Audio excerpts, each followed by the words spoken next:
just remove that.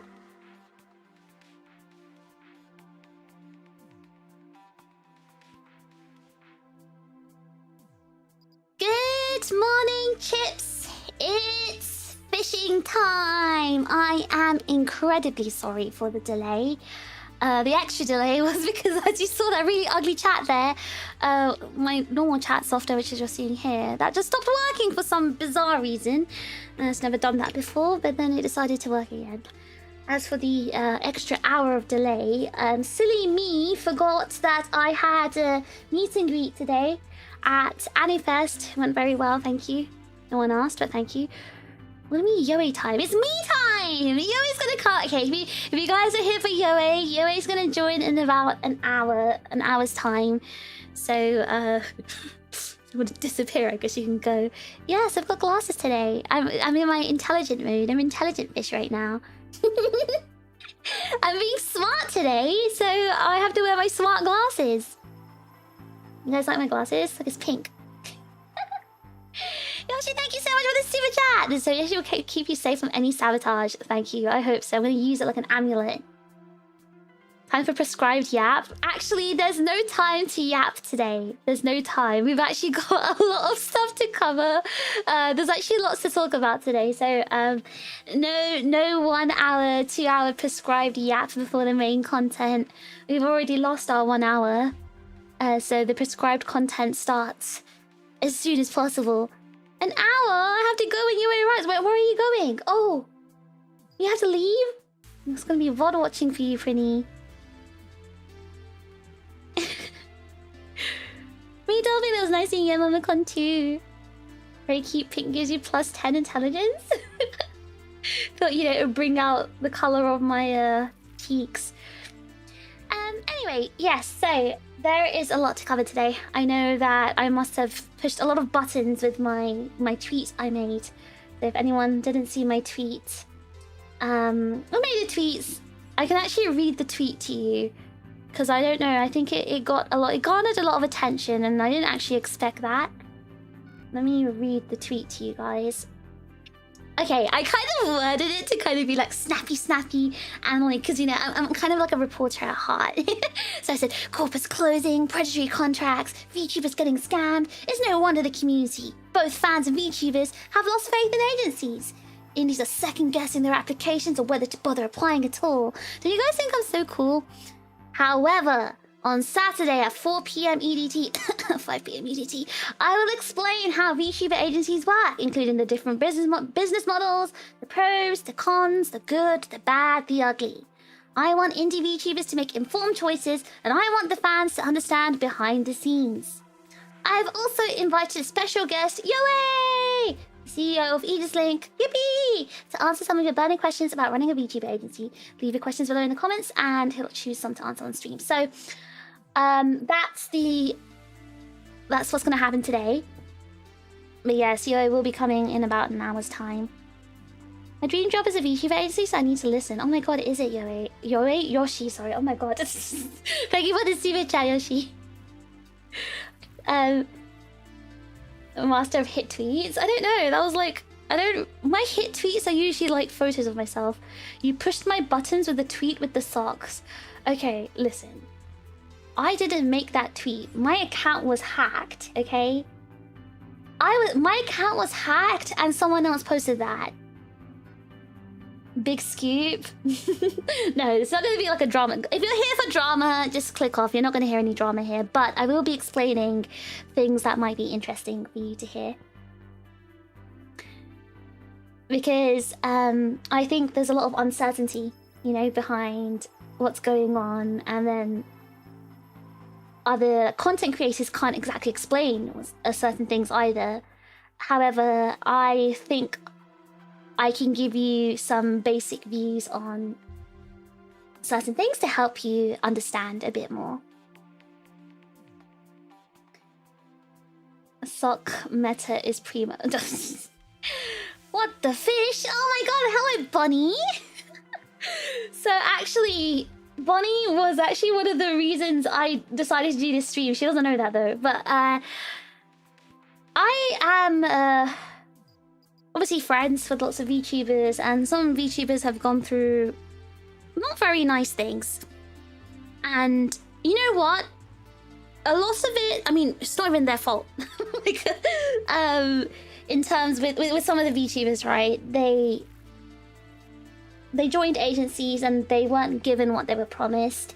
And that was obviously not their fault. They were sold a false promise, and they had no reason to like doubt the agencies they joined because, you know, because of reasons which I'll cover later.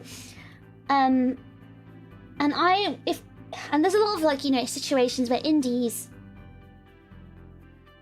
are going through difficult things because of agencies or groups they decide to sign up with, and things don't go well, and it could have been avoided. The red flags were there, but they didn't see it.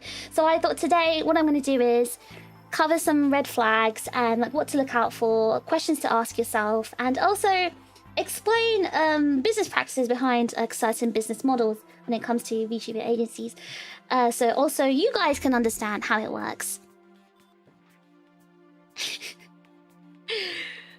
Body love, yes. I hope Aegis is a fun place for you. Yeah, I mean, I feel like I'm the mastermind. I'm joking. I'm joking. I love it in Aegis-Link.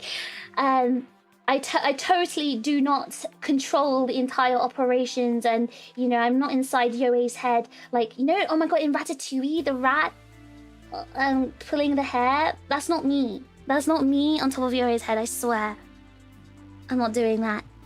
This is Mr. John Aegis-Link right here. I swear that's not me. I swear. I'm just a regular VTuber. Remy, yeah, Remy the rat. I'm like Remy. I'm joking. Anyway, guys, get your notepads out, get your pens, and we will get straight to it. Now, you are probably thinking, well, actually, let's talk about the main point of today's stream. We love having fish too. I wasn't paid to make this comment. Why did you keep that part in? I sent you that comment and I told you to delete the part in the brackets. You can't even follow instructions? You're fired! You're fired! Okay, for those who don't know, Sharpshot77 is a talent manager in Aegis-Link, and I regret hiring him as John Aegis. I've made a bad decision there. Fish doesn't want to be a cute rat. I am a rat. I'm just not that kind of rat. I'm joking. Anyway. So, there's a stage direction. Let's talk about the main point of today's stream. Bonnie, can you not call me a rat, please? Okay, I'm a fish. I mean, I'm a human. So the point of today's stream is to clear up some of the confusion that, you know, has led to a lot of, you know, strong feelings towards agencies in the VTuber community.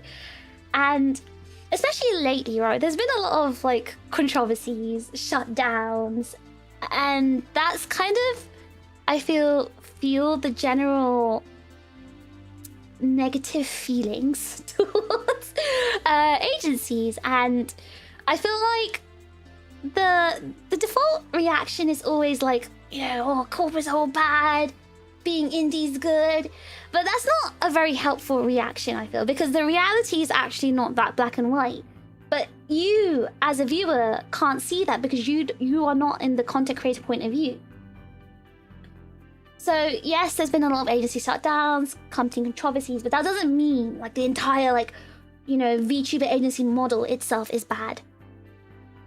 Like, while there are lots of advantages to being an independent creator, in theory, agencies also have great advantages. Now I say in theory because obviously agencies would have to deliver on what they promise.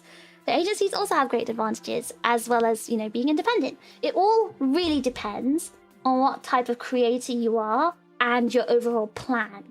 And by creator, I'm not even talking just about VTubers, any kind of like any sort of streamer or entertainer actually. But in this case, obviously, we're talking about VTubers. So really, it really just depends on what your plan is. Because if it was a case, right, where like, oh, indie's the only way, how can you explain to me why very, very huge indies give up their huge indie channel where they're making, you know, lots of money, they're famous, they're popular, everything's going well. Why would they give that up and join an agency? Have you thought about that? So there's, again, there are pros and cons as well. So when you're seeing all these, like, you know, agencies closing down, you're thinking, oh my god, agency bad. But, you know, actually what you should be asking yourself is what went wrong? What actually went wrong? Was it the business model, the management, the finances, the contract, or even the execution? Like, what went wrong? What are the warning signs that we should look out for, that talent should look out for? What does being in a company actually involve? What does being an indie actually require? These are things you need to question instead of just pointing fingers saying, ah, bad, this good. Oh, by the way, rule please. Oh god, I need to make a... No mentioning any agencies apart from Aegis-Link in the comments. Let me just pin that. Oh my god, Bonnie? Bonnie, my mod? Oh my god! Oh my god, I've just like whipped Bonnie to be my mod. Okay, thank you, boss. Alright, yeah, just let's all be civil here. We don't want to name any agencies. We're just talking about the agency sphere in general, okay? So, again, the goal of this stream is not to blindly defend VTuber agencies or blindly promote indie life. The goal is to actually have a more informed and realistic conversation. Okay?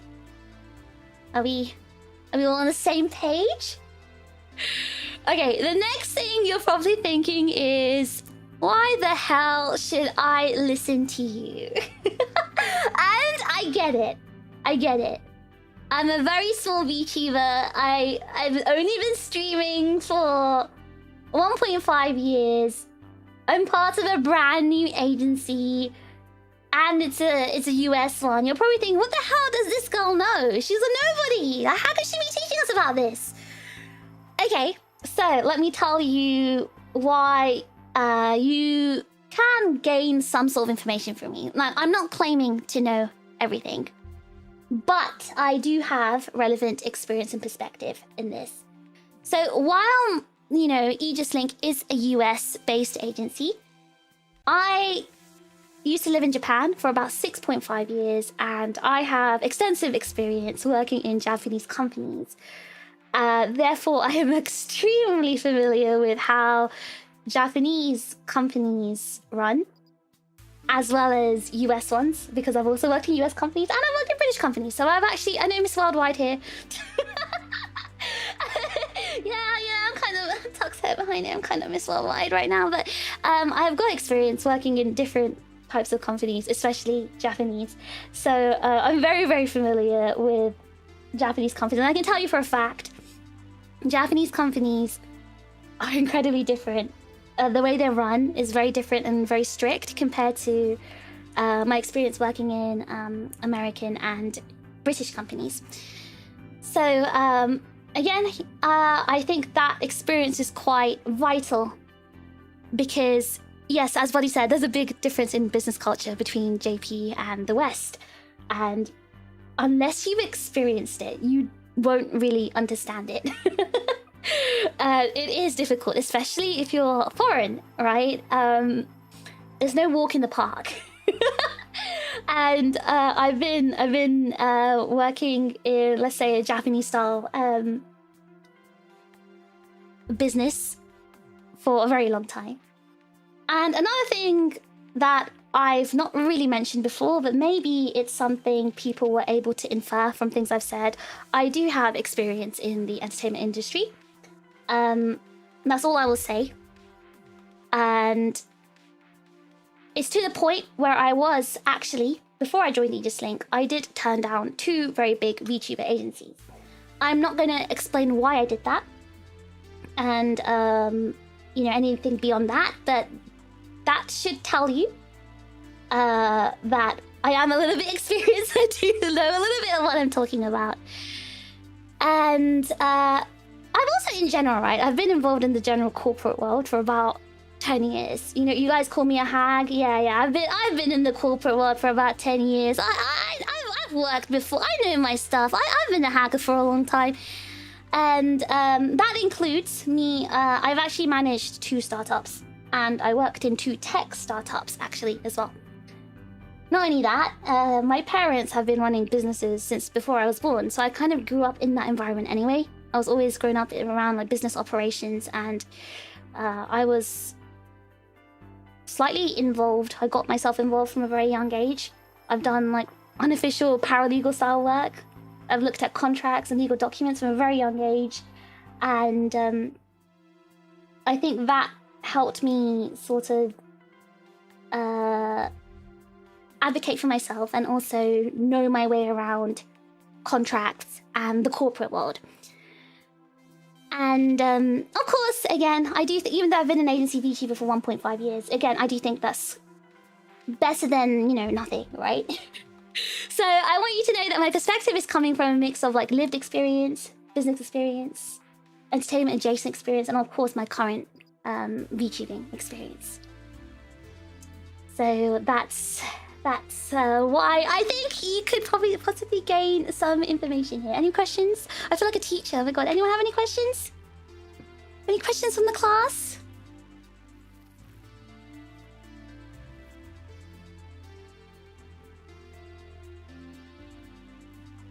I'm gonna drink some water quickly.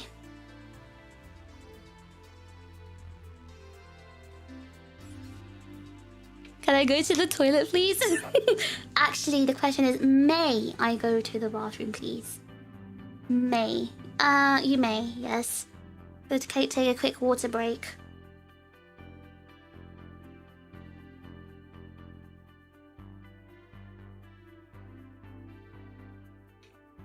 Is it scary to be in an agency?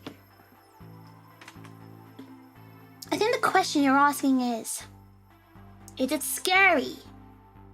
Is it scary to be working with the TRiGGERPHiSH? That's the real question. You can ask Yuri that question. Miss, I forgot my pen. You have a PC! Are there any non-JP and non-US agencies? There are, but I'm not gonna name any. I don't know if there are some. There are lots, especially like based in Asia. Okay, I think for the next part, what I'm going to do is I'm going to I think I'm going to pull up like an empty slideshow, because I feel like if I don't write this down, all of us who have like empty-headed, you know, we're not going to remember anything. So is it scary working with such cute girls? I will answer this. The first time I saw May, my genmate Mayfaye, I gasped and I was like, oh, can I even talk to this girl? Twiddles fingers? That's how I felt. Alright, let's see, give me a second. Alright, be right back.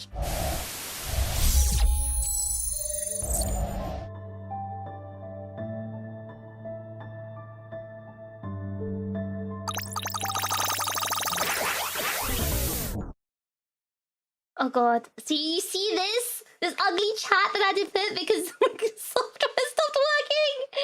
Oh my god. Alright, hold on. Let me just move to the side so I'm just not in the way. Am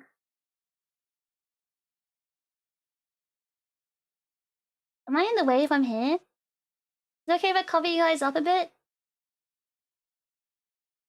Alright. What do you mean, huh? No. Don't mind my really ugly PowerPoint that I've just pulled up. Give me a second, let me show that. Ta-da! Understanding VTuber agencies. Oh my god, I feel like such a teacher right now. I feel like such a teacher to those figures. Alright, let's put some background music on. Okay, so let's talk about business models first and foremost. Okay, so let's do, I don't know, business models. Okay? So... so official. I know I'm somewhat of a professional in, you know, being a VTuber. I like models. Alright, buddy. Okay, so let's talk about different business models. Now, you know, there's lots of VTuber agencies, right? But they all actually have very different business models. And I'm going to talk about a few of the most common ones. Let's talk about the talent management and commission model. Okay, so I'm going to put that here. There we go. All right, the talent management and commission model. And what does that mean? So these sorts of VTuber agencies are where the streamer already has their own like IP and channel, brand and audience, and they get to keep it. But the agency provides support, brand deals, networking, sponsorships, merch productions. They handle things like negotiations, contracts, media kits, and you know, they do like PR and everything. So let's write that down actually so you can see that. Alright, I'm gonna have to quickly change that. Okay, so how it works, this is what they do. And you're probably wondering, okay, so how does this model make money? Where is their revenue coming from? So, the way this agency earns is by taking commission from those deals they secure. So the creator gets like a deal fee, but the agency takes a percentage. So things like sponsorships, affiliate deals, event appearances, like at, you know, conventions, like very big creators tend to get paid to appear at conventions.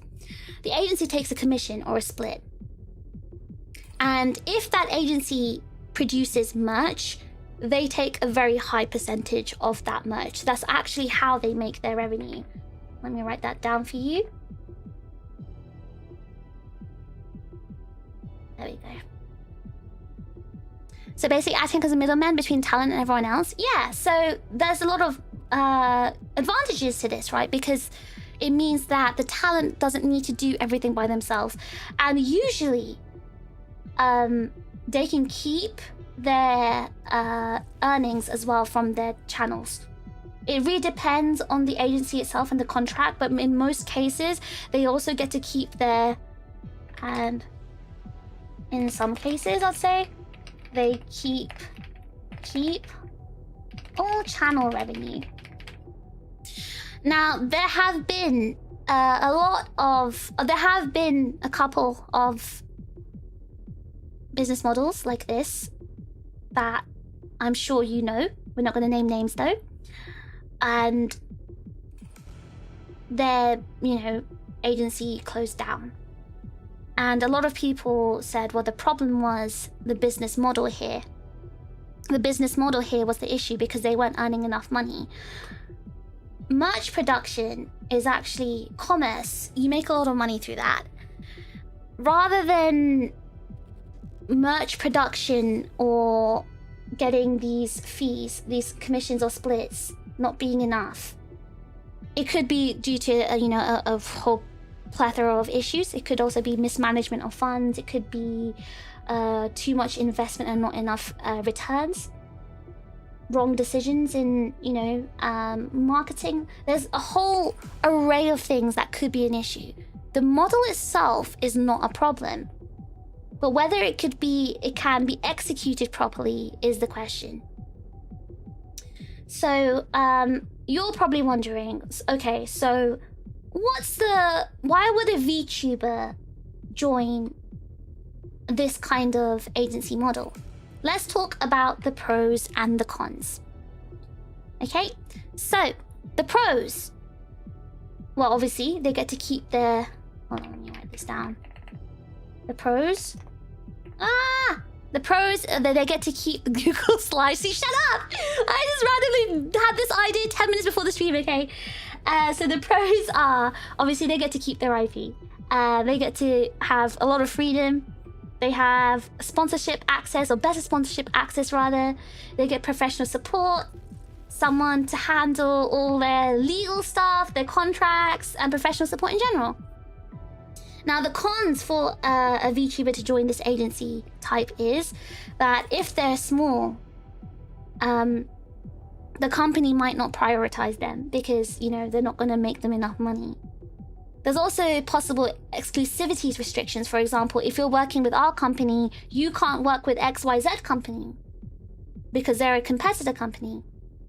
And of course, there's always the possibility of a bad contract, or bad contracts rather, because again, there's lots of like deals and sponsorships and stuff going on. Each one of those has its own contract. And if the agency obviously secures a contract with the company, the sponsorship company, however, if their contract, they can have that contract, right, where the brand says, oh, you know, let's say Heinz Mayonnaise decides to pay XYZ company saying, okay, can you promote our product, Heinz Mayonnaise? We are going to pay you, you know, XYZ amount. Company says, okay. So they find a talent who, you know, matches the Heinz Mayonnaise branding. They say, oh, Fish, hi, you like Heinz Mayo? Okay, could you promote this product on your stream? Can you do like a sponsorship campaign with this product? And we're going to pay you XYZ, which is probably like 10% of what they were initially given by Heinz. So bad contracts exist. And the thing is, these talents might not even know that they were initially offered, let's say, you know, $5,000 to do this. They were offered like $500 from their company, but they don't know that the company was initially paid $5,000. So there can be situations like Heinz watching this right now. Heinz, please sponsor me, please. Anyway, they don't know that. So that there can be possibilities of bad contracts in that case, and where the talent doesn't even know that they're losing out. So again, pros and cons. Let me write that down. Sorry, it's not in note form. I'm a bad streamer, I'm sorry, but here you are. It's a lot of writing and I know you guys can't read, but try your best. You all want Heinz to sponsor Fish. I did not throw them to the curve of the M&S Mayo, okay? They need to step up their game, alright? Okay, right, so that's the pros and cons for the VTuber. What about the company? What pros and cons are there for the company? Because like, what are the pros to running this sort of business model? So, number one is that it's very attractive to join, right? The creator gets to keep their independence. They get to have their IP ownership. So that means they'd want to join, right? Because you are basically, they're not really losing anything. They're not losing much by joining. So this sort of company is very attractive to join.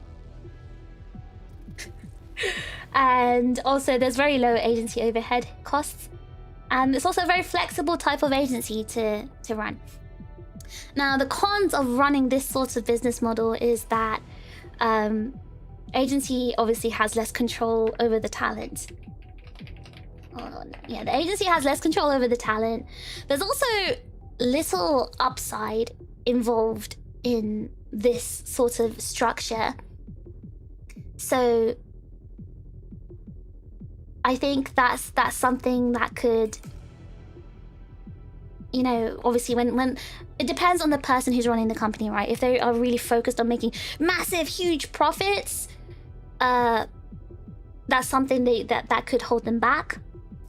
And there's also less incentive to heavily invest in these creators, in these VTubers, because you don't own their IP. So investing in them makes you lose money. You can probably gain back through merchandise campaigns, but it's you know, you could also lose out as well. And it's also hard to sustain this type of business model unless you have strong sponsorships and merch and operating discipline. So there's like two sides to this one. I just forgot to say something actually. Hold on, I'm gonna put this here and then I'm gonna go back. I forgot to tell you guys the agenda! Oh my god, I went straight to like talking about, guys, let's talk about today's agenda. Sorry, I kind of got too excited and I got too excited and started straight into the main content. Okay, let's talk about the agenda of this stream actually, because I completely forgot. So the agenda is to cover different VTuber agency business models. We're gonna have the Yoe Q&A as well. We're gonna cover some common misconceptions about agencies as well. Pros and cons of being indie, pros and cons of being in a company. Hold on, let me put this here. Let's get rid of that. Talking about if indie or agency is better for you. Joining an agency, especially a new one, and what indie VTubers should know before joining an agency. So these are the things we're going to cover today. I really feel like a teacher now. I was impressed. Did you expect this from me? Sorry, there we go. So this is the actual agenda for today. For a company that owns a model of random VTuber, what are the pros and cons for letting a VTuber graduate and keep the IP? The pros of that is you win in the court of public opinion. Everyone thinks, wow, what a great agency.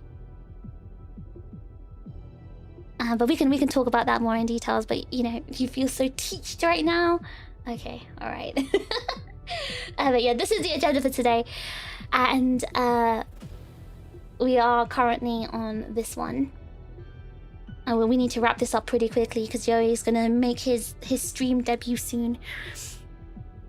And also another thing I want to cover is some terms. If you guys don't know, IP stands for intellectual property. So, for example, let's talk about Heinz. Heinz, they own the intellectual property of Heinz mayonnaise, of Heinz baked beans. That is their property, they own it. So it's the same for a lot of VTuber companies. The actual VTubers themselves are owned by that company. They are the IP of that company, including all the channels and anything else related to them. And I also want to talk about the difference between the term VTuber company and VTuber agency, because I think a lot of you don't know the distinction between these two terms. So a VTuber agency is the talent management operation of a company. So every sort of VTuber agency, you know, is mainly the agency, right? It's about the talent management stuff. A VTuber company is a full corporate entity, which includes a talent agency. So you guys know the very big VTuber companies at the moment. And how are they companies? Because they don't only have talent management operations. They also have a tech sector. They also have a marketing sector. They also have a merchandising sector. They also have a legal department. They have like a whole range of stuff within that company, and talent management is only one part of it. So a lot of the big Japanese companies are, yeah, again, big VTuber companies that have a VTuber agency within it. So you guys probably know, I don't need to name anything here, but obviously the very big ones are VTuber companies, and you know, some of them even have different names for the agency section of their company. The company itself has one name, and then the agency sector has a different name. So there's a few companies like that in Japan. As for the Western companies, I don't know. I can't recall any on the top of my head. But the Japanese ones are mostly companies that have agencies. So the business models I'm talking about, these are all agency business models. I'm not talking about the rest of the company. We're just focused and concerned about the agency sector. Sometimes you won't even know unless you look at their websites. Yeah, I mean, with the big Japanese ones, I think they make it quite easy for you to know because they have different names. Like, their agency sector has a whole different name to the actual company. So they're more self-sufficient, while the small ones need to outsource. Yeah. Because all these companies, right, they didn't become like huge companies from the very start. They slowly grew their operations and became bigger and bigger. And then they also branched out into sectors like tech. So they usually make their money through through tech, or they use the money they earn through the agency through tech, or it really depends. Merchandising as well. They make a lot of money through merchandising, and they invest that money into the other sectors of the business as well. So let's move on. You'd rather keep as corpo versus affiliate?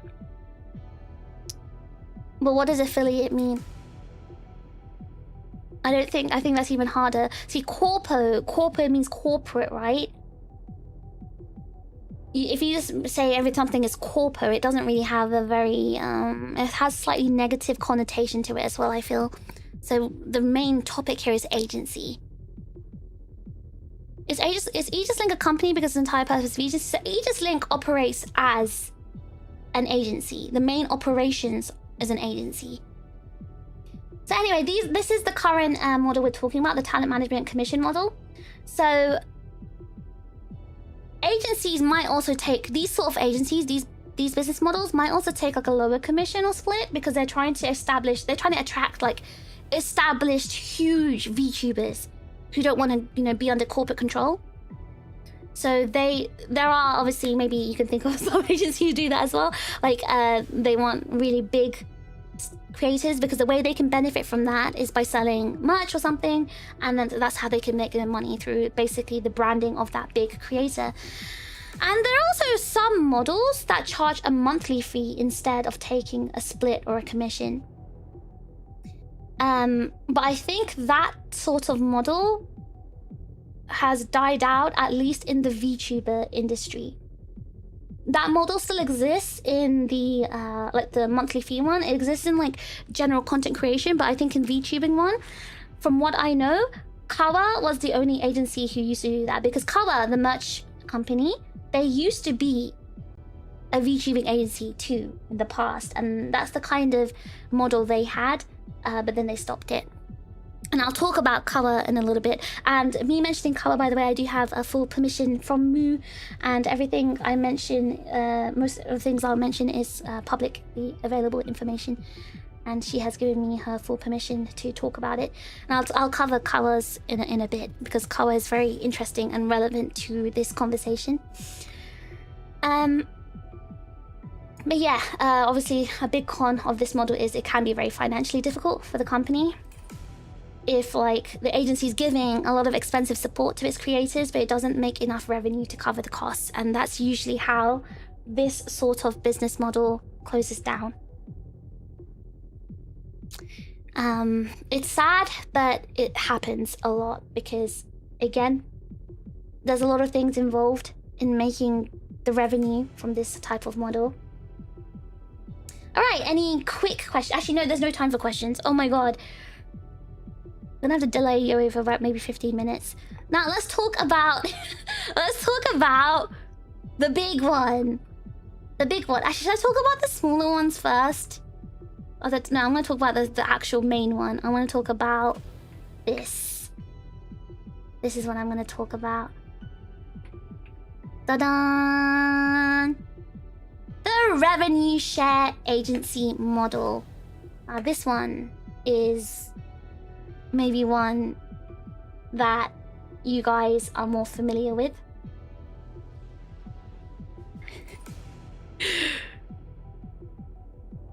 How many staff members does a company need versus an agency? Obviously, companies have thousands of employees because there's so many sectors. An agency has significantly less. Right, so revenue share agency models. How does this work? Well, this works because the agency or the company, let's talk about it as a company, because the company and agency can be also the same. So the company owns the character, the name, the model, the channel, the lore, the logo, music rights, any content associated with the IP is owned by the agency, the company. So the company also supports the VTuber and takes a cut from everything they earn. And the way they support the VTuber is from, you know, management, sourcing or having in-house service providers, providing legal help, providing brand deals, merch production, general tech support, Discord moderation, original music, event opportunities, and just promotion as well, marketing and promotion. And in return for providing all that, the agency takes a percentage of the revenue from the streams, memberships, or subscriptions, or whatever you use on YouTube or Twitch or whatever, donations, sponsorships, merch, voice packs, events, and all these activities, the agency will take a percentage of revenue. And the company usually funds the debut package as well, including like the model, the rigging, branding, as well as like, you know, merch and group projects and stuff like that. So the company's goal is not only to make money from streams. They want to build a sellable IP portfolio. What does that mean? They want to develop their VTubers or the creators working for them as a brand. And that brand, they want to make a portfolio of these like brands they have, these characters. And they want to be able to gain like brand deals and sponsorships through that. They want to be able to work with other big companies through that. So they want to build a sellable IP portfolio. That's what it is. So how do they make their revenue? Hold on, let me just put this here first so you guys can read. Oh, okay. Sorry, I should have put this in like bullet point form. Next time, guys. Next time I'll do a rerun of this stream. Okay, so how do they make their revenue? So through ad revenue, donations, super chats, bits, memberships or subs, sponsorships, brand deals, the digital goods, and concerts or paid events, and merch. Now I've put merch with a little asterisk, and I'm going to tell you why.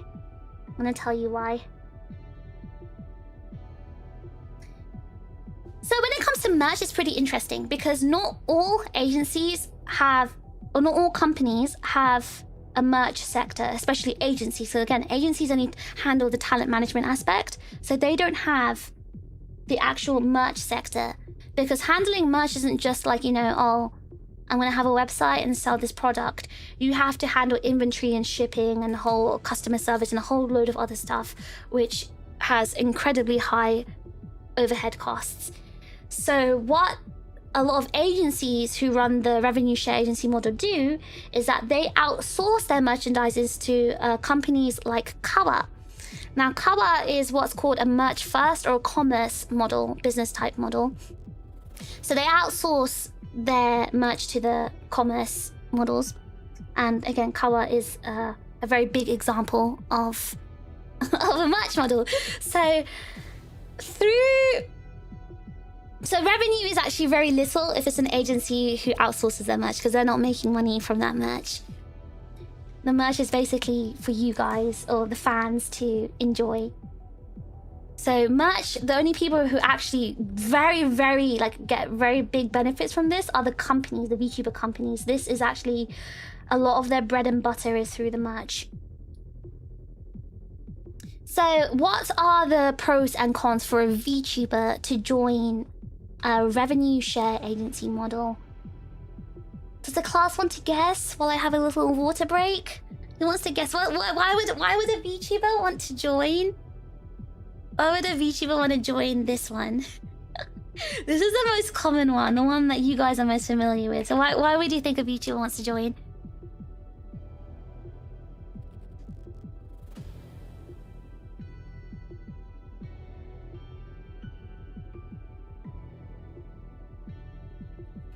You get a model!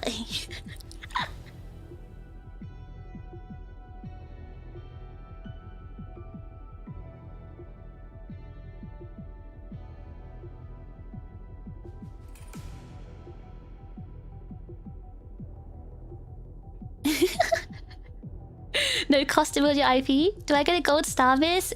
You get a brand new shiny tennis ball.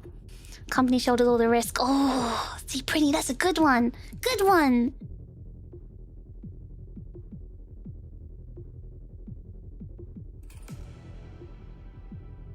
Exposure, yep, that's a good one too.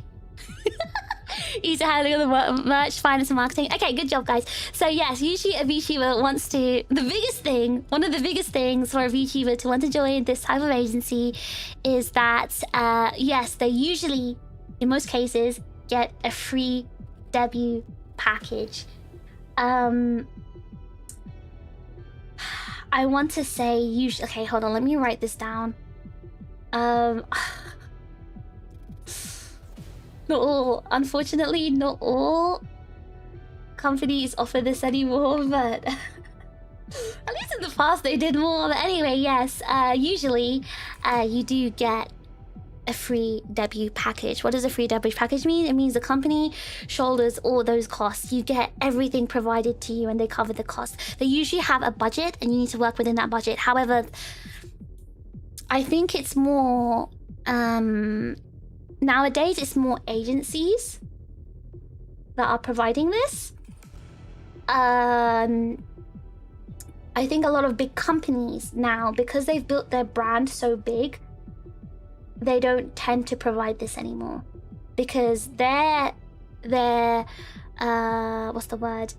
Their mindset is that our company is so big, you're gonna have so much exposure that you can pay back your own debut from what you earn from streaming with us. So usually now it's like newer agencies that provide this more because they need an incentive for people to join them. So that's why I said usually free debut packages, because again, it's changed and I think companies don't tend to provide this anymore. But it goes from company to company, agency to agency. And of course, we have infrastructure. There's a whole system there. There's a whole system that you don't have to build by yourself. There's, you know, an actual... there's infrastructure. There's also the production being covered. You get your brand deals and collabs, more discoverability, stronger branding, and you also have a group.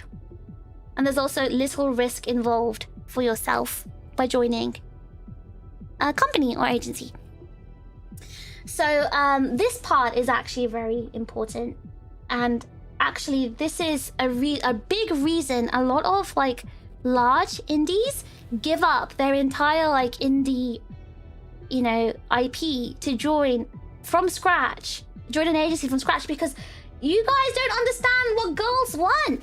Girls just wanna have fun. Girls just wanna have fun. They just wanna have people.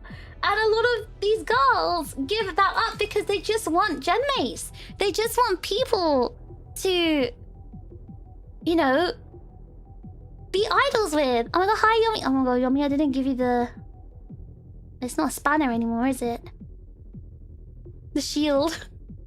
Kovacic over here, we love you. Yeah, this is very accurate and helpful. You got this down perfectly. Thank you very much. It's good to see you, Yomi. We just want friends. Girls just want friends. You know, the interesting part is that when I first joined Aegis-Link and I met all the girls, that's everyone's main reason of joining was... I just want people to, like, you know, stream with and sing with and do projects with. I just want friends. I just want people to talk to. I just want a group.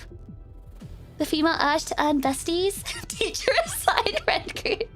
It kind of is like that if you think about it.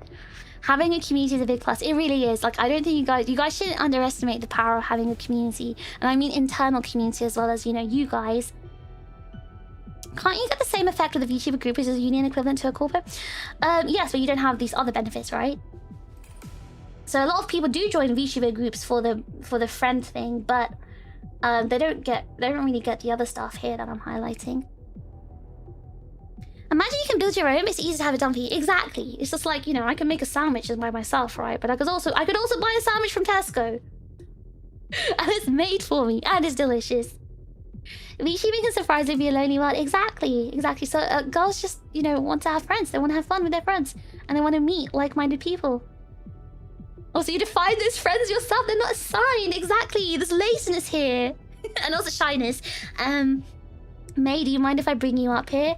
May is, like, quite shy. And that's one thing that she really struggled with. trying to connect with other creators. And May's not the only one. I've actually seen so many VTubers say this. They're really shy. They don't know how to reach out to others. They don't know how to like sort of make friends, I guess, with other VTubers. And it's easier when they're basically, the teacher assigned friend group. Because everyone's got the same goal that they're working towards. So since we're all working towards the same goal, you have a, you know, common thing that you're working towards together, something to bond over. So yeah, I was gonna say fish, shy? Okay, not me. Not me. I'm not shy, I'm just lazy. But also, that's the whole reason I joined Aegis-Link as well, because I wanted to be with a group. I didn't want to just, you know, stream by myself. Having a group is a dream come true, especially when you're starting in the same journeys together. It really is. It's like, you guys underestimate the idol journey. So, yeah, this is a really huge part of why a lot of indies or VTubers or people join VTuber agencies. Now, obviously, while there are pros, there are also cons. What do you guys think the cons are? Tell me what you guys think the cons are. This one, I'm actually interested to hear what you guys think, because I think there's going to be a part where I cover misconceptions, right? And I want to know, like, what you guys think about agencies. I'm just curious. I'm curious.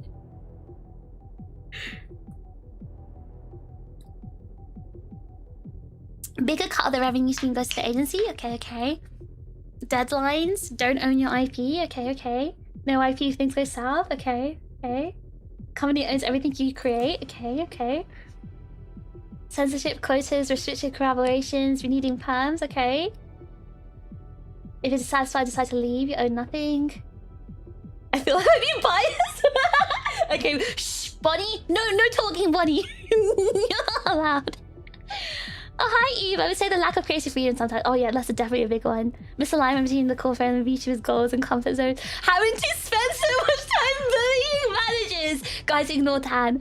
Oh my god, you know the other day Dan was like, oh yeah, I was looking through my files and I found a Google Doc of everything you and Lan have done. And screenshots of things me and Lan have said. Oh my god. You know, the downsides of having managers like Dan who make Google Docies against you. Guys, I swear, Lan and I did nothing. We did nothing. Alright. Not allowed art with puppets. Alright, okay, so a lot of you got a lot of these right. So yes, cons.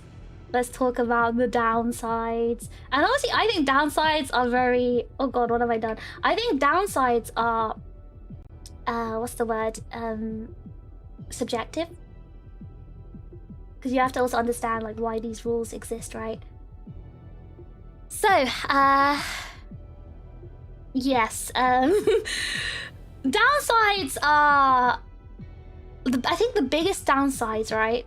At least for VTubers is that, yes, maybe we didn't write this. Lack of IP ownership. Sorry, I forgot to write that down. Maybe the biggest and most controversial one is the lack of IP ownership. However, this is I'm gonna put an asterisk next to it, and the reason why I'm gonna do this is because a lot of agencies, newer agencies, are changing their contract regarding this part. This, hold on, I'm trying to change this highlight color to something else. Hello? I'll change this to something else a little bit darker. There we go. Lack of IP ownership is an interesting one because obviously there's been a lot of controversy due to lack of IP ownership. There's been a lot of fans of VTubers who have lost their Oshi and have been heartbroken. And when it comes to big companies, right? Another thing with big companies is that there is usually a whole corporation with shareholders and lots of people at the top. And they don't really see how things are from a fan's perspective. Now, when it comes to smaller agencies, these are usually born by passionate people. Passionate people who actually care about VTubers, and also the VTuber fans usually start these sort of small agencies. So they usually have different types of contracts where, you know, they would either sell the IP to the talent if the company shuts down, or they'll give the IP to the talent if the talent decides to leave, or, you know, blah, blah, blah. They're actually changing. There's also different contracts now regarding IP ownership. So nowadays, it depends on the company you join or the agency you join, whether you can actually keep your IP or not. So, exactly, the bigger the corporation, it becomes more purely business, where they are very profit focused. So, yeah, that's why this one's a little bit of a difficult one to really, you know, have an absolute on. 私も VTuber 自称作りたいので、フィッシュさん入ってくれますか？スカウトのつもり？ちょっと遅すぎる。遅すぎる。It's too late. Anyway, I think this one's an interesting one because, again, depending on the agency, they've changed it. Now let's talk about the pros and cons for the company. Like, why would a company or a VTuber agency want to have this revenue share model? What are the advantages and the disadvantages of that? So, if you guys want to have a little guess what you think is the pros and cons? I'm gonna try and format this a little bit nicer.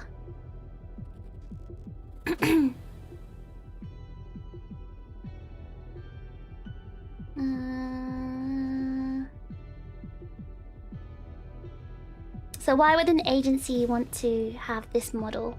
What would they gain and what would they lose? Do you get a reward for guessing right? No. A risk of investment, surely? Yes. Yes. Of course, yes.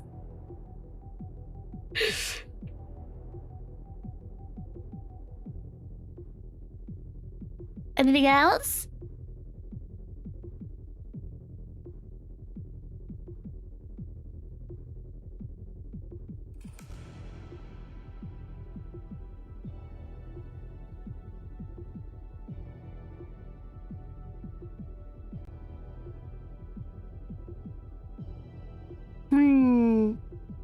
Control of the brand, assets to leverage and count on the company's value. Yep.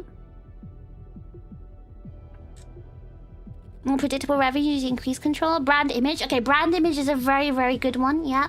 Because remember what I said earlier about building a sellable IP portfolio? You can only really do that if you have control, right? So let's have a look at the pros. Sorry, I'm actually pasting this on a Google Doc I made for myself. So that's why it's all black when I put it here. Okay, so yes, pros. Strong branding.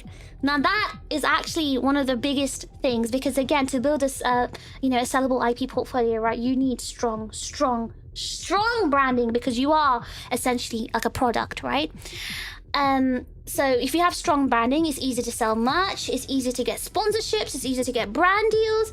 It's easier to sell yourself as a company or agency or whatever if you have strong branding.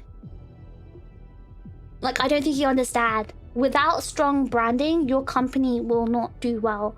And this goes for every company. I'm not even talking about like just VTuber companies.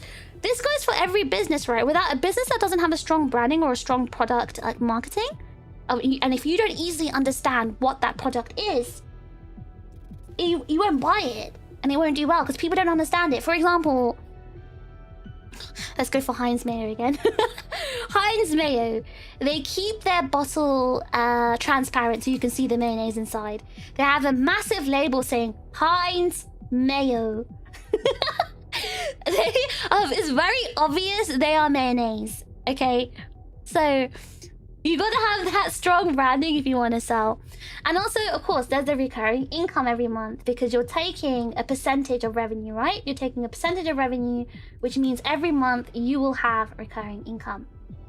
And then there's also shared upside with talent growth. If the talent does well, you as a company, you as an agency will also do well. There's lots of gains there. So there's you know, quite a few pros, but these are the ones that I'm listing for now. And of course, with pros comes cons. There are also disadvantages. And I'm gonna put that here.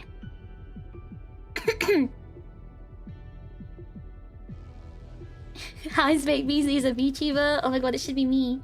Should be me. Should have been me. It should have been me. I should have been the baked bean VTuber. Oh god, why is this not? Why is this? Ah! Okay, so sorry, this is so small for some bizarre reason. It's not what I mean. Okay, whatever. So the cons are obviously. Wait. High control over the talent. Wait, why did I put that in cons? Well, that is a con, I guess, for the VTuber itself. Maybe I should put that over there. Maybe I should move that. I think that's a VTuber con more than anything. Okay, so cons. Graduation can mean that you're gonna lose the character. And that is obviously a very big disadvantage, because if you have invested, let's say, $20,000 into a character or an IP under this agency, and they decided, I don't know, 3 months later, this is not for me, I want to quit. You've just lost 20 grand. You've just lost 20 grand, and that's a very significant amount to lose. And that can you know, make and break an agency.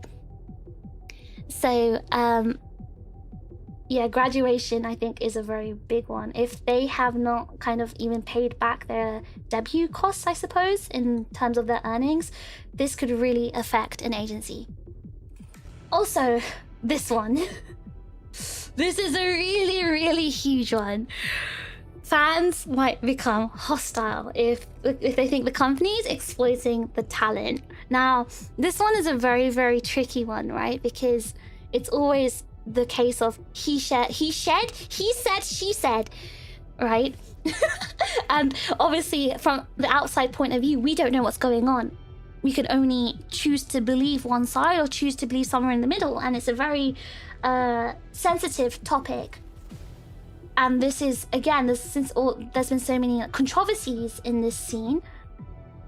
I'd say the hostility against companies or agencies has gone higher due to this. And, you know, both sides can't say certain things. And it's just very difficult for us on the outside to determine, like, what actually happened. So this is obviously a very big risk when it comes to the revenue share model, because your entire branding can go down the drain if something goes wrong. Exactly. It's very hard to get that goodwill back. Exactly. Once there's a bit of negative narrative, people are quick to bandwagon. Yeah. And again, it's a course of public opinion, right? If the public have determined that you are, you know, bad, it's very, very, very hard. It's very hard to come back from that, because again, it's about, you know, getting that goodwill back. And also, there's a high risk of not breaking even if the talents don't do well. Because again, this is not like a guaranteed income job, right? Like, if the talent's not growing, if they're not, like, I don't know, streaming actually as well. Some talents don't abide by their contract and don't stream, right? If they say, oh yeah, you know, contract says you need to stream 5 days a week, and they don't stream 5 days a week, they stream 1 day a week. There's a risk they're not really making money, and then the company's like, well, or what are we gonna do? Because they don't make any money. So there's like a lot of risks involved. So they have to hire very well if they want to avoid those risks. But again, there are things like unexpected things as well that happen. So yeah, this agency model is a very, I'd say it's the main one that everyone kind of knows. Now, I do want to talk about 2 more models. Now, they're not really relevant, so I'm not going to make a slide about it, but I want to talk about 2 more models because these models do exist and it has affected some people I know. So I want you guys to know that these models exist. Actually, you know what? I will make another slide for it. There's another model called like the... I'm just making up these names kind of, by the way. So the salary / employment model. Now, you guys possibly don't know about this sort of model because obviously the VTuber themselves will not be telling you this sort of information, but this agency type does exist. And what does this mean? In this model, the streamer is basically like an employee or a contracted content creator. So they will receive a base salary or like a fixed monthly pay, bonuses, or like a guaranteed minimum. Which means the company actually owns or like controls most of the revenue. And there's actually a few companies that do this, and usually agencies don't do this, but companies tend to do this. So again, like let me put that here, the information. Oh my god, it actually pasted in with the slide pattern. Thank you. Okay, there we go. So this is how they this is the way this one works.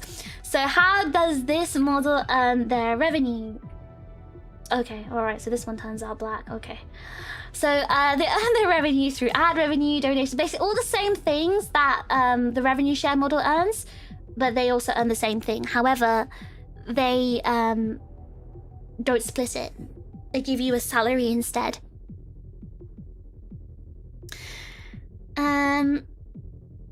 So what are the pros and cons for VTubers to join this type of agency? We're running out of time, so I'm not going to let you guys guess this, but I'm going to say it already here. So the pros and cons. Pros, obviously, stable income. And all the company support, everything that you get through the revenue share agency, you get the same thing here. It's the exact same thing. However, the cons, the company takes more control, upside is capped. But now this is obviously the big one. Upside may be capped.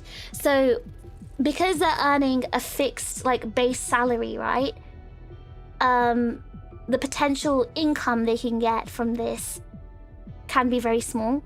For example, they can get little to nothing from merch. Usually these companies have merch, by the way. So usually these people, streamers under this employment model, they get basically nothing from merch. And all of these sales, they practically get nothing. So there's nothing really incentivizing them to work harder because they're not really getting anything apart from this base salary. Not only do they get base salary though, they do get projects are usually funded and they are given a monthly stipend. This is a part I forgot to mention. So you have a cap for how much you earn regardless of how much you work? Yeah, exactly. Ceiling is lower.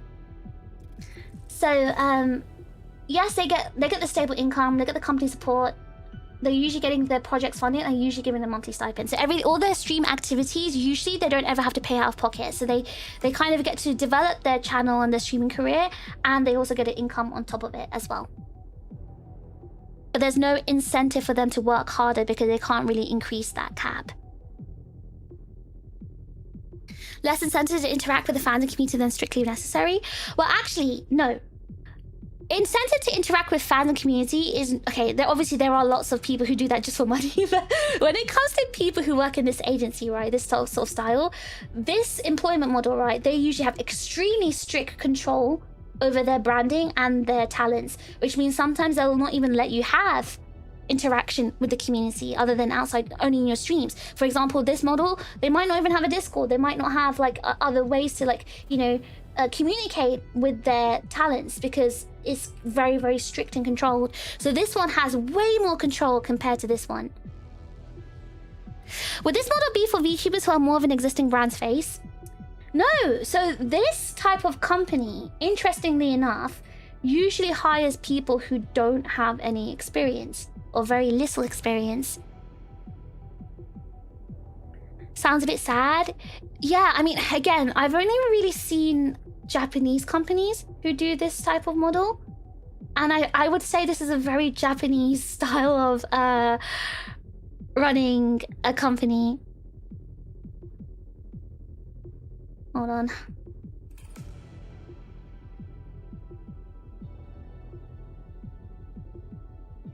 Yeah, I would say this is a very Japanese style of company. And strict control and stuff like that is very normal for a Japanese style of company. I'm assuming this is for a talent, also for a talent who's gotten big enough that the company wants to cap how much they're sharing with the talent, maybe?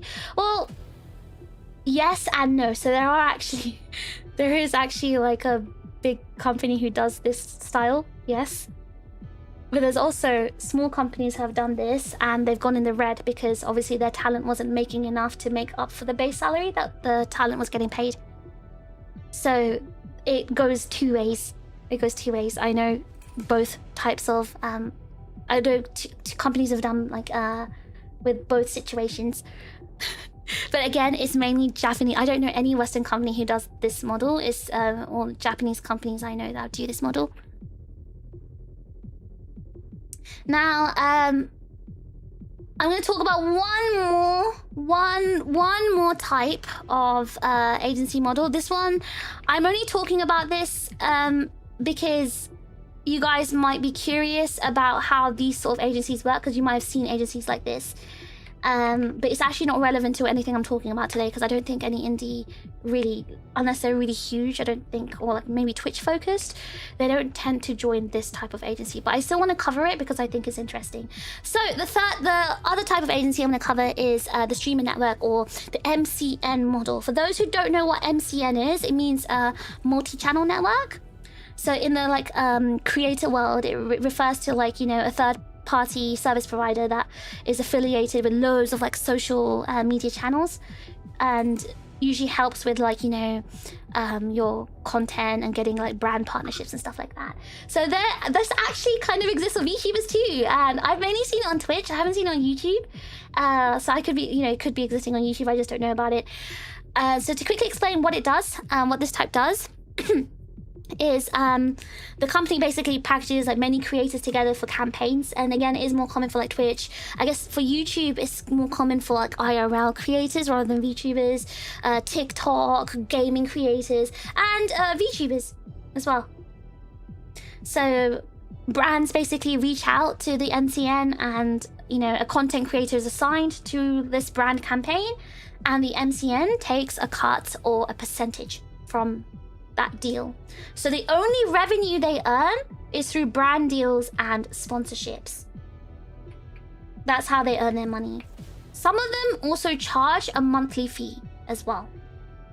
But again, that goes from MCN to MCN. Like it depends on the MCN itself. Like what if they charge their like members, I guess, a fee, monthly fee. Now, why would a VTuber want to join an MCN? Now, and again, I'm just going to put it straight here because we don't have time at the moment, but basically, a VTuber might want to join because obviously they can keep their full IP ownership, their channel, everything is remaining with them. Obviously, they have total freedom. They can usually choose to turn down any brand deals or whatever, and they can just get better sponsorship access, because obviously if you are just an indie on your own, it's incredibly hard for brands and for you to find like sponsorships and brand deals. It's very hard. So that's why a lot of like content creators join MCNs. Now, the cons. If you're small, they might not prioritize you, which means you probably won't get a lot of those brand deals. There's going to be possibly exclusivity restrictions, like you can't work with XYZ company, you can't work with this other, like, you know, group. And also, again, possible bad contracts, the same as the talent management model. You can possibly get bad contracts and you don't know about it. Like, they're probably taking 90% of the money that the brand deal is offering. So while, yes, you get better sponsorship access, you could also get bad contracts as well. Now, why would a VTuber company want to like make this sort of model? Let's look at the pros and cons. I feel like this is the most I've ever spoken on stream, by the way. Do I usually talk this much? I feel like I don't. Okay, so company. So obviously the pros is that it's attractive to join because the VTuber loses nothing. You know, they get to, you know, completely keep their independence and IP ownership. Again, low agency overhead, and again, it's flexible. And the cons, the lack of brand deals. If creators don't have high enough numbers, the brands will not want to work with the company. They'll be like, you know, we'll find someone who has bigger numbers to talk, you know, to work with. So this one is not very popular when it comes to VTubing, though I think there are a couple of VTuber like agencies that do use this model. Or rather, they're on Twitch and they also have VTubers as well.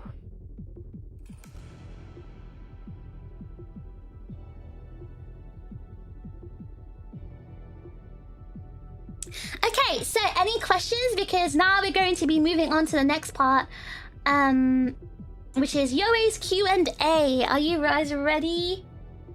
Ready for Yoe? Let me send a message to Yoe.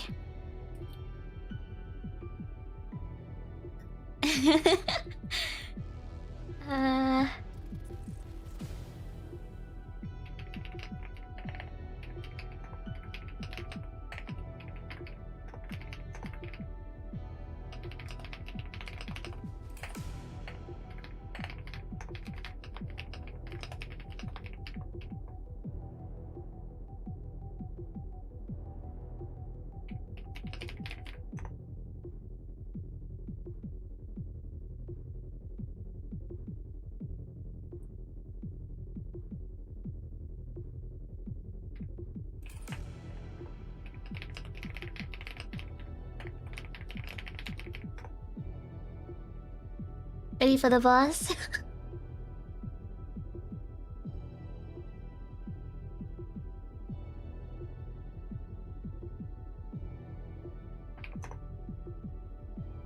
Alright, let me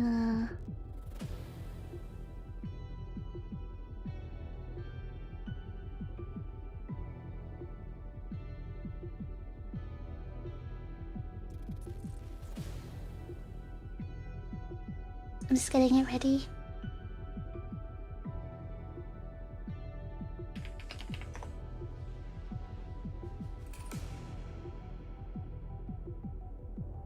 Alright guys, sorry for the typing ASMR. Oh, okay, anyway, can you just say something really quickly? Oh god, sorry, give me a sec, I can't hear anything.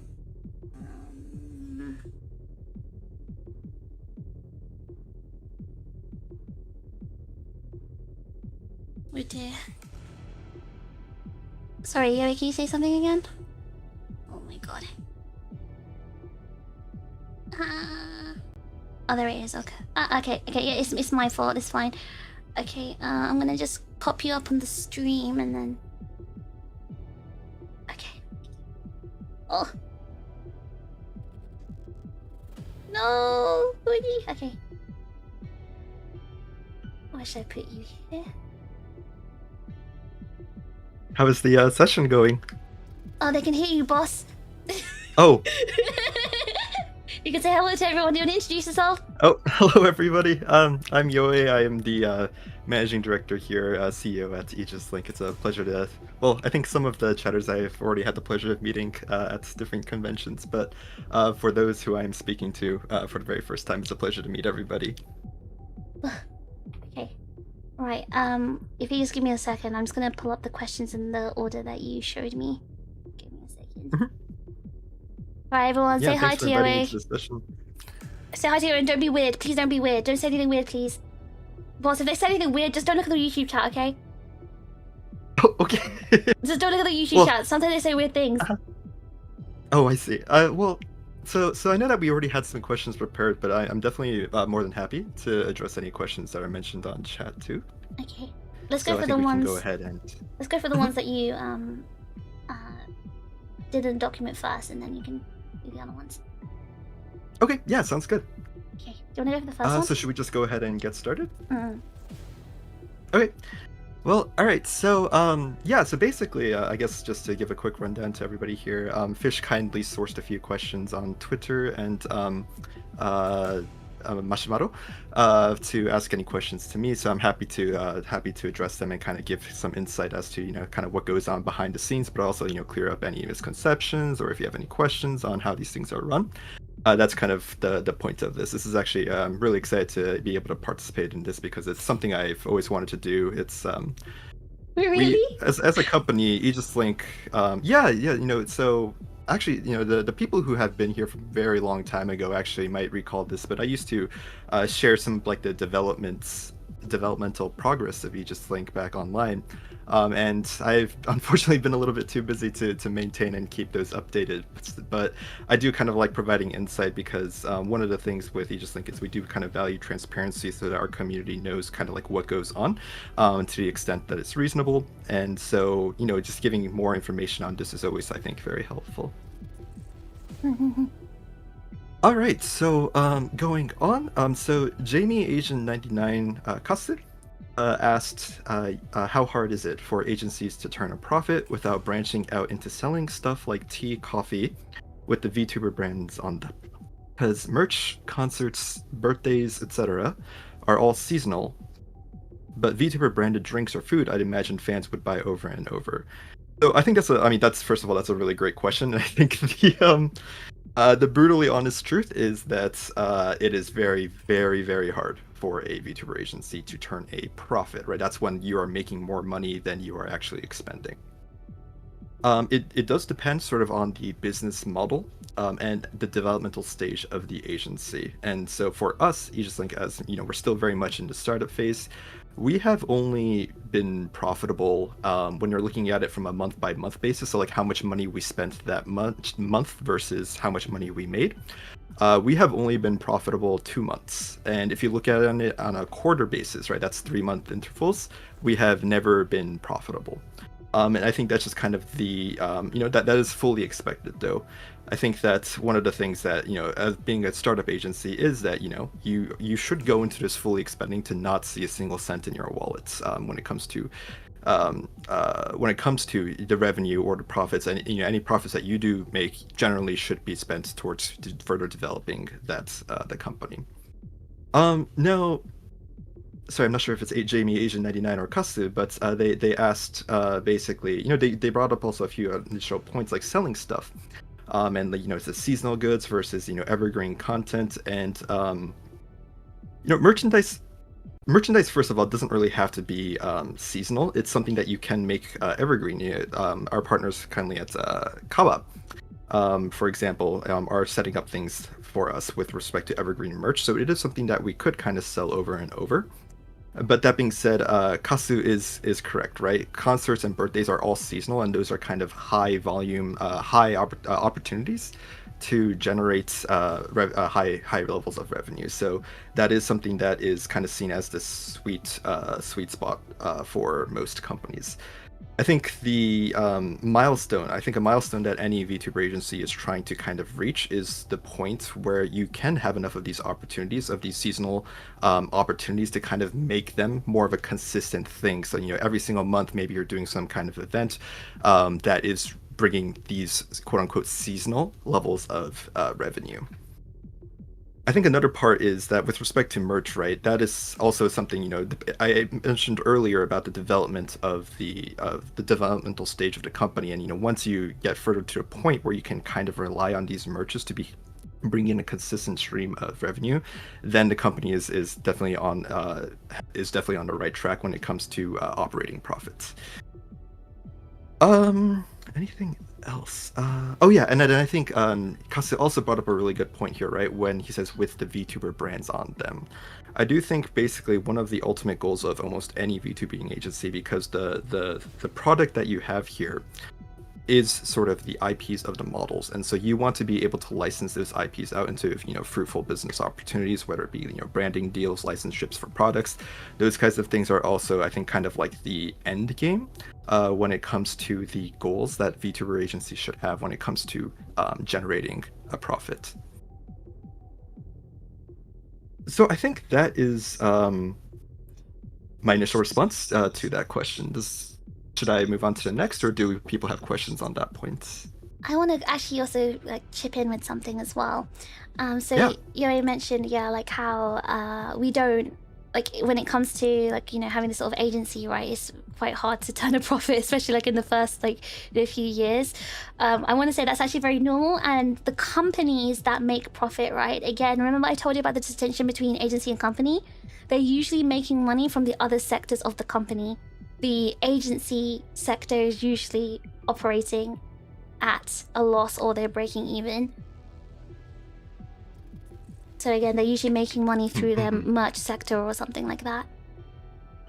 But yeah. Yeah, so yeah, it goes back to kind of like the business, the business structure, right, and the business model too. Because the way I think I would probably say that Aegis-Link is more kind of a standard business model where it's kind of a lot of the costs are kind of upfront, but there are kind of like more lower expense business models where I think you actually already mentioned this, Fish, but like when the company takes on existing IPs, and then their work mainly and their expenses are mainly on the development of those existing products to be able to kind of sell the merchandise off of that. So it's lower overhead for them, and that way it's kind of, that model is easier to kind of turn that initial profit. But for a company like us, where we're still we start off with brand new fresh IPs, it's very much in the startup stage about developing the IP so that we can kind of generate that we can develop into the stage where we are able to distribute all these kinds of different either licensed products, evergreen content, evergreen merchandise, or other related content. You can choose whether you want to answer questions or I can move on. Just let me know. Oh, okay, gotcha. So let me just look through the chat real quick. I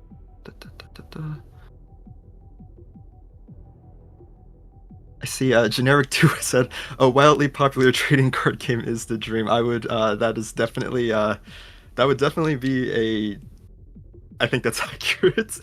We've seen trading cards, and as a trading card fan myself, I think that is a very, very lucrative opportunity that would be wonderful to capitalize on if presented with the opportunity. Okay, so I think then we can move on to the next question, which is from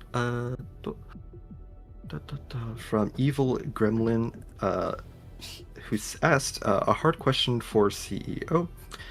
With average experience of VTuber Corpo being dead in about 1.5 years and never breaking even, what especially made you think me specifically, have a chance to persist?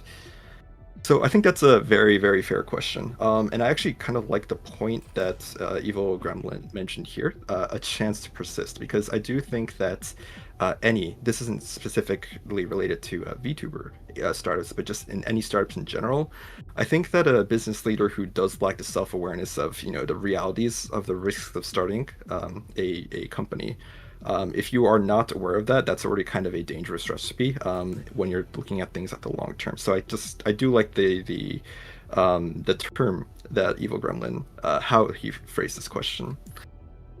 So that being said, with respect to what specifically made me think that I have a chance to persist, I think the first and foremost, the biggest thing I have is learning from prior mishappenings or occurrences or issues that have been identified when Aegis-Link was established. So, before Aegis-Link was formed, so we were established in late February of 2024. But during that time, there was a lot of discussion, and there still is as of current, but there is a lot of discussions going on with respect to the state of the VTubing industry and the issues with it, the problems of it. And I do want to remind everybody that VTubing in the grand scheme of things is still very, very young. We are still very much in the developing phase. I think the closest example I like to use is kind of like manga and anime culture, right? 20, 30 years ago, if you looked at anime, was a very, and even more so manga, was a very, very niche field. But now you look at it today, and it is very much kind of a mainstream source of entertainment, and so that was ultimately the goal of why, or not ultimately the goal, but that is why I do think that I'm very, very optimistic about the future forecast of VTubing as an entertainment medium. So sorry, that was a little off track, but so during that time, when I was still in the initial stages of forming Aegis-Link, there were some very clear issues that were identified. The first one was sort of the legal things. There was it ranges from contractual clauses that were completely unenforceable in certain jurisdictions and employment labor issues. A very good example here is somebody can be based just because of the online and remote nature of VTubing, right? You might have a Japanese company that employs a talent from the US, or more specifically maybe like a state like, I don't know, California, North Carolina, something like that. North Carolina or California or any state has their own specific set of laws and that pertain to them. So you cannot kind of put in a Japanese contract certain terms that might be enforceable in Japan, but due to these labor laws or employment legal issues, they would not be acceptable in the States. And so there was kind of a clear gap in the understanding of contractual drafting contracts there. And so as my main occupation is that of a attorney, and so I kind of have a little bit of familiarity with these types of issues, so I could directly resolve and address those contractual issues by drafting a proper enforceable contract. And so that's kind of like the one of the issues. And I think the other issue kind of was just like a cultural a lack of understanding of the sort of like the diverse cultures. Back then, right, I think the norm was to kind of have a Asian, whether that be Japanese, all kinds of, or maybe based in the Philippines, Korea, anywhere. There was a lot of companies that were based in Asia, but they had sort of, Western towns were based in the US. And so the problem with that is, when you're working with talents and individuals from different, who are grown, who grew up in a completely different country, right? The work environment and the approach to work is completely different. And so there was always kind of like this friction, or there might be this friction that arises between the company and the talent. And so as somebody who so I am a Japanese person, but I was raised in the US, and so I kind of understand both of the cultures, and so especially when it kind of comes to as somebody who's worked with Japanese companies, I'm kind of aware of these issues and have seen them firsthand, kind of like how these small frictions can really build up. And so that's one thing I wanted to do, was kind of address it and make sure that that these kinds of differences, and again, I do want people to be open-minded and understand that there are difference in perceptions of different various approaches to work functions, but that is something that I wanted to kind of create environments where it's not just going to be like your opinion is discarded because that's not how we do things here. First and foremost, like Aegis-Link, what we really do try to emphasize is kind of an understanding and being open to different perspectives, different options or approaches to attaining a goal. And so that was like kind of one of the other things that I really wanted to structure Aegis-Link's internal operations. Let me see here.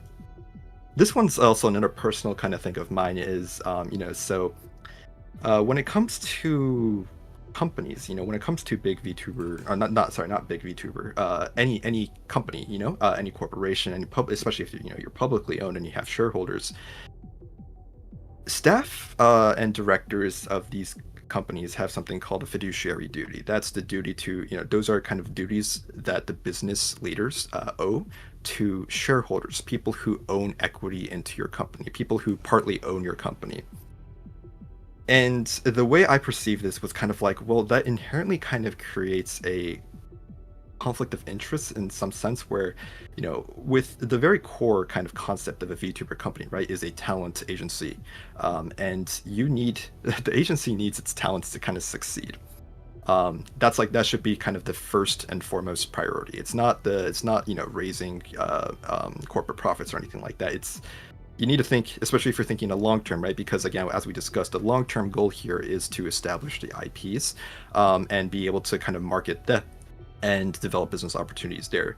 But that's something that takes a long time, right? And so building towards that, you have to think of, okay, well, what helps the talents achieve that success in the long term? And that's kind of something where some companies just don't have that time. They need to demonstrate to their shareholders or other equity owners that this is worth your investment.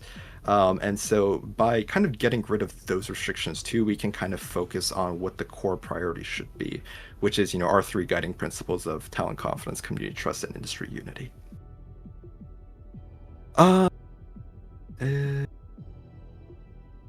I think those would probably be the main things that I think kind of differentiate. And these things aren't completely unique to Aegis-Link, I will say. There are a lot of other companies that follow kind of like the same core concept and goals and identification of like what they will do differently, and that's really important, right? You kind of need to. What's really important is that you come into this with a solution, or at least a theory of a solution to the problem. When Aegis-Link was formed, that problem was there was a lot of talent discontent due to these, due to differences in work environment, but also like the contracts are just straight up kind of incredulous, to be honest. And so those were kind of like, okay, this is my solution, right, to the problem. Yeah, anything to and I think that's basically my response to Evil Gremlin. Again, thank you for the question, but if anybody has any questions. You got a stupid one. アメリカのラーメンと寿司はどう思いますか？私は我慢ならない。Yeah, okay, so oh wait, no, don't answer that. Anyway, okay, fine. I think you can use answer. improvements. I think ramen can definitely use an improvement, and it's too expensive in America. Okay, we got a good question from Bonnie. She said, Yoe, which do you feel is more important, growing the existing VTubers or debuting more? Oh, that is a really good question. I think obviously both of them are very important, and I think it also, again, it depends on kind of the stage of development of your company. The goal should always be making each VTuber successful, right? You want to grow and you want to continue to develop them, but at the same time, you also want to grow as a company. The company needs to be able to establish development as well. So I would say, part of a reason of starting Gen 2, right? So Gen 1 talents debuted in December of 2024. And then we released auditions for Gen 2 in January of 2026. So it's been about a little over a year at that point. One of the focuses, or one of the things that we had, right, was talent confidence. And so we said, we're not going to start working on a Gen 2 until we feel confident, or at least until Gen 1 feels confident in us starting the development of the Gen 2. Mm-hmm. So for us, it's always kind of like, okay, well, again, our duties are to the talents, and so if the talents don't think that we are ready to start Gen 2, then we're not going to do it. And I think, and Fish and Remnant might recall, right? We had this discussion where like, okay, we do kind of think that as a company, it is very important to kind of start Gen 2. And I think that's also, going back, I think that's also another key thing that we have here at Aegis-Link is that we really, really value talent input, because it is kind of one of our core principles of, we need to make sure that the talents are confident in us to be able to succeed. And so that's why we have a lot of these open-ended conversations with the talents. And the general consensus was like, yeah, there's definitely room for improvement, and we can always, and we should be focusing on how to improve on those things. But we did kind of have the talent Gen 1's kind of blessing of like, okay, but we do think that, that the company is at the point where we can handle a Gen 2. So that's kind of how Gen 2, the decision to start auditions for Gen 2 and getting new ones was how that formed. So to answer Bonnie's question, I do think that it is important to make sure that the existing so the question was growing the existing VTubers or debuting more. So it is kind of hard. It's kind of like the answer is it depends. But it is for us as a company, like it's conditional, right? We cannot debut more talents until our current roster is satisfied or is at least confident that we are equipped to handle it. I think that's the most accurate way to respond to Bonnie's question. We begged for a Gen 2, by the way. Specifically, I begged for it. I told Yoey he has to debut Gen 2 ASAP this year. I told him, do it, Yoey, do it. Yeah. Also, yeah, and it'll be kind of the same process. It reminds me of my, you know, when I was a kid, my mom asked me and my brother, do you guys want to move to London? So it's kind of like that. Do you guys want a Gen 2? Are you ready? So you're like our mom. Oh, Jesus. Not like my mom, though. You're nicer than my mom. Anyway, do you want to go? Do you want to answer any more questions? Do you want to answer any questions, or do you want to go to the next one? Up to you. Sure. Are there? Sorry, I'm not really good at keeping up with the chat. Okay, I'll keep up for you. Let's see, I remember a post. It's only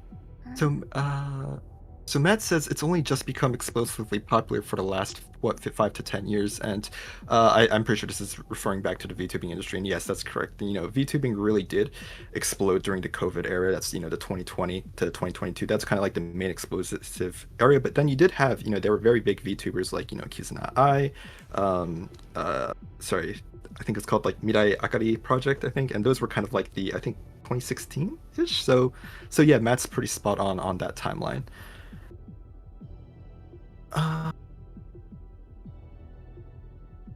Okay, so I think those are all the questions. So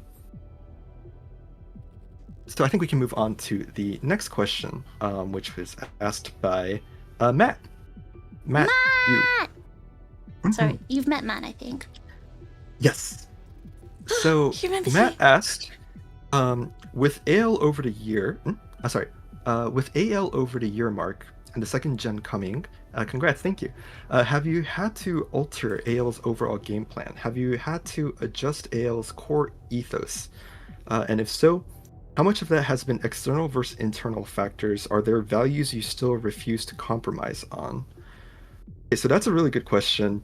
I think it would depend on kind of like what consists of the overall game plan, because, you know, successful businesses are always kind of, or well, not successful, like any business needs to be able to kind of evaluate, you know, what is going well, what is not, what are the adjustments that need to be made with respect to, you know, every aspect of business operations.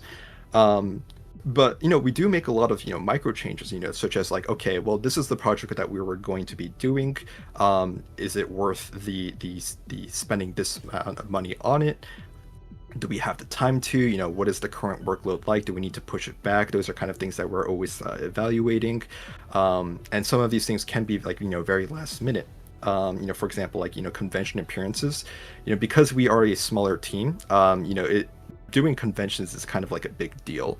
It's a huge upfront cost to fly people out, to pay for any spots that, you know, we are involved, to pay for spots if that is involved, and, you know, just like having the merchandise shipped over as well. So these are kind of like things where we kind of need to consistently evaluate on terms of what is worth doing or not. I would say that the biggest game plan, I think this is kind of very, very general, but I do think that one of the biggest changes, I think, if you were to ask me, is that, and I don't think many people notice, except if you were following from the very, very early days when I was still making posts, but I initially had planned AL, or I wanted AL to be a mixed gendered company.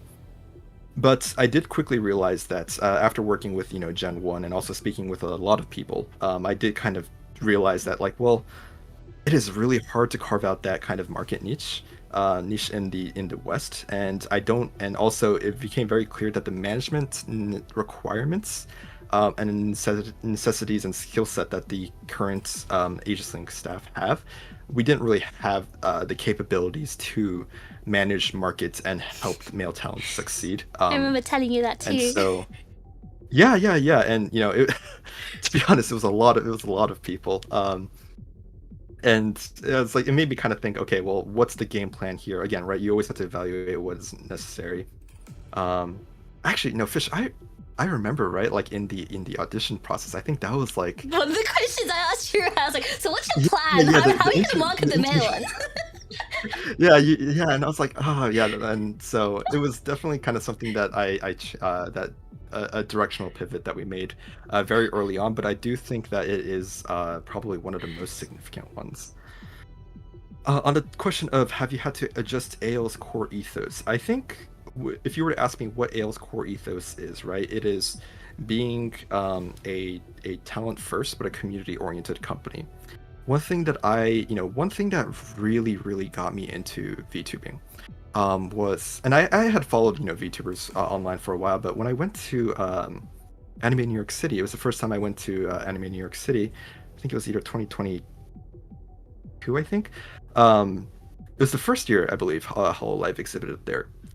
Sorry, I should not mention company names, but I saw they were having a VTubing event there, and just seeing the excitement exude off of everybody else. Everybody was so excited to see the different talents perform on the convention hall, and it was like so much positive energy, and that was kind of what made me be like, wow, that is really cool. And it's not just about seeing your favorite VTuber online on YouTube, but it's like kind of attending like these and celebrating it with others. And so that's kind of like the core ethos, and obviously, right, going back to what does it mean to be a talent agency? Well, you need your talents to succeed. So I think those are kind of the two core ethoses. Is that plural? I'm not sure. Of Aegis-Link, and that hasn't changed because we always kind of make our business directions under those, under our three principles, right? Which is that talent, confidence, community trust, and industry unity. How much of that has been external versus internal factors? So I think that I would say that the majority kind of is internal, because the priority for us, again, is that first principle of talent confidence, because if we can't meet that, then the long-term outlook of the company is not looking good. So you really need to make sure that every action that you make, every action on the business operation, the game plan, is based off of that principle. That being said, right, and I would probably say that external factors are things like the market appetite for certain merchandise, or like the return on investment for the convention appearances. These are things that we do look at, right? Like, okay, well, did we spend maybe we spent $20,000 to be at this convention. How much did we actually return? Is this something that is sustainable?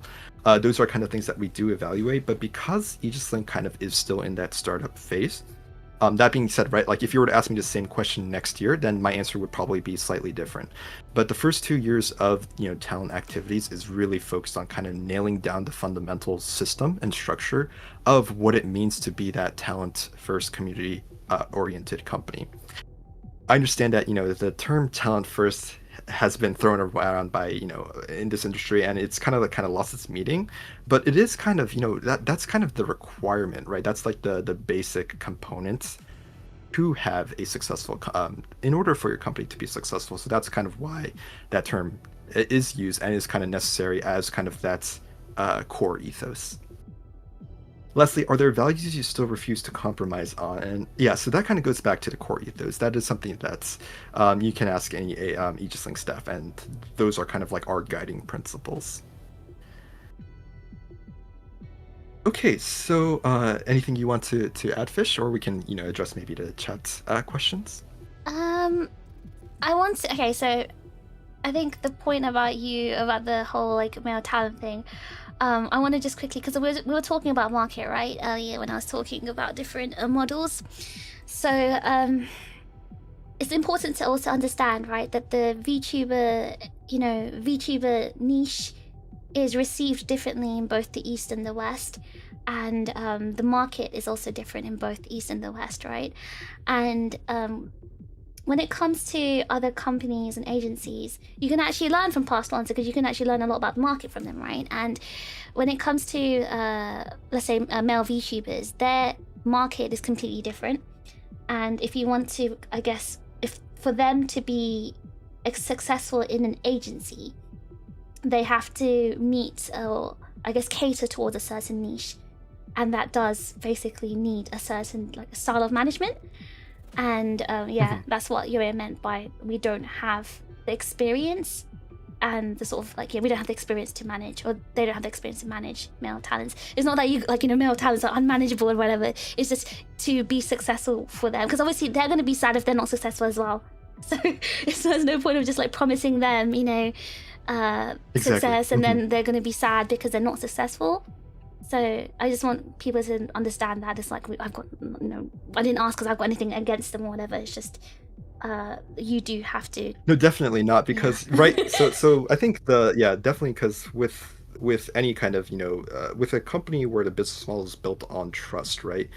You have to make sure that you can meet, or you can do the things that you say you will do, right?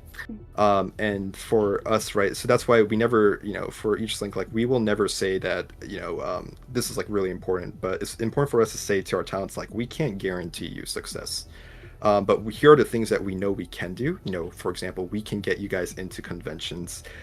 We can, you know, do these kinds of projects. We can try to reach out to these, you know, creatives to work with. You know, an example being the Remnants original song Aegis that was produced by Utspi.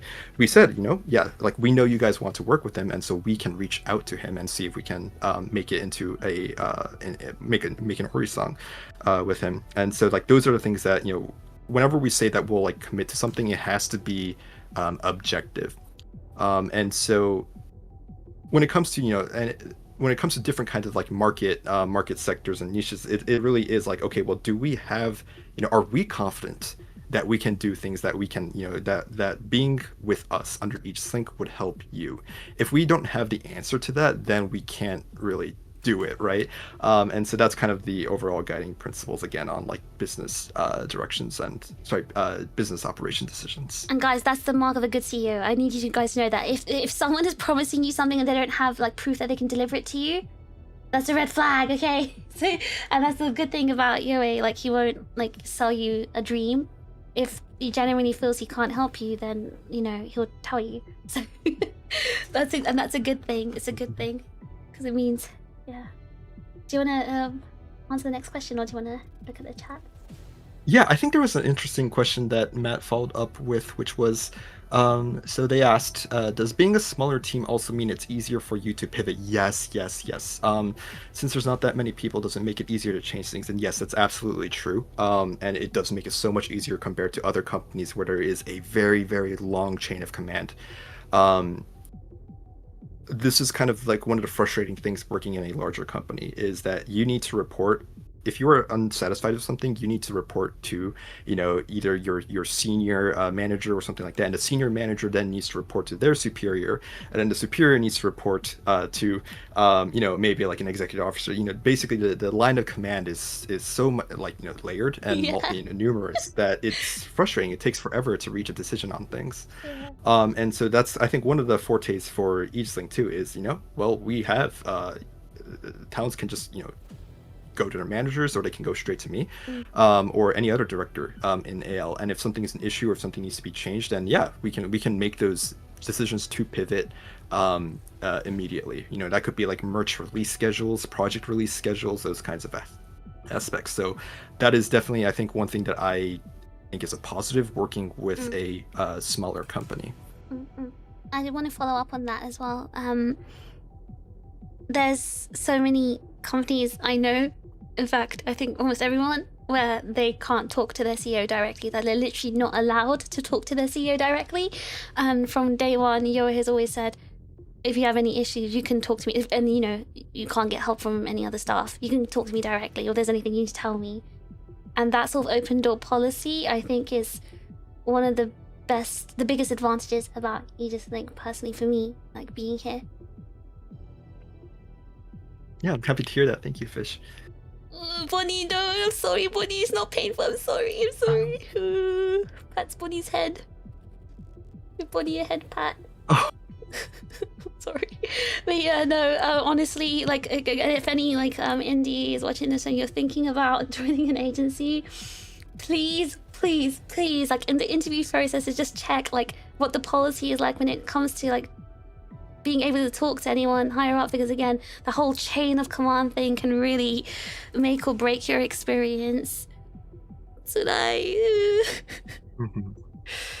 Okay.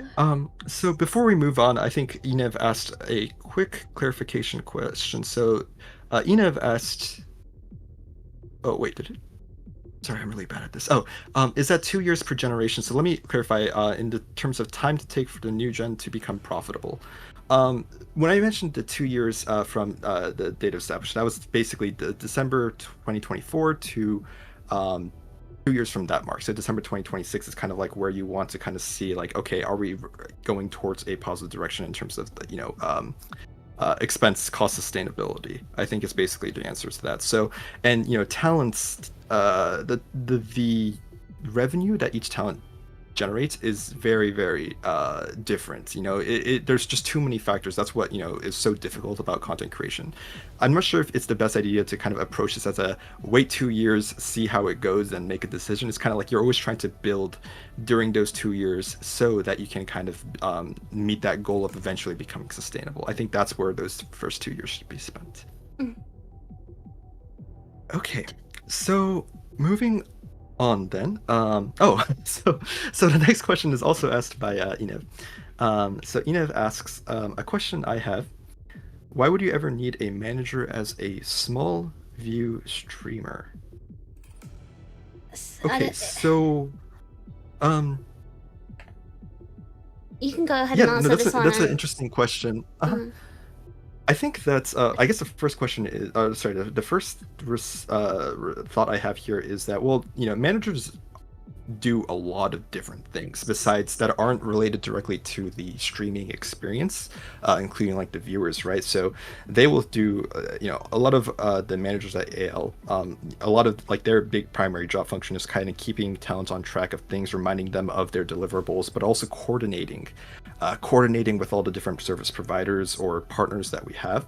It's a huge time sink that they do that is supposed, that's with the goals of kind of alleviating so that the talents can focus on their streaming experience or other deliverables, projects. And so that's kind of why I think any person can benefit from a manager. Should I? Yeah, I don't know. This might be something that Fish, you can kind of speak to from direct experience. Well, I think my first question is here: what are you saying is a small view streamer? Like someone, like what is small? Because like for example, I consider myself small, but I for sure definitely need a manager because I would be up to my. I already am up to my eyeballs in work, but like I'd be even more. I'd be drowning. I'd be like going crazy if I didn't have my managers to help me. So it really depends. Like, do you mean like a small indie? And by small, you mean someone like, I don't know, doesn't even have like, I don't know, 1,000 subs or whatever? At the end of the day, size doesn't really matter because a manager, well, managers can perform lots of different roles when it comes to, let's say, talent agencies, right?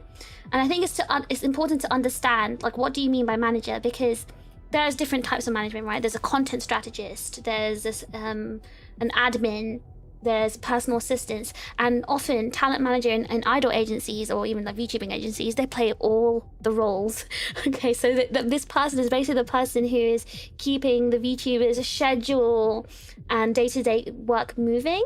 And if they're indies, they're often also people who are finding opportunities for that indie. So they're not like some sort of like creative mastermind, but they're more like an operational bridge between the VTuber and like potential brand deals, sponsorships, producers, clients, venues, media, and also the fans, because it is not safe for VTubers themselves to reach out with their personal information to like potential sponsors or producers or whatever. You need that kind of third party to be that operational bridge. It's safer, but also looks more professional. And yeah, they're coordinating things for you, like performances, your content, things like travel as well. If you're going to go abroad for appearances, they're doing your admin work. They're the main sort of contact between you, the VTuber, and everyone else. Because the VTuber, well, if they personally they shouldn't be really negotiating like every single deal. Usually the manager filters and handles a lot of that, and then once they've got a good deal for their VTuber they're managing, then they will come back to the VTuber with it. And obviously there's incentive for that manager, right, to get a very good deal or negotiate a good deal, because they will take a percentage, or they'll take a monthly fee from that VTuber they're managing. So yeah, they're handling things like networking, sponsorships, brand deals, schedules, contracts. They're doing a lot, and they're also like, they might also be coaching you or monitoring your analytics, or they're also providing you emotional support and like problem solving and stuff like that. Now, obviously, indie managers do a lot more than like, as in, one indie manager will probably do all of that, whereas in an agency you've got kind of multiple people filling in those roles. So it's not that all that pressure is not on just one person. Usually there's someone handling marketing, there's someone handling the admin. Like, for example, in Aegis-Link, we have 2 talent managers at the moment, and they split their responsibilities. For example, you guys know Dan. Dan handles a lot of the like scheduling and admin stuff, like reminding us, oh, you've got this, by the way, coming up, blah, blah, blah. And also, when it comes to agencies, what managers do, they are responsible for actually making sure we are also following the agency policies. Because, you know, in larger agencies, like, or very companies rather, managers are not actually, you know, personally negotiating everything, like all deals and stuff, because there's separate sales and legals and business departments, right, in companies. However, in agencies, they'll be doing things like managing the talents, you know, making sure they actually fall in line with the CEO or the producer's like image and requirements. And they're also checking whether, like, you know, things make sense for that talent. For example, is a sponsorship, does it conflict with any other existing sponsorships you have, or even CEO will do that, or, you know, does it fit your brand, stuff like that. And again, indie managers will do the same thing. And in smaller agencies, for indies, yeah, again, the talent manager for that indie is probably doing everything, like negotiating contracts, invoices, the social media, crisis handling. They are basically there to make sure the talent can focus on performing. Yeah, and again, for indies, they're usually expected to find like sponsorships and brand deals again and stuff like that, for paid opportunities for the indie. But that's why it's important to like understand like what kind of size stream are you talking about, and what kind of manager did they hire. If it's someone to look for opportunities, they probably need it so they can get opportunities and grow or make money. But it really depends. It really depends on like what the goal is of that streamer.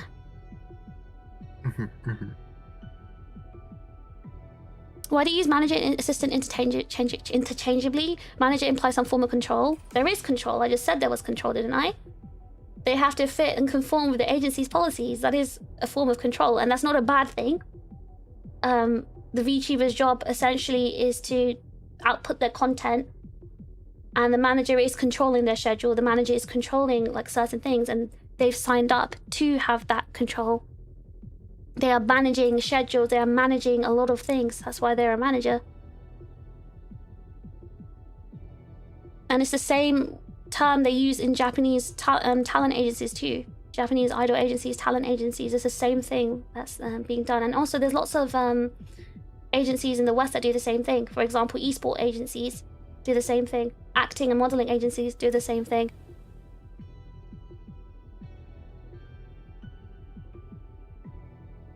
Do you have anything to say, Yui? Yeah, no, I think that summed up pretty well. I think that the thing to stress, I think, in Enev's question is that its managers are probably honestly doing a lot more outside of the actual streaming function of streaming activities that the talents do, but it's more a lot of like the behind the scenes work and project management and all of that stuff. I think is kind of like the key takeaway for this question. There's definitely a distinction between assistants and being an assistant and a manager. An assistant is someone, who would just do like things that you don't have time to do, like creating thumbnails or blah blah blah. They're not managers. Those are just personal assistants. Like I said, there is a distinction between content strategists, managers, and personal assistants. But talent managers, like independent ones, they usually do all three. Is my point. And that's why they just go under they fall under the same the overall title of manager. Yep. Okay, so maybe we can go for the next question here, which is by Generic 2. So Generic 2 asked, many companies close within their first few years, but the churn in VTuber startups seems especially high. What do you think is the reason for this, and what lessons can the industry learn from the past 6-7 years? Okay, it's the 6-7. Sorry. Anyways, I want to I say, don't was that generally deliberate? agree. Okay, so yeah, I guess um, I would say I don't necessarily agree with Generic 2's kind of outlook on VTuber startups. I think the churn rate is really high, but it's nothing exceptional or like out of the ordinary, right? Because and the statistics for this really changes depending on like the source you're looking at, right? Like the structure, but like the harsh reality of starting a company is that most of them fail. I think the statistics really I think it's like the last time I looked, it was like 20 to 40% startups fail in the first year, and that number goes up to like 50% in year two. That number goes up to like 80% in the first five, and then it's like over 90% in the first 10. So it is really hard. It is really, really hard to um, to make a successful business. But what do you think is the reason for this, and what lessons? Yes, but there are a lot of lessons to learn, and I think that's I kind of talked about a little bit in my earlier question about, like why did I think I could start an agency? But some of them is just like a lack of understanding of kind of like the dynamic between your, employee, which would be the VTuber talent, and the employer, which is you as the company, not being on the same level, but also, not being able to do the things, having a meeting of minds when it comes to approaching what it means to be a VTubing agency. So I think that is like kind of one thing. Um, then there's like very very straightforward reasons. There's like there can be a lack of funding. Running depending on your business model, and especially kind of like a quote unquote. I think I would consider Aegis-Link more of like a traditional VTuber agency kind of model where we provide the initial IP and from scratch, and you get well, not in all cases, right? Because we Mayfei onboarded with her existing IP before, but we do kind of, it's very expensive basically is what I'm trying to say, and it's hard to kind of realize how much money goes into all kinds of different things, paying your staff, going to conventions, sponsoring events, all of these kinds of things, they do add up, right? And it's over a long period of time, so that it is, sometimes people, I mean, the harsh reality is that people run out of money, right? If there was an infinite money glitch, that would be great, but again, the realities of running a business. Um, I don't know, I think maybe one thing too is kind of like there's this sort of lack of sort of long-term vision, right? Like, what do you want your company to be? What do you want this company to be in 5 years, in 10 years? Where do you want to be? And kind of understanding like how do you get there? I think a lot of it's a hard question, right? Like, how do you get there? Because if you knew that, then every company would be successful. But it's kind of not understanding the recipe, I guess, for success. And it's identifying, okay, well, do we need to invest more into this project? Do we need to cut costs on certain aspects of the business operations? What can we do to make things more efficient, and how can we work towards building that level of cost sustainability? I'm trying to think of like specific examples that could be helpful, but what do you think is the reason for this, and what lessons?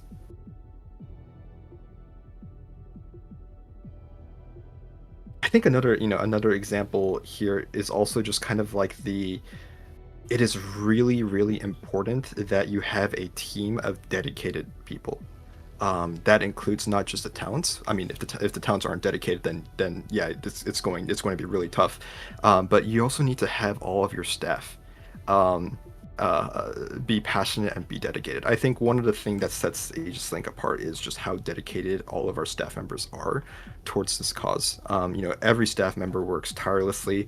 I will be straight up. A lot of these people are, I think, in the grand scheme, they're working so many hours for what I would love to give more compensation to them, but you know, as a startup, it is harder to just what's the term I'm looking for, to adequately, I think, or sufficiently compensate them for just how much work they do.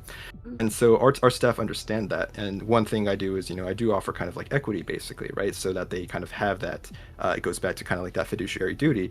But, you know, being able to be a part, you know, an owner of this company, and being able to kind of, you know, what you're working basically directly feeds into into your reward. And so that's kind of what we do. But that is really hard. It's really hard to retain staff who are this dedicated to the cause. And I think that not having, you know, and you need those kinds of people. And sometimes the companies, you know, when this kind of happens a little bit more in smaller companies, I would say, is like when you don't have those people, things can fall apart pretty fast, especially when you know, maybe sometimes the company owner could kind of lose interest, or they kind of lose their sense of direction, or they don't, you know, they kind of feel like, I don't know what to do, because again, it is really, really hard. And I often kind of question, I'm like, what do I need to do to kind of hit that point of sustainability? It's a very hard question that is very convoluted. And so when you kind of, it's stressful, because, right, it's your own money that's being poured into the company. And sometimes you can kind of like lose that sense of direction. So being, that could also be probably one of the reasons why VTuber startup churn rate is higher, or is high. Yeah, I think that's basically my initial response to a generic 2's question. So if anybody has anything they want to further add. Oh, okay, I see Fish is currently in the bathroom. No, so I'm I will back, just I'm back, welcome back. welcome back. So yeah, let me just see if You didn't even know there's I was anything else gone. you want to. Sorry, gosh. So if there's anything else you want to add to that point, I don't know when you dipped back in, Fish, or when you left, but other than that, let's see. Sir. Oh. Let's go for a minute. Just a single minute. Oh, sorry, my bad. Okay, so then Sir Dunce asked, do you look at other content creation business outside of VTubing as a model to learn from? Yeah, definitely. I mean, we've definitely dabbled in kind of, content creation businesses. Right, yeah. So I think it's really important to understand also that VTubing agencies, or just agencies in general, we're not just content creation. Like, we're not just in the content creation field. It's you know, you have to involve multiple different aspects. You know, there's the merchandise aspect of things, there's the events organization aspect of things. You know, you want to create these spectacular moments to celebrate, and that's kind of yes. So I think there's like a little small difference between like event planning and content creation business in general. So there are definitely different like fields that you kind of need to take into consideration when it comes to making business operation decisions. Can I chip in as well with something? Of course. I want to also, I think Dan also said, it's also harder to overcome adversity when there's less passion. I want to say, like, from the talent perspective, right? We as talents, right, we can see firsthand like how much passion all the staff are putting into this like Aegis-Link project, especially like Yuri. Like, he's already told you guys, his day job, he's an attorney, and you guys probably know attorneys work a lot. So Yuri doesn't sleep, he does his work, and you can't really do that unless you have passion, unless you really are truly, like, you know, into what you're doing. And it's not just Yuri, right? Like, he hired all the staff with the same sort of passion and long-term goal. Like, we want to, you know, they want to either help VTubers if they're managers or like staff, or as the VTubers ourselves, like, he hired, you know, the ones who have real passion to, you know, for VTubing and everything. So that whole like group passion we have is what keeps us going. And it's nice when we all see each other's passion, and we all see that everyone's equally working hard. There's like no one's slacking, and we feel like, oh, why am I doing all the work and this person isn't, kind of thing.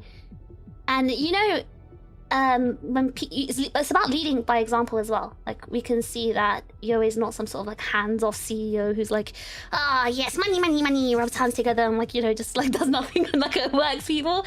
We see how hard like Yo and everyone else is working, and that also like inspires us and pushes us to work hard as well, because we all want Aegis-Link to grow.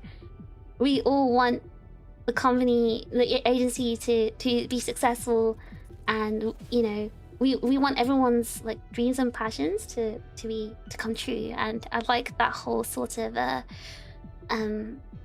atmosphere and feeling. It really feels like an idol group. And everyone's working hard to make it, and it's really nice. It's really nice.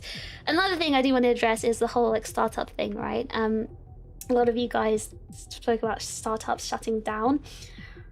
I told you guys I used to work for 2 startups, right? And I instantly knew that they weren't going to be successful because of the way they handled their operations, but also the way they handled their finances. Now, these were all VCs, so they were not very good at handling money at all. Now, the difference here is all of this money is Yoi's money. As in, like, Yoi worked hard to save up and earn that money, right? So Yoi knows how to spend his money and not waste it. So I think that is a very, very big key point here.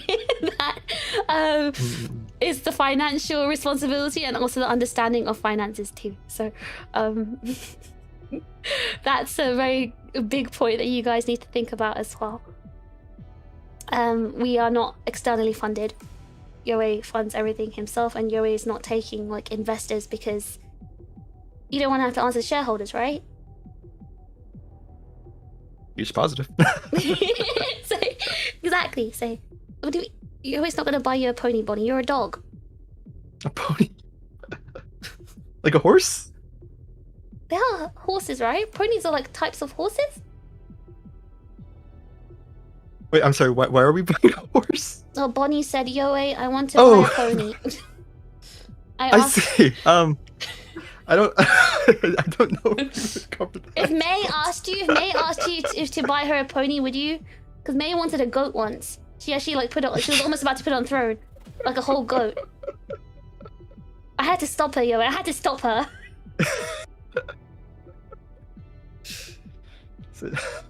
I don't know if the... Oh my lord. I don't think it's sustainable. I like the creative direction on that. Can be an animal farm. The Aegis-Link animal farm? Okay, so that would be really fun. Oh my gosh. Have the petting zoo. Oh my god. Or I don't know if a pony would fit in a petting zoo, but sorry. Anyways. Okay. Let's see. Next. So I think there were some questions in chat. Yeah, I'm catching up as I'm scrolling to see if there's any good ones. Yeah. This one I don't know if you want to answer. Does entertaining to a specific type of audience end up making the company cease operation? Oh, I'm sorry. Let me just look for that real quick. Sorry. So it's the serving a type of content to. Oh, I found it. Okay. So Mary Claris 4762 asked, does entertaining a specific? I think they mean specific type of audience. Yeah. Might end up making the company cease operation. Oh, that's an interesting question. I think that there one important thing to do, right, when starting or releasing a product, in our case, right, it's VTubers, is understanding like kind of what the market is, you know, what the market is for the type of content that you do. So I think it is necessary to a certain degree. Mm-hmm. And there's certain type of content that we can't do, right? Yes. I think basically it is something, you know, where Aegis-Link we do have minimal, but we do kind of have strict, minimal but strict regulations, rules when it comes to the type of content you can do. Exactly. And that's coming from a place where, you know, it can be, you need to be very, very careful when serving specific types of audience that can be successful, but it needs to be sustainable. And for us, Aegis-Link's priority is to be sustainable, and so we need to be very careful about doing those kinds of doing certain type of content that we think that it might be a sustainability risk. So yes, I think that it is really smart to focus content on successful, finding that niche and working towards it. And that could maximize, right? That could maximize your growth, your short-term growth, and everything like that. But the question that we need to consider, okay, is this sustainable? Does this work for the company branding? Will we have to think? An example is like certain companies will refuse to work with certain people if they engage in certain types of content, right? A very, very easy example of this is politics. If you talk about certain types of politics, it's politics unfortunately is naturally very diverse, and you might lose out on a business opportunity, so may as well not talk about it. Those are kind of just some examples. And also, Yoe doesn't let me become a gambler. Otherwise, I'd gamble and stream every single day, guys. Because I'm really good at gambling. Please don't gamble. Please don't gamble. Yeah, see? Yes. I can't become a gambling streamer. No. I have to play gambling games instead. Yoe, did you see my tweet? You saw my tweet, right? With the sock. Yes. Yeah, I got hacked.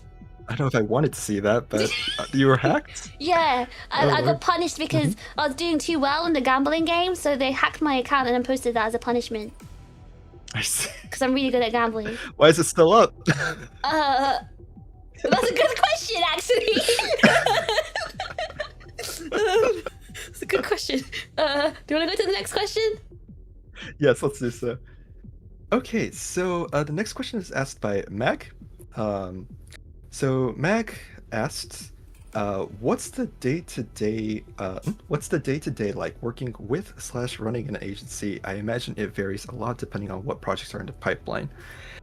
Yeah, so from the perspective of running an agency, it is a ton of emails, meetings, and messages with, various parties, right? This could be range from people like, sponsors, to business partners, to other agencies when you're doing a campaign, service providers when doing a project that, that I'm spearheading, for example.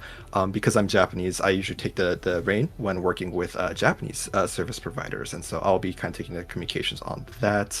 But it's just a lot, when it comes to kind of following up on people, but also getting followed up on. When it gets to this level, I think a lot of people relate to receiving basically multitudes, hundreds of emails, and like figuring out, okay, which one you need to figure which one's the priority, because we only have so much time.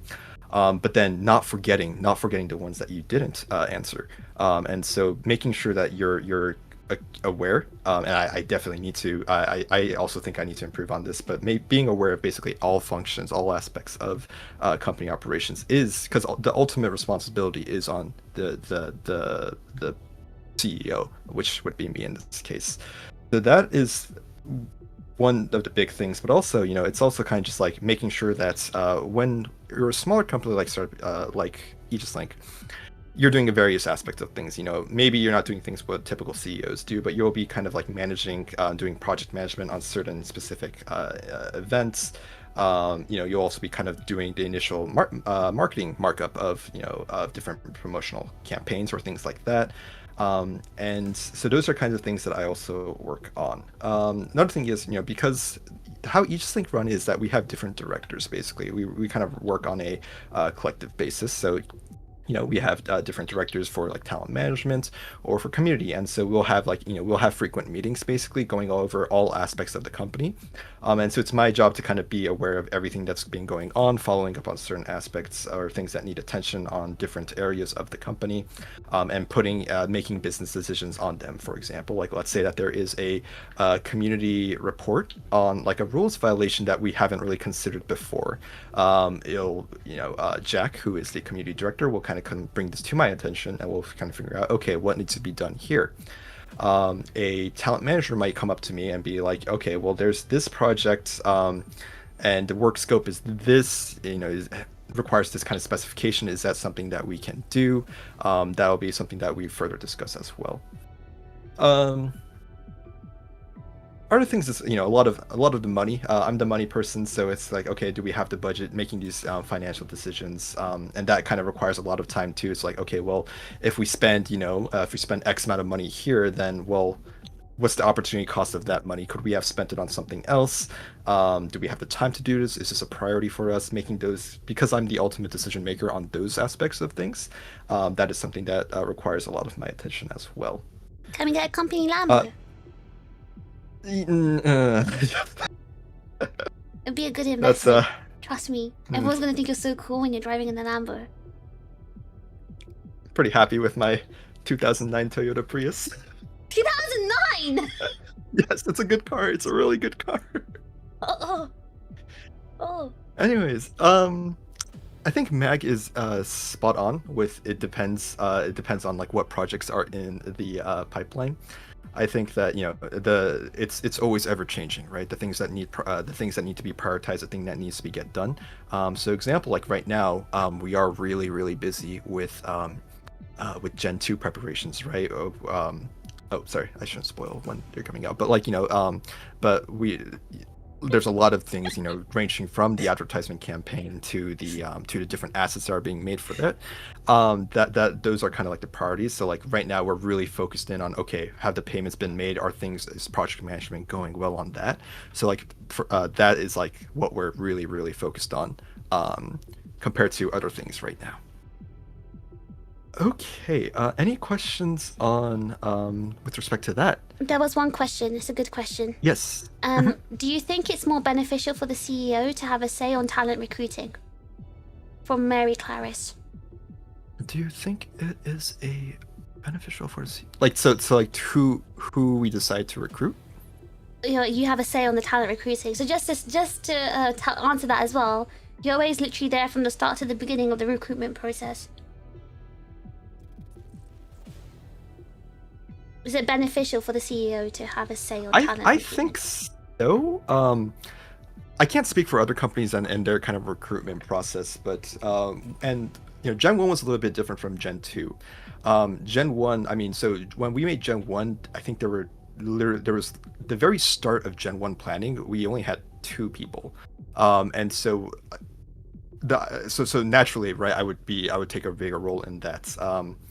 But with Gen 2, we decided to, you know, play a little bit more in the role as a producer for that unit. And so that was the first draft of kind of like what we were thinking was prepared by me. So in that case, I think it is beneficial, right? If the CEO is directly involved with the production aspect of the Gen, you know, this is things like, okay, well, like what is the thing that binds them together?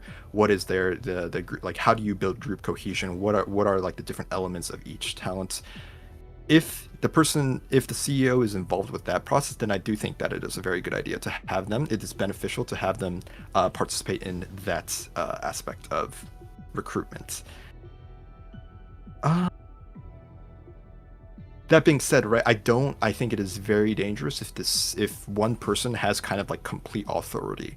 You know, the Gen 2 recruitment process and Gen 1, you know, because towards the end of Gen 1 recruitment process, we had more staff, but it is definitely a collective decision on like, okay, well, like, you know, this person has, you know, this individual has, or this director has very good insight as to maybe like the you know, project development skills of a application, or some person could like, oh, this person has a really good idea of, you know, what it means to be a agency VTuber, or a corporate VTuber, or, you know, somebody has good insight on like, well, I think this person has a really good idea of content creation and how they're going to deliver on it.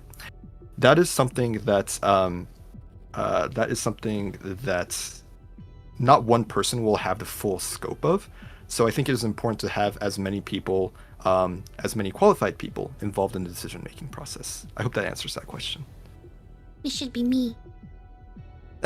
I'll be the one recruiting them all. I promise I'll do a good job.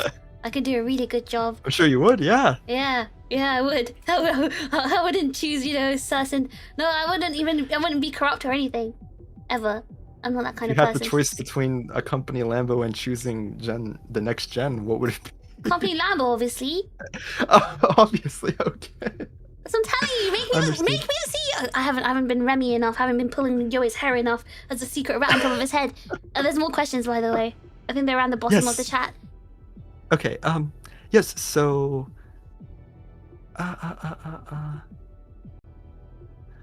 Joe, Back up Joe Cool. Joe, sorry, let me find.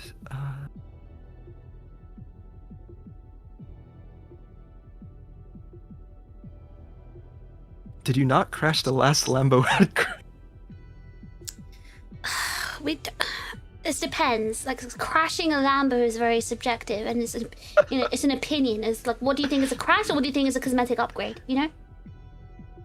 Is the Lambo still usable? No, but okay, so I think it's. No, but it's a showpiece. It's about showing that you made it as a streamer. Yeah. I see. Okay. So back up Joe Cool asked, would it ever be worthwhile for an entertainment company to borrow from other industries and have something like a public release of a production or development roadmap? That's a really good question. I think that it needs to be kind of altered in a certain way, because like one kind of unique thing about VTuber advertising new generations, for example, is like you really kind of need to strike the iron while it's hot. So it's kind of like our philosophy on this is like, if you kind of spoil it months in advance, then it's hard to kind of build that that hype during the actual pre-debut phase. So that probably wouldn't be something that we would want to implement. That being said, there are things that I really want to do in terms of roadmap. For example, like a convention roadmap, like so that people can plan of like what events we will be at. Now, what's kind of naturally a little bit hard about that is there are times where you intend on appearing at a convention, but it just plans fall through. It's not the fault of either side, but sometimes negotiations don't pan out, or like basically what I'm saying is like we can't guarantee. But that being said, I do think it's really important in terms of like community communications aspect of things to notify. So like for example, like we will be at Offkai. We will be at Otakuthon. We will be at ANYC. But for example, like ANYC, the details haven't been hashed out yet. So it's kind of hard to make that decision. That being said, I do think that it's really important. I think Joe is kind of spot on that we should have some kind of like public release or the development roadmap is kind of interesting. That's something where we would have to kind of evaluate the kind of like the advertisement or the promotion effect of that, of how that would impact the promotional campaign of that if we kind of notify everybody too much in advance. So that is something that we would probably have to look into. But I do think that Joe is right. I would love to have kind of like more of a public release of information. Boss, you revealed it. Yes. You revealed ANYC mention, Otakuthon mention. So now I'm allowed to I think talk about Otakuthon has already been. Okay, yeah, they did. Oh shoot! Yeah, ANYC did, wasn't? You've said it now. Oh no! You've said it now. Oh lord! Oh lord! Well. Oh guys, Jesus! Okay, well. You was calling me the leaker. It's our own boss who leaked it. Okay, well, okay, well that's Jesus. Okay, nobody heard anything from me. But yeah. Alrighty. So let's see. Next question is from Victor. I have a question. Since Gen 2 is coming off, is a model made for the talent or the talent recruited based on the model? So this heavily depends on like what the agency is. Before Aegis-Link, the models are generally created before. That's to kind of give us also an idea of like, okay, does the applicant match the model? Do we think that we could see them in a certain way? With Gen 2, we did have kind of an idea of like, not just the visuals of the models, but like, what does this model do? What do they represent? That kind of aspect. So that is something that with Aegis-Link, the talent is recruited not solely based on the model, but that is a material consideration factor. Not me though, I was born this way. Yes. Okay, next one is, Yoa, does running Aegis-Link benefit your life in a financial way? Oh no, Yoa, I can hear Yoa's heartbreaking. so no, okay. I think the answer to this is currently no. Don't worry, I'll make you rich one day. Just give me. The thing is, well, yeah, it's kind of like what Fish. The thing is that like we fully expect it to be very very into red for the first 5 years, Ideally, we would be sustainable. We would basically break even at year 5, and then obviously, right, I wouldn't be starting this company if I didn't think that there was a financial reward at the end, right? It's always a risk, but we want to work towards being positive. And in that event, yeah, of course, it would benefit my life in a financial way. But I think currently, right, but it is, Aegis-Link is benefiting me more in a personal way, right? Because it is so rewarding. It's kind of how Fish talked about how staff energy can affect talent motivation, but it's also vice versa, right? Whenever we go to events, or like whenever talents release big projects that they've worked hard on, it is so rewarding to see the fruits of their labor. One of my favorite aspects of running an agency, right, is doing conventions. They are so expensive. They are really, really expensive. They easily hit 5 figures. I'm sure some companies shell out, maybe even 6 figures. And so it's a lot of money, but being able to, see moments where like, our community members are able to interact with our talents and like meet and greet TVs, or getting to talk with community members, like that is such a rewarding experience. So that, like, I would say that the running Aegis-Link definitely benefits my life. Maybe not in a financial way currently, but it definitely benefits my life in a personal way. Just to add on to this, for anyone who's feeling worried, like, oh my god, is Aegis-Link gonna close down because no money? No, Yoei thought about the money very, very carefully, just like how he outlined in those Reddit posts, right? It's all coming from Yoei's like personal money, and he's already has a plan in his head on how to budget that money for the next few years or whatever. So we're not gonna just like randomly like close down out of nowhere or whatever. I mean, unless like Yoei don't die. Unless that happens. Yeah, I don't think so. Yeah. I hope I don't die. Yeah, no plans on dying. If everything continues normally with like Yoei, then his health, then yeah, he's already like set aside whatever he's planned for Aegis-Link. So he's thought about the business plan for like the next several years, and that's again what I was telling you about earlier when I was teaching you guys about different business models. Do you guys remember what I taught you? You guys remember? You guys have forgotten. It's all about the way you run the type of model, and if you've actually planned well, then you're executing your plan properly, and that includes your handling of the finances. And again, because this is Yoei's personal finances, like it's all Yoei's money, right? And he's got like no shareholders to answer to saying you need to make XYZ money per month. Yeah, he's got more incentive to use that money carefully, and not just like use it like water and buy himself a new Lamborghini or whatever. He knows how to like use it properly. Wow, he's like some sort of businessman. I know, it's crazy. Maybe it's also helpful that you understand contracts and everything as well. You're a lawyer. I think that also helps. Oh yeah, look, Yoei, maybe you tell everyone. We should have said this in the beginning, maybe, but you remember, like, what part of law do you specialize in? Yeah, so for me, as part of my day job, I'm a cross-border international transactions, cross-border transactions lawyer. So, what's the best way to do this? The easiest way to do is like, for example, let's say a company wants to buy another company. We will kind of do it's called mergers and acquisitions basically, and it's kind of like we assist our clients, the company, and with respect to the acquisition process of those companies. So that's kind of the bulk majority of my work. So it's like a lot of contract reviews, due diligence into the companies. Usually we do the buyer side, but we'll look into the company's operations, make sure that all of the representations and warranties they're making are correct, and basically kind of like fact check them. So and drafting kind of the transactional documents so that everything can be smoothly transferred over to the acquiring party. But the really interesting thing about my line of work too, though, is I get involved with all kinds of different fields of work because I work at because the nature of my work is cross borders.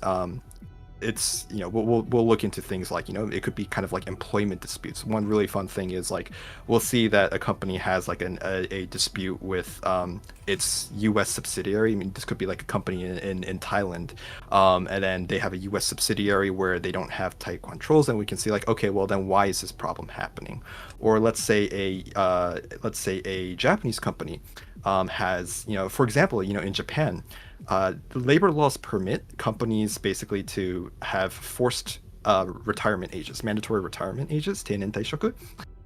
Whereas in the U.S., you cannot terminate the employment of somebody based on age, because that'll be discrimination. And so it's kind of like figuring out like these differences in laws. Like having that is part of the fun stuff of my job. And also like the business ethics side, like you're very passionate about ethical side of business and stuff. Yeah, you know, so being Japanese, at one point in the I think it's probably like the early 2010s. Yeah, early 2010s. In Japan, there was a very large phenomenon called the Black Kyo, which is a black company, where it was a lot of, you know, these Japanese salarymen, salarywomen, businesswomen would be, you know, they would be either, you know, they would be overworked. They would be the working conditions were like very, very rough. You know, we're talking about like working, you know, regularly working 8 hours overtime or something like that. And so it was a huge problem. But I was a business major in my undergrad, and so I took that on and learning about like, okay, well, like, you know, what are the different aspects of, you know, I mean, because like every company, you know, there are you don't need to kind of mistreat, overwork, indirectly kill, you know, your employees to be a successful company. And so that's kind of why I wanted to really make sure that, you know, albeit, you know, our staff, I would say, are kind of overworked, so I do really appreciate there's a difference. There's a difference of working out passion and love and being a company slave. There's a difference. There's a difference. But I did, yeah. But that is kind of like why I want, you know, Aegis-Link to be kind of like more of a sustainable company that aligns with like kind of the business ethics that I would want to see in a company that I would want to see be successful. So to go back to that question, yes, while Yoei may not be financially benefiting at the moment, he's spiritually benefiting, yes. but hopefully we can be successful, and then finally Yoei can, you know, buy himself a game or a manga. Oh my god, there was something you said once, Yoei, long ago, and it made me feel sad. You're like, oh my god, should I treat myself to buying a video game or something, or this like one thing, or I should be saving that money for Aegis-Link instead? And that broke my heart. That made me feel really sad when you said that.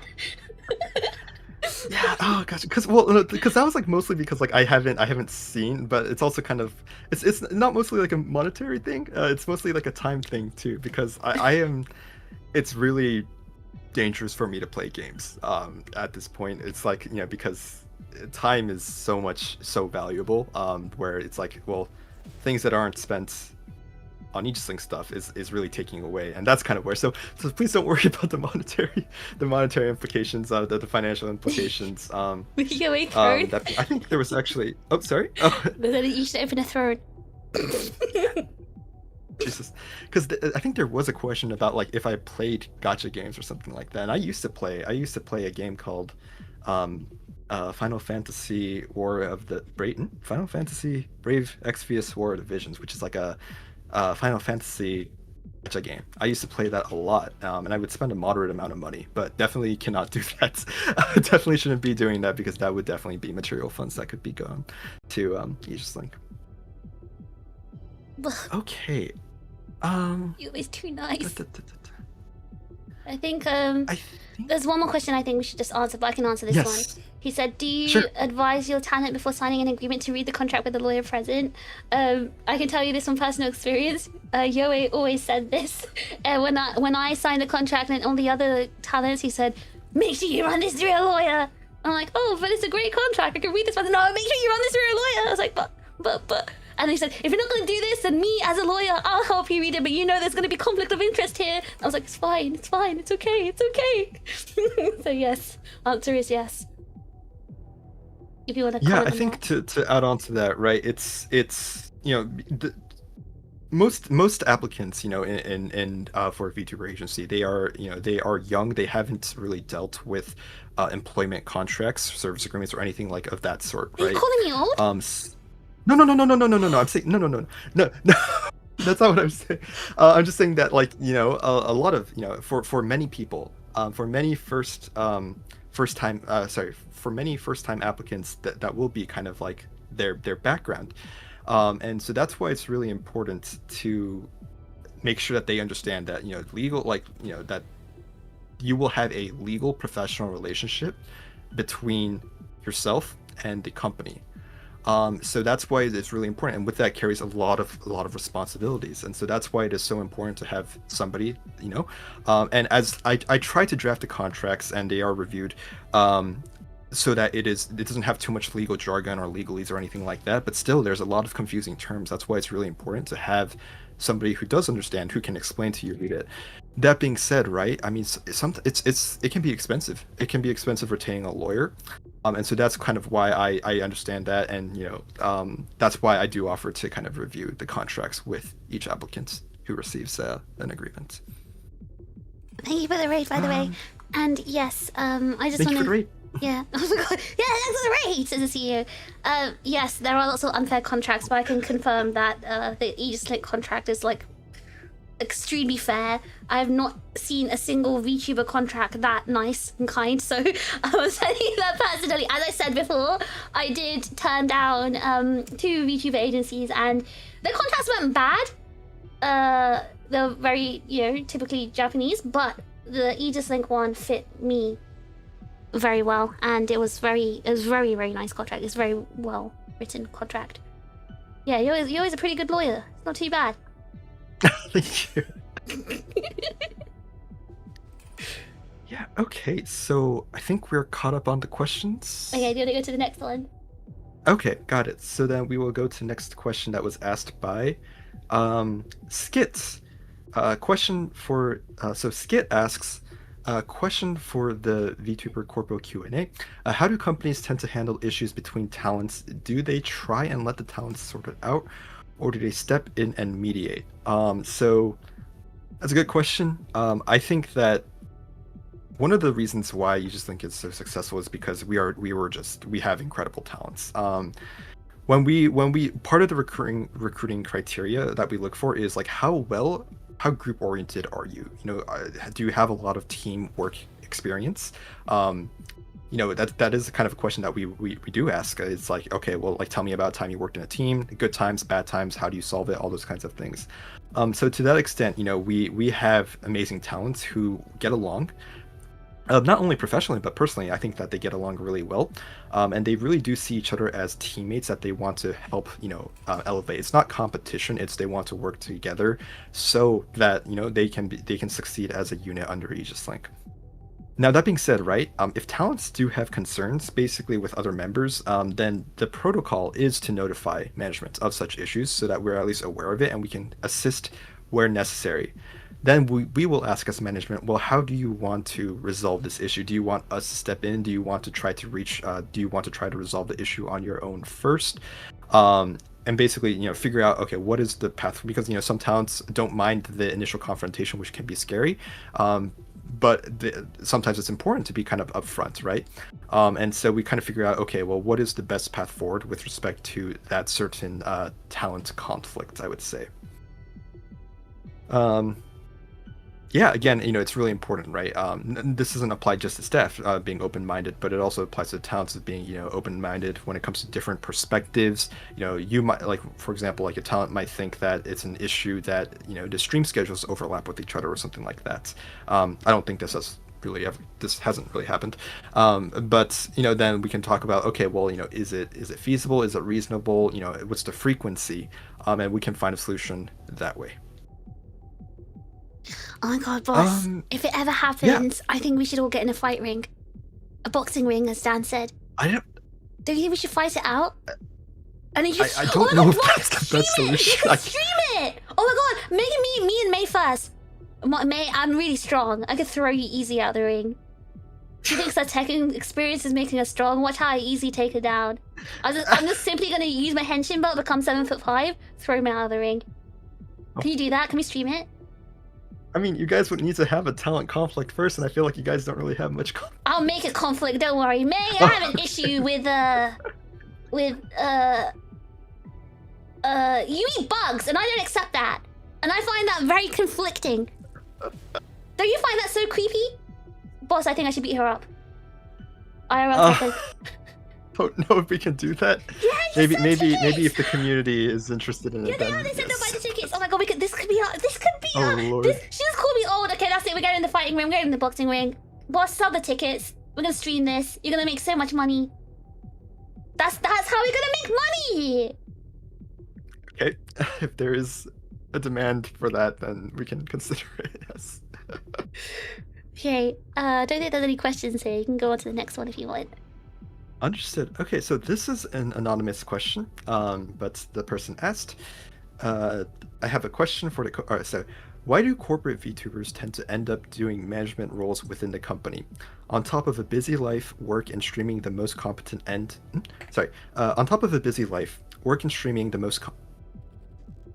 Oh, sorry. I think he means on most top of busy life, competent work, and streaming, the most competent end up doing way more behind the scenes. This can lead to a lot of stress and ending in burnout. So yes, this does happen, and I do think that this even happens in Aegis-Link.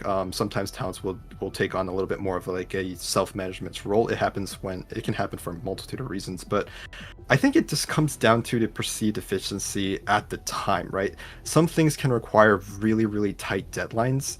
And when this happens, sometimes it feels like it can be easier or faster or more efficient if they, if they just did it themselves. Now that's when you're looking kind of at the long term of things. Well, that's going to that's really dangerous, right? I think that's the person who posed this question is absolutely right. It will lead to stress and it ends up in burnout. That's why the management team should be able to and should handle a lot of management should handle management roles. That is very important, but sometimes things fall through the cracks. It could be if something is really tight deadline, it could be a time zone issue, or it could be kind of like a different people weren't not on the same wavelength when it comes to what needs to be prioritized or what needs to be done on a specific deliverable. What was the work scope of that deliverable? Sometimes these things just do happen because we are all human, and that's why it's important to learn from those mistakes and to be to improve and to be better, right? These things are really, really complicated when it comes to the practical implications of having that talent to management relationship. That's why it's important that that's why it's important to improve. And so we need to identify, okay, this was an issue, how can we fix it, and how do we improve? It's not an overnight fix. I mean, well, if it can be an overnight fix, then yeah, of course, let's make it an overnight fix. But it's important to kind of think in the long term things. Okay, well, are we transitioning to that stage where we can have kind of this relationship built on trust, but also practical efficiency, too, so that the talents don't have to do these. Have to do these things. Boss, drink water. I'm gonna take over from here. Yeah, thank you for the reminder. Oh my god, hydration check. 1 second. Also, I want to give my my 2 piece on this, my 2 pence. So I think this is like an issue that happens in a lot of companies or agencies. Like you see like a lot of VTubers complaining or talking about this. Why do they end up doing... I think management roles, I think by what you mean is like a lot of, I guess, roles that, jobs that managers could be doing. They end up doing a lot behind the scenes and it makes them very stressed. One thing I want to say, okay, for big companies, the answer is different depending on the company, right? When it's a large company, it's usually because, again, that whole chain of command is so long and they are not very hands-on when it comes to recruitment of their managers. So things kind of fall through the cracks, and perhaps the managers are also overworked as well. And there are cases where the managers are managing too many talents and they just, they're dropping the ball because they're kind of like underpaid, and they're also managing way too many VTubers. So it ends up that, because of the whole like urgency and stuff and the efficiency, the talent has to just do stuff by themselves. Oh yeah, there's a secondary situation where the manager's just not very competent, and that can affect the talent as well. Again, these usually end up. I can't speak. These issues usually end up happening in large companies, but for smaller agencies, this could happen because also the lack of staff, right? Because when you think about the fact that it's a startup, right? The nature of a startup is that everyone wears all the hats, right? Like, I've worked in 2 startups, and I've had to do things that, you know, I was told, like, you know, we're a small startup, we need to prove ourselves, and we need to do, like, everyone has to kind of pitch in, and you kind of agree to that before joining. I'm not saying that's the case of Aegis-Link, by the way. In Aegis-Link, Yoey made it very clear earlier, the managers will be doing XYZ, but for startups in general, people who join know that they have to kind of wear all the hats. You guys know my friend Ocean, right? She's literally working for a startup for free, because just to build her portfolio, she's working for a startup for free, and then no one in that startup is getting paid. They're all just trying to make a game and publish a game and look for investors. So she's doing a lot of things other than just art. So this is just, again, nature of startup. And for me personally, right, can I talk a little bit about my personal experience, boss? Aegis-Link? Of course. Yeah. For me personally, right, at least in the first year of Aegis-Link, we were still kind of like figuring things out, and things were a bit rocky when it came to, like, you know, management stuff. And for me, again, it was just more efficient to do stuff by myself, because there was a lot of things that needed to be done, and it was everyone's sort of like first time handling all these things, and I didn't want my, you know, I didn't want things to be affected, so I just thought, okay, so it is just easy if I just did it myself. While it was stressful, yes, it was necessary for the growth of my channel. Oh, Ocean's here! It's scary. She knows I'm talking about her. Oh my god. But yeah, managers, it's not like they were, like, you know, just sitting on their butt not doing anything. It's just that everyone was wearing all the hats, everyone was pitching in, and to me pitching in isn't like something I was against, because again, this is a company where we're all trying to make it work. We're still new, we just started first year. Sometimes these things are necessary. To be honest, I think it's more of a issue when it's happening in a large company that has the money, the resources to hire more managers, and they don't. I think that's because obviously they're trying to milk the profit or whatever, but it's not the case when it comes to, like, smaller agencies usually. So yeah, that's my answer to this. Do you have anything to say about that, boss? No, I appreciate that. I really do. Yeah, it's definitely, I think one of the things with, like, Aegis-Link is, again, kind of going back to that startup. Now, that being said, I think I've mentioned the word startup a lot, but I also think it's important for everybody, like you can't just stay as a startup forever, right? It's either, like, you're either a startup or you develop into a full-fledged business that's sustainable, or, you know, you crash out. So we can't, it's... I do kind of feel like sometimes people use the term startup as like oh, anything can happen, or like anything we do wrong, it's just because we're a startup. Like you don't really have the luxury to keep saying that, right? So for example, like, you know, if fish just have to cover some aspects, we can't just keep that as is. You know, again, you need to keep improving so that you can develop into you know, a fully fledged sustainable business. Yeah, boss remembered when I did this. Boss remembered when I did that. Yeah, say that again, Yoey. What? Say that again. Huh? Wait, hold on. Wait, what? Say that again. Oh, Jesus. Sorry, I put it away. I'm sorry, I didn't mean it. Oh God. It was a joke. What I meant was, yeah, exactly. Can't stay as staff as forever, right? Yeah, you gotta think about sustainability, right? Yeah. Sorry, okay. I was trying to be American. Yep, you're very American. So Mark Davidson asked, did you guys discuss about the difference between an agency that's based overseas versus an agency based in Asia and their contractor differences, including the enforceable actions, slander, and defamation? So that's an interesting question, but it's a little bit complicated, so I don't know if we have the time to address that. Yeah, it's not that being too said, relevant. I'm assuming... but there are, yeah, so I think the key takeaway here, right, is especially when it comes to IP is a very famous example, right? Like each country, international IP is a very, very difficult thing to actually kind of enforce, have enforceability on. That's why it's a very convoluted process. And the same can be said for things like slander and defamation, right? In Japan, you can say the meanest things about somebody, yeah, in Japan you can say very, very mean things and it'll amount to slander, even if it's true. But in the US, right, there is kind of like a truth component. So there are very, very different aspects of illegal interpretations or legal enforceabilities on different jurisdictions' laws. Sorry, a lot of the issues that... Sorry, okay, so Mark David also asked, a lot of the issues that VTubers have with management... sorry, is this a question? I don't know. Not the... I don't think there's a question. They're just giving their... Oh, okay, gotcha.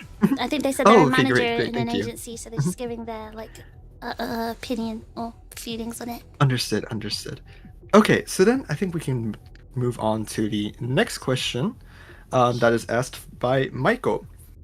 So Michael asked, would love to know any changes in opinions or revelation he's had about the VTuber agencies, if any, from when he first started to now. Thank you very much, Maiko. So Maiko is actually, for those who don't know, Maiko is also in the industry. He is the manager for Miss Michi Mojibi, and also works on various VTuber projects. And so Maiko is actually somebody that I talked to very early on in the initial stages of Aegis-Link's formation, and he gave us a lot of insights. So with respect to his question, I'm not sure if there's like lots of like changes in opinions, but there's definitely a lot of revelations. Although one aspect, one thing that I remember Maiko really nailed down was how important it is to have a consolidated internal system. This is like things like, okay, well, all the different platforms and software that the company uses to fulfill its business operations, right? And so he explained to me that like the concept of like, there's like too much software bloat in a lot of companies. And that is so true. Back when in the early stages of Aegis-Link, we used like multiple, and it wasn't too many, but it was quite a few, right? We used the Google Calendar, we used Notion, we used Notion Forms, we used Google Forms, and then we used Discord. And then we would use like all kinds of different scheduling applications, which we just kept changing because like we couldn't find one that felt really good to use. And it was a lot. It was a lot to track. You don't think it's that many, right? You can count it on your fingertips, but at the end of the day, like it's a lot to keep track of, and it's a lot to ask for both the staff and the town to be like, oh yeah, just fill out the Google form, or it's like, oh, go to this specific page in the Notion. And so now what we do is we try to consolidate everything we can into this one platform. Like in this case, like it would be Discord, and seeing utilizing the various bots or software programs that Discord has, and trying to integrate that into one system. So that is kind of a change. Although Maiko did stress how important this was very early on. I think. I mean, there's a lot of things I think maybe one thing that might be interesting for people to know is that I think there is sort of a little bit of a misconception that like agencies are very competitive against each other, where like you're kind of trying to you're competing over like fans or anything like that. But the thing is, I think that this goes back to our the question Matt raised, right, about the core principles, the core ethos is of Aegis-Link, and one of that is industry unity. Because again, VTubing industry, it's still in the growing phase. It's still very much in its infancy, and there's so much to work. We're at the point where any kind of win, any kind of exciting news for the industry as a whole is a win for the agency. And I think that many other companies work this way. I've had the absolute privilege of working with various companies. I don't think they'll mind me mentioning their name, but for example, Floric from SVA or Gabriel from VFleet. These people are and I love them. They are absolutely incredible people. And like and it's not just SVA and VFleet, right? It's all these other the smaller industry, right? It's because anything that we do together is going to be is going to be a win for all of us, and so that's kind of like one thing that I feel like it's kind of like always like discussed about like, oh, this agency's better, or like this agency will be on the top, and like that's I think those are totally normal conversations. But I also kind of wish people would kind of know like, yeah, like these are we're very much kind of like in this as a team for almost every agency I've had the pleasure to talk with. Now that doesn't change the fact that whenever anything, there are a lot of what's the term I'm looking for? There are a lot of headwinds, I think, in the industry scene where you'll have company closures, whether they be for completely reasonable and justified reasons, or for whether they be for pretty bad reasons or anything like that. And whenever that happens, it hurts the confidence that the VTubing stakeholder has in corporate agencies, and that's why it's really important for us to work together to bring really exciting events. And that's why it's so cool to see the different events that are being run by not just other VTuber agencies but other VTubing related events companies. Like whenever that happens, like it is always so exciting, right? For example, VSP and Oshi Vision and all those folks doing really cool things, where it makes the whole entire industry better. And so we hope to be able to continue contributing towards that, because it is really important to kind of spread my ideal.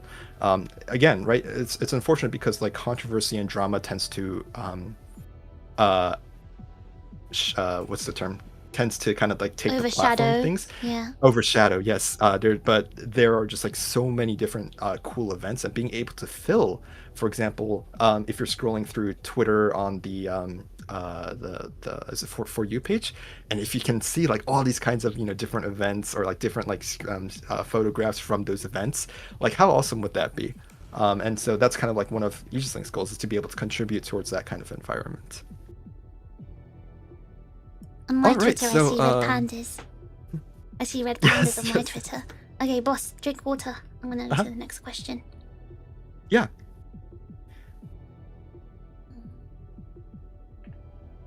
Okay. Okay. So, were there any questions in the chat? No, there weren't any. Okay, great, thank you. So the next question, and I think this is the last one, is by Dunce. So Dunce asked one question a lot of VTuber fans ask: why bother signing to a corpo at all, especially if you are an indie? You already have, if as an indie you already have a stable audience. So my initial response to this, I think, is that if you are an indie and you are happy with your stable audience in your current environment, you should not like why yeah, it's exactly as Dunn says, like why bother signing with an agency or a corpo.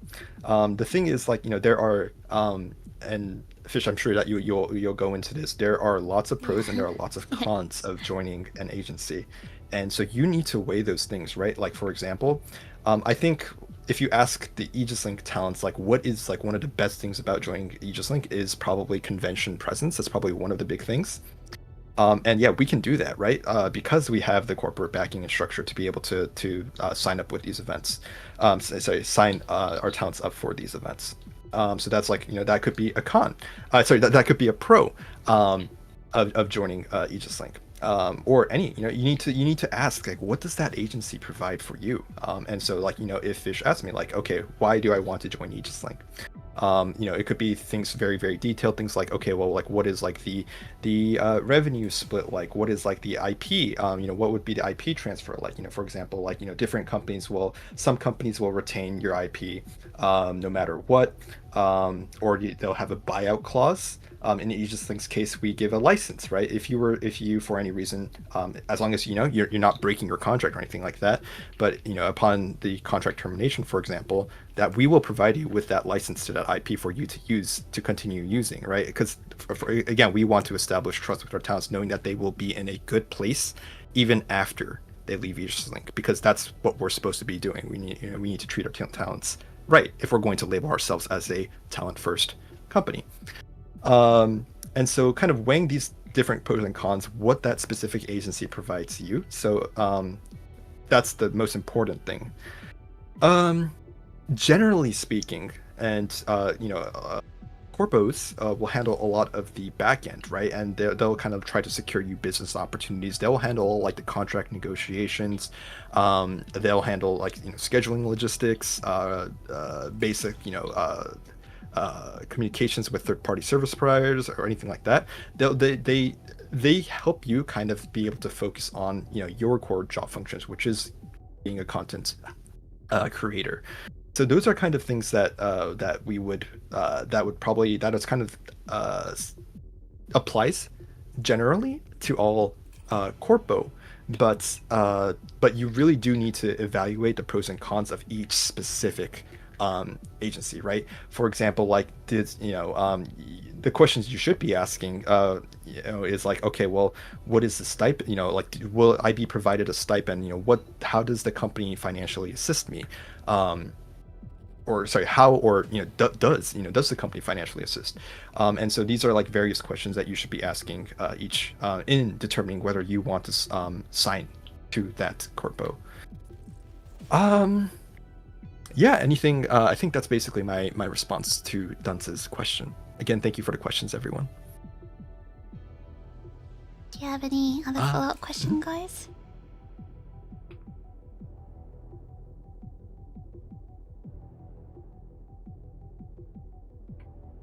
Yeah, I was really happy to do this. Again, thank you, Fish, for the invitation. Wait, don't go yet! Don't go yet! You can't go yet! You can't go yet! Okay. Yeah, just... sorry. I actually wanted to go to the next part with you as well there, because I thought in case you have anything to pitch in on it, it might be interesting. Sure.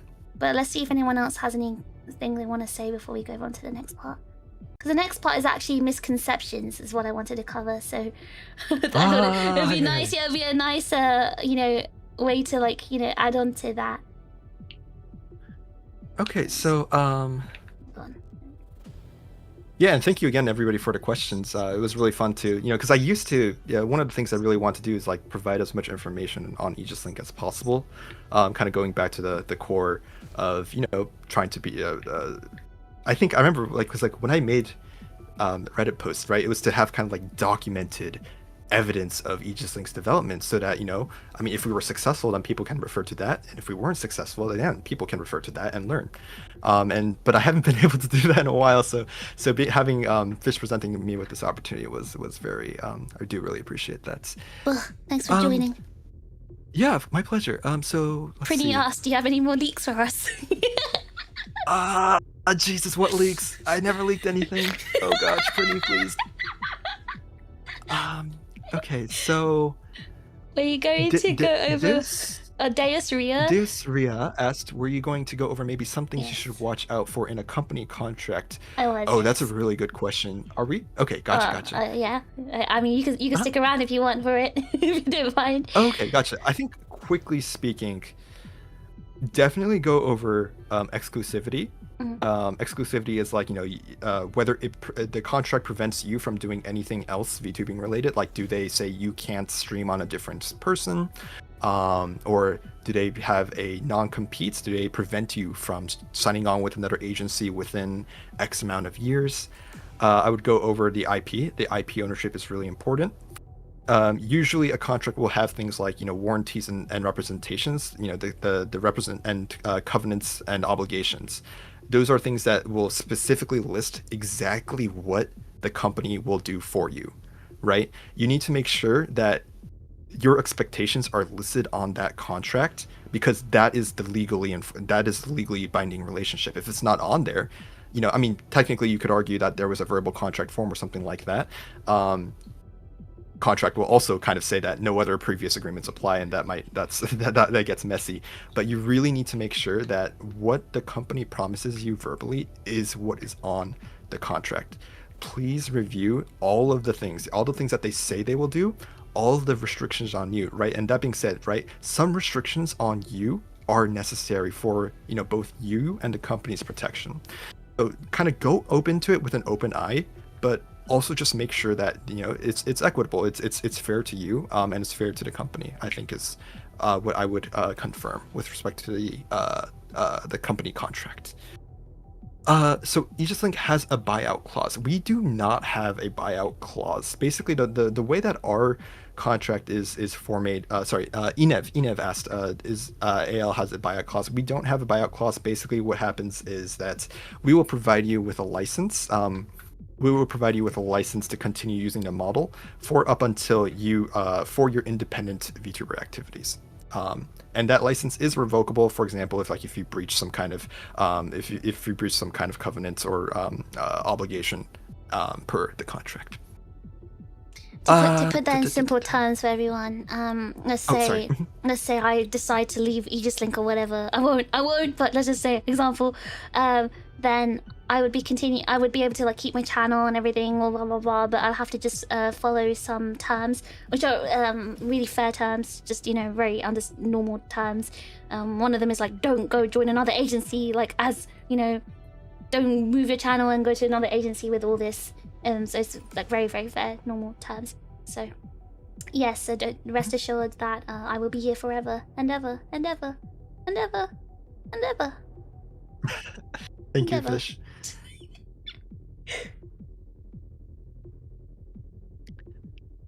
Okay. Oh, sorry. So I think Manager-san from Virtual Stars asked, what about slander and defamation clauses, which are very popular in contracts from the country that I work in? Right. So Aegis-Link, we are a US-based company, so we follow typical US contract standards. We do have something called a non-disparagement clause, right? And so that's basically the talent. The talent promises that they basically won't say, while they won't say Aegis-Link is the worst company, or you won't say things that would be defamatory or slanderous in nature. Basically, that's what we have. Can I say Dan is the worst manager?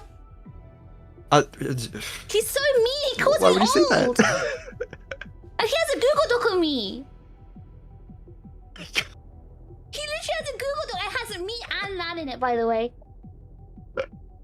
I think you should fire him. Guys, see, I think Dan is a very good manager. He's mean. He calls me old. He calls me a hack. He said he's got a Google Doc. How is it? What do you mean it's the truth? It's not slander if it's the truth. It's not the truth. Yeah, actually, wait. Why is May not in your doc? What the hell? Anyway, what do you mean everyone has a fish docky? Okay, alright guys.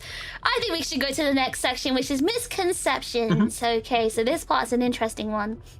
There's lots of misconceptions about agencies, and you're probably going to think, oh my god, Fish is so biased. He's going, talking about misconceptions, this corpo shill. Well, I actually want to answer some of these because I think it'll be helpful if you got an answer from both, someone who's running an agency and someone who's working in an agency.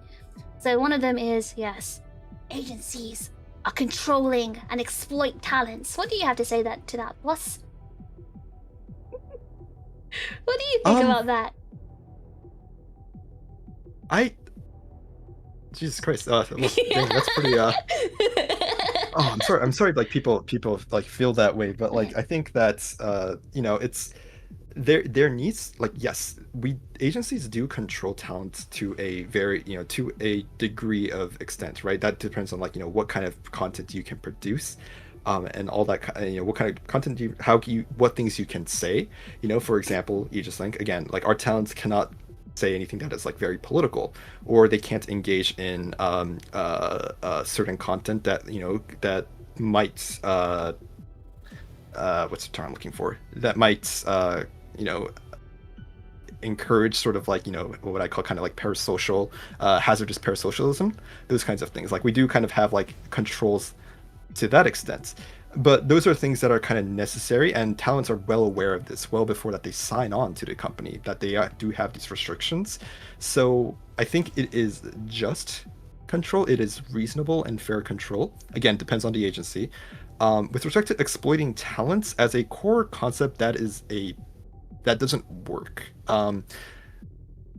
Yeah, I don't know how to okay. I think the way to look at this is that, like, if we were exploiting the talent, if agencies exploit the talents, that does not help to build a successful long-term business plan, because the more successful the talent is, the more agency that they have, agency, like the more control that they have on their own work product and what they can do, and so they can, a talent can eventually, by some way or another terminate the contract, and that's going to hurt the agency. So it's not in the agency's best interest. Now, do some agencies do this? I think it's probably referring to big Japanese companies, right? Where I guess the whole chain of command is so high that the CEO doesn't even know what's happening to the talents. And they've got all the shareholders to answer to. They're going to be making their money. Yeah, and so in that case, yeah, in that sense, then yes, like that, like maybe, but like the thing is that there is a benefit. There is a beneficial relationship between the talent and the company in a successful business model, right? Where it shouldn't really be seen as exploitative, I guess. It's like the thing what I want to communicate. It's like a successful business. I think in any successful agency model, there should not be kind of like this thing where you're trying to exploit the talents, because that does not work for you in the long term, is my initial thoughts of this. So I basically agree. Like, when there's maybe there are cases of like agencies where the CEO might have some sort of not very nice nature, but I don't know, I feel it's very far and few between. And also, if we're talking about, I don't know, maybe very large companies where talents, are complaining about being scammed or exploited or something, or I don't know. It really depends. I've just seen like this sort of like narrative going around, but I think it's not a good thing to like apply it to every single agency, because it's not true for every single agency. And also remember, agencies are from all around the world. It's not just America and Japan. There's also other countries as well, and every country has their own like way of running their agencies as well, and different like working cultures and stuff like that. But yeah, there's also but yeah, like Yoe said, it is not beneficial for an agency to exploit their talents, because if their talent is burnt out and doesn't want to work and they quit, then they've just lost their their workers. And if that happens and they do quit because again they were exploited, then the agency is going to close down. So they're not winning at the end of the day, right? So yeah, I think the important thing to keep in mind here is that you're a talent agency. You need talents to succeed. And you need them to be confident in associating with you for you to benefit from their success, right? It's not a it's kind of like a relationship that needs to be built on trust and confidence. Otherwise, it's just not going to succeed for you in the long term. Now another one. Agencies just want to sell merch so they can become rich. It's a quick rich scheme. Oh my god, can't speak. Get rich quick scheme. As I've spoken to you guys about earlier about the different business models, some of them do make their money from selling merch, yes, but for companies like ours, for the business model like Aegis-Link, which is, if you guys remember, I told you, it's a more of a revenue share agency model. You don't make money from merch so, because we outsource our merch. So any money we get, obviously the long-term goal is, like I said, we're trying to build the sellable IP portfolio, so brands would work with the company and stuff like that. Ideally, you'd want to be sustainable on that, like working with other companies and big brand deals and stuff and big campaigns. But obviously you've got to build your way up to that. So at the moment, obviously the company has to use ad revenue, donations, blah blah blah, all of that stuff. But obviously the future goal is to sustain themselves from like brand deals and sponsorships and stuff like that. So again, it's a misconception that all companies are like this, or all agencies are like this, because not all of them are. Maybe some very big companies that have the merch sector, yes, actually they do make most of their money from the merch. That is where most of the finance comes from. But not all agencies are big companies that have a merch sector, like in-house merch making and stuff like that. But yes, no, it is a lot of money you can make from merch. There is people do make lots of money from merch, and but not all companies can do it. It's a lucrative method of making money, and it's not just like VTuber agencies or whatever that do it. lots of franchises do that, but not all of them. So I need you guys to understand that, and that's definitely not the type that we are as well. Another misconception is this one. Yeah, I guess like one point regarding merch that people also might find interesting, right, is like from a agency perspective also, you kind of have to weigh the risk too that you take on. Like, so there's, again, Fish kind of talked about, like, you can go through partner merchant vendors, or you could buy it and then you can sell it yourselves, right? And then, never mind like the storage costs and all that stuff. But you know, I mean, this is a good example, but unfortunately, right, we did Admira, who was a previous talent in Gen 1, as Sloan's background was Sind. Yeah, so Addy unfortunately left the company, and so we're left, right? We produced a lot of this merch, right, for Admira to sell, you know, and so we paid up front on the cost of that, and now we have it, and now we can't really we kind of like basically we lose out money because we paid up all the upfront, because we shouldered the risk. Now, if I remember correctly, Fish, please correct me if I'm wrong, but there are like idol agencies in Japan where like the idol pays for the creation, like they cover the merch, I think. Yeah. This and happens. like yeah. So Yeah. like there is that kind of model too. So like maybe even then, maybe it's not a risk, but that's just not how we operate, because we don't want talents to burden, you know, shoulder the risk as much as possible. So, you know, just another like frame of reference and point of insights for viewers. In a lot of idol agencies, when you get like performances and stuff, your manager or the company actually takes almost everything. You don't get anything. Oh jeez. But obviously they won't make you pay for like rehearsal rooms and blah blah blah blah, but you basically make nothing. So that's why you see a lot of idols like working in working jobs as well as being idols, because they can't even afford to sustain their idol activities. And this is very common in the idol world in Japan. And now, next misconception. Agencies take most of the money from talents. Now, I think this one was...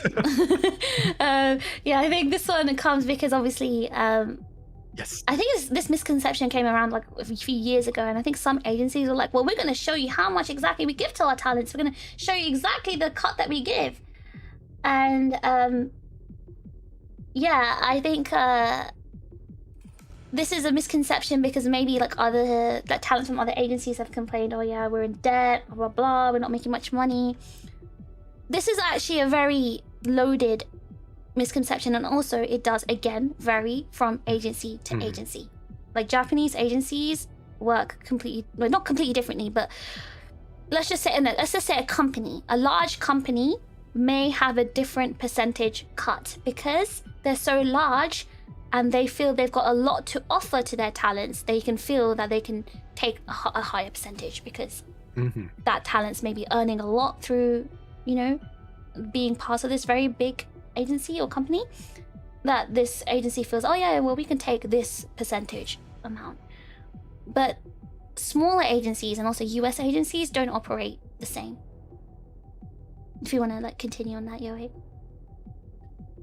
Yeah, and it also kind of, there's not too much for me to add on. I don't know if, you know, we can probably just, like with Aegis-Link's example, right? Like our splits, and this is actually public information if you go back long enough, but I think that, yeah, so basically Aegis-Link's splits are as follows, right? And this is after YouTube takes its cut, or like any service provider or service, the service fees are taken into, after they are taken into account.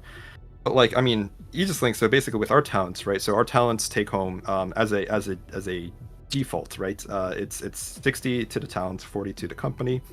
For streaming revenue, for digital merchandise, it is, I believe, 70 to the talents, 30. Was it 80 or 70? 70. 70, yes. Thank you. 70 to the talent, 30 to the company. With physical, it's vice versa. So 30% to the talent, 70% to the company.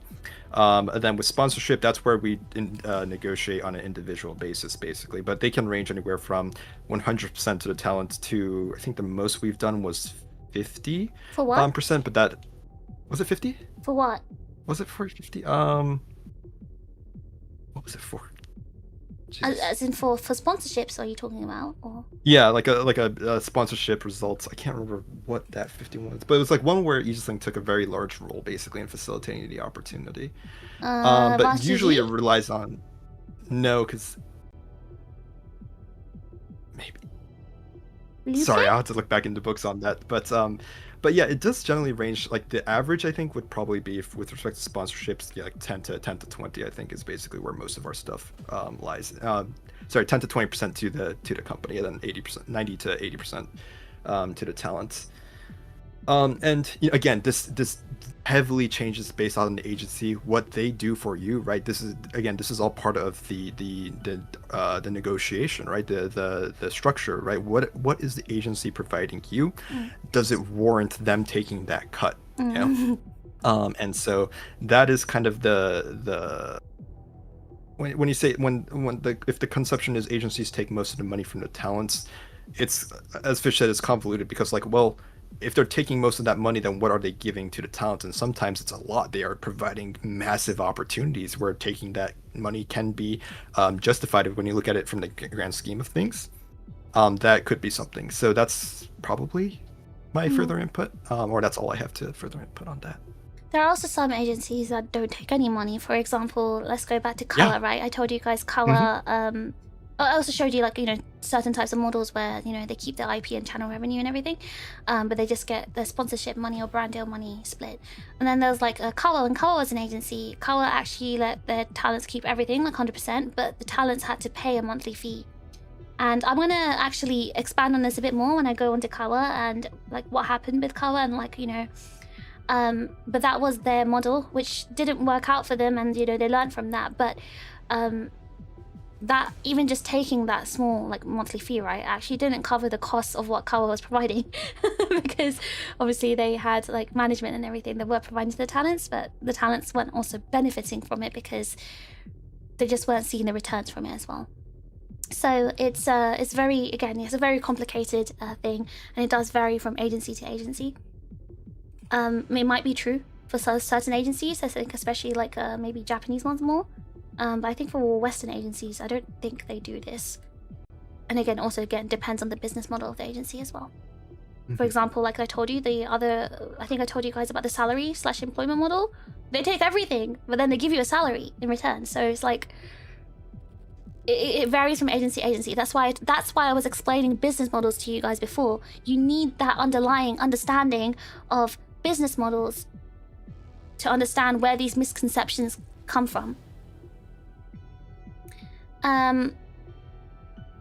There's also like, this misconception of talents aren't listened to, they're so controlled, no one's listening to them, and like they just have to work and stream and no one listens to them or anything like that. I think actually maybe calling these misconceptions might be wrong. Yeah, I think it is dependent because there is a reasonable standing to because like this is actually some talents' experience, right? Some VTubers' experiences, I'm sure. So it's not probably a misconception. And there's a lot of there's a lot of reasons for that, right? It could be, right, I think we've already talked about this. Line of command, chain of command, line of command when it comes to communications, like can complicate and take things for a while to get across. If sometimes they even just get lost in communication, and that's why the talents aren't, they literally aren't listened to because it got lost somewhere. That does happen. That being said, and so there could also be a lot of it could also be like there are hardline company rules on things, and so if a talent wants us to do something that goes against that company, like that hardline rule, then yeah, I mean you're not going to feel like you're being listened to. So that is another thing. It's definitely a two-way thing. It's definitely. It's to some things just have just the way that companies work, and like when it comes to company branding or anything like that, it's hard. It's difficult to accommodate everything. I think a company should try its best to, right? And that's why we stress here at Aegis-Link to be open-minded, understand the different perspectives, and why people feel certain ways and why people think they should do what they do. Why they should people should understand why somebody thinks a certain way in terms of what is the best way to approach or attain your goal, your objective. That being said, right, like, you know, if things don't go your way, then yeah, it's going to suck. And that's why it's really important, at least for Aegis-Link, right, as a company, that like man, if a talent told me that they feel like they're not being listened to, that's going to be rough. That's going to be rough, because you know, it's we do really try to emphasize, right, like within Aegis-Link, you know, we do have like monthly all hands on deck. We get everybody from the company to just discuss, talk about what's being planned, and address any, you know, talent comments or feedback. And yeah, sometimes there will be things where like talents want a certain thing, and maybe it's just, you know, the company just doesn't think it's viable or if it's possible to do, and that's why we have these discussions. But the thing with Aegis-Link is that we want to make sure that we at least understand how the talents feel towards a certain approach, and at least make sure that they feel like that they've been heard, acknowledged, I think, is the term I'm looking for here. I think an important thing, so like I said, there's two things about this, right? So for example, there are ex-corpo talents who have been in a company where they weren't listened to, and it wasn't even for unreasonable things, right? It's like they were asked for opinions, but they were told, okay, great opinion, but we're still not going to do it. Or like, oh, would you like any changes on this? Oh, great, yeah, well, actually, we're not going to do it. Maybe there's a certain talent here who has experienced that. But yes, they are given the false sense of like, oh yeah, we'll listen to you, or you can give like, you know, your feedback on X, Y, Z. But they're actually just not listened to at all. And that does cause a lot of frustration in talents, and that's actually one thing Yoe did note before opening Aegis-Link, because when Yoe recruited for Aegis-Link, one thing Yoe wanted to do was listen to talents. And obviously, when I say listen, right, exactly, it's just all lip service, right, because you want them to join you, but then you don't deliver. Whereas in this case, right, like Yoe's like, yeah, I want you guys to be open, I want to hear your opinions and stuff like that. But it's obviously relative. Like, if I'm going to be like, yeah, well, I want to become a gambling streamer and do gambling and promote gambling every day. Like, that's my wish. I want to do that. There's a difference. Like, obviously, Yoe can't be like, oh, okay, then if that's what you wish for, fish. No, that goes against company image. But if it's something like, okay, we're commissioning this illustration for this event we're doing, or does anyone have any ideas? Do you have any strong ideas about or suggestions for this certain event for this time? And then he will listen to us and be like, okay, well, if you guys don't have ideas, I'll come up with the idea. And so it's very collaborative. And then let's say there's an illustration made for this idea. Yoe shows it to us, says, is there any changes you guys want? Can you guys check this over, blah, blah, blah. And then we're actually listened to. There's actually, unfortunately, some companies where this doesn't happen. They don't get that chance to give their feedback. They're unhappy. Or like, for example, like maybe they get to do a song, but they have no say on how that song is mixed, or anything like that. And that does cause a lot of frustration and upset with content creators, because it's our content, right? We want to be represented in our best way. And this happens to a lot of big VTubers, but they have to constantly weigh it to themselves, like, do I complain about this, or do I like suck it up because I'm getting other benefits from being in this company? It's really, really about what you can tolerate, because for me personally, I can't tolerate that. There's a lot that I can compromise on, but there's something I can't compromise on. I need to be happy about my content. No amount of money will make it worth it for me to you know, yeah, no amount of money will make it worth it for me to like sort of like not be represented fully. Like, I don't know, my happiness comes first to me. Yeah, I think a pretty good example, like illustration of like when a company says no is something that I did. This goes back to the original song, Aegis. That was the Remnants re-debut song. Initially, basically,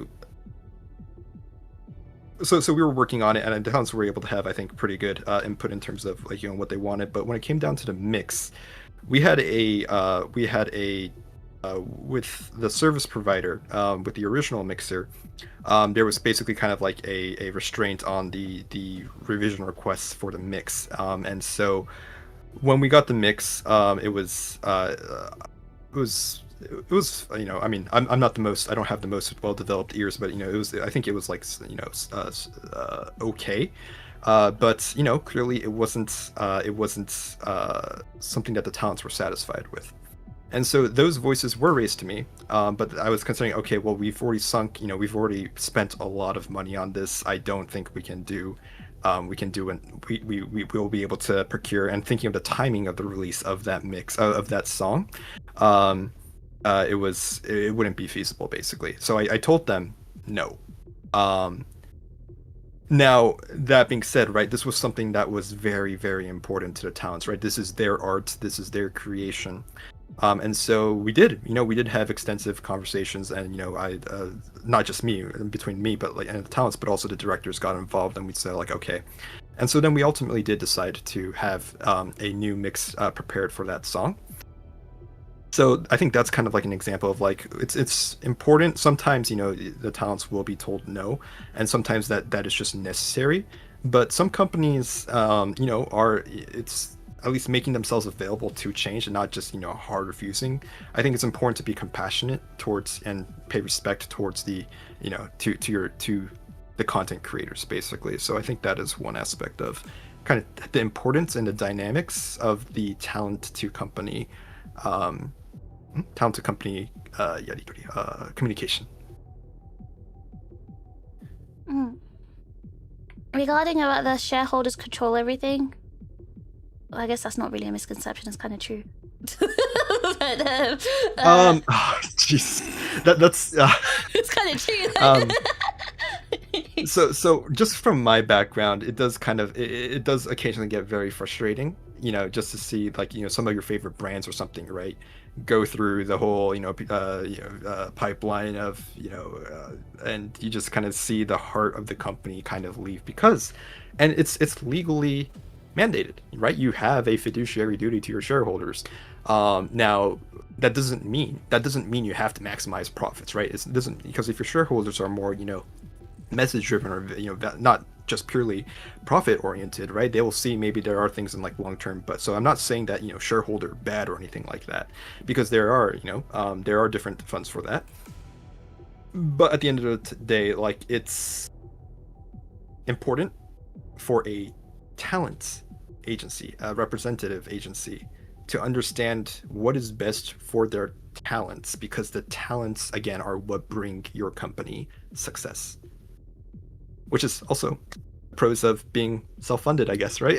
You don't have to answer to any you don't have to answer to any VCs or anything like that. Yeah. Okay, I'll cover one more, because I think this one is kind of interesting. Agencies shut down because their business model was bad. So that's like, it's because they either weren't taking enough money from their talent, or they were wasting the money, or something like that.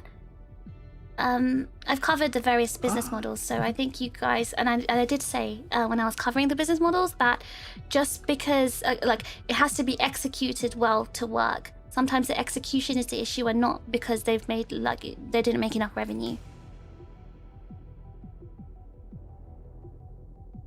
I mean, sorry. So yeah, I mean, like, agencies, if you're not generating revenue, then yeah, I mean, eventually you will probably be in a situation where you have to consider shutting down. But like, that doesn't necessarily mean that the business model, I mean, I think there are, in my personal opinion, there are bad ones, yeah. models, or models that don't necessarily work. Yeah. But, and you can, there are so many companies with a success, like with a business model that I think can be considered successful, but you just are dealt the wrong hand. Things don't go, there are a lot of different factors in play here, where I don't think it's the sole, like, it is the common factor amongst all agencies that their business model was bad. It would be very kind of disingenuous, I think, to kind of couple them all under just bad business model. I think it's a little too abstract, I think. Yeah. I guess there was like some controversial, agency shutdowns, and people were like speculating on the business model itself as to why those agencies shut down. That's where they came from. I see. Well, these are like, some misconceptions I wanted to cover. I don't know if I answered them and said all of them were like, untrue or true, but like, I hope we gave some more like detail behind it, or more explanation as to like why when people think these things, like what is actually going on behind the scenes. Yeah. I'm going to move on to the next part. I don't know if you want to stick around, Yo, but I'm actually going to talk about Kawa in the next part. Understood. I think I'll have to take my leave here, but it was an absolute pleasure participating in this. So thank you so much, Fish, for inviting me, and I hope everybody found this insightful. All right, thank you so much. All right, does anyone want to say bye? Ah, he left already.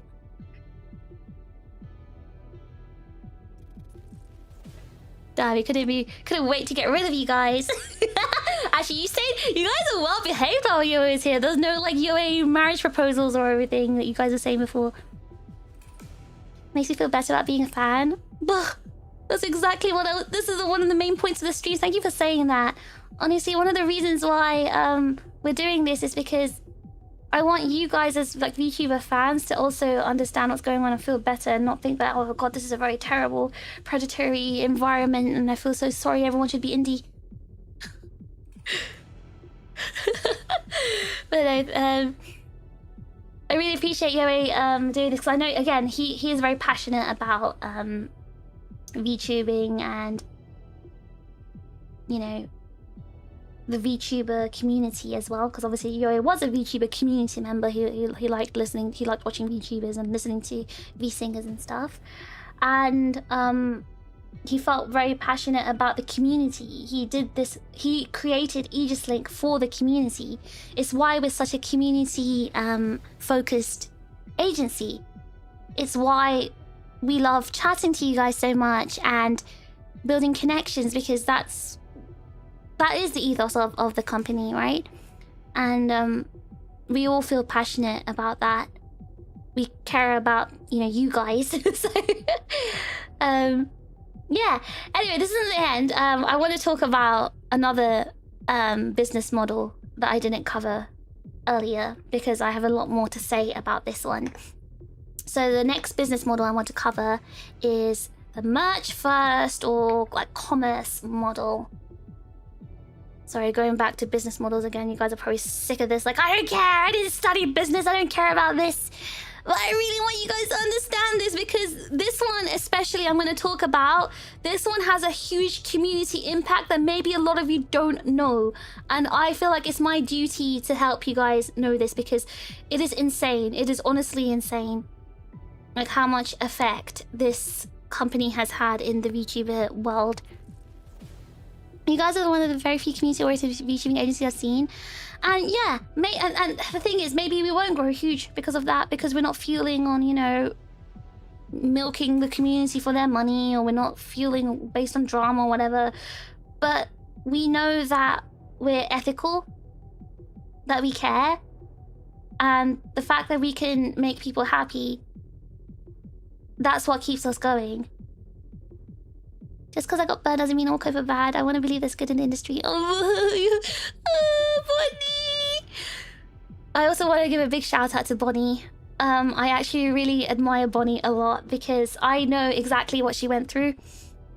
And she tolerated a lot. And despite everything, she's so British. Being British is what saved Bonnie, is all I can say. You know, we have this wartime slogan, you know, keep calm and carry on, right? In the face of adversity, we just keep going. That is a very British sort of reaction. And that can be a good thing and a bad thing. Obviously, when things are really bad, maybe we should be like, you know, rioting or whatever. But despite everything Bonnie went through, she still kept her head up and she still stayed positive, and she still tried to do her best. While she was like dying inside, she still continued, and that's actually what made her, what saved her, if anything. Like, you know, she got, you know, she managed to, you know, retain everything, and, you know, she's doing very well. And again, that's all to do with the way she handled herself and handled things, despite, you know, not, you know, maybe she wasn't treated particularly well. But it's very admirable the way she handled everything, and I think it did reward her in the end. So just because there may be some agencies who don't handle things too well, It doesn't mean all agencies are like that, right? It's just maybe the ones you don't know about are just too small at the moment, and maybe, you know, one day they'll get bigger and you'd recognize them more. Just because they don't have a huge company backing them, you don't know about them. Totally British. I think it's a good thing though. Because in British we get views on the internet. We British are oppressed, I know. But yeah, like, it's just, I think Aegis-Link was born from the fact that there was some, you know, mishandling of things in other agencies, and it made, you know, fans unhappy. Yoe's whole like ethos was, I want to make an agency that treats the talents right and also treats the fans right, and I think it's possible, is what he told himself. And it is possible, isn't it? It is possible because he's made it possible. Yes, we're 1.5 years in, but like, you know, we're all happy here. I don't regret my decision one bit joining Aegis-Link. Like, not a single bit. Yes, I questioned you a lot during the first interview, and I'm glad I did because I was able to ascertain what kind of person he was. And I felt, okay, it's safe to join this agency. I think it would be okay. Even if it doesn't have to become the most famous or biggest agency. I feel like I will be happy here. And, you know, I think, you know, I'm right.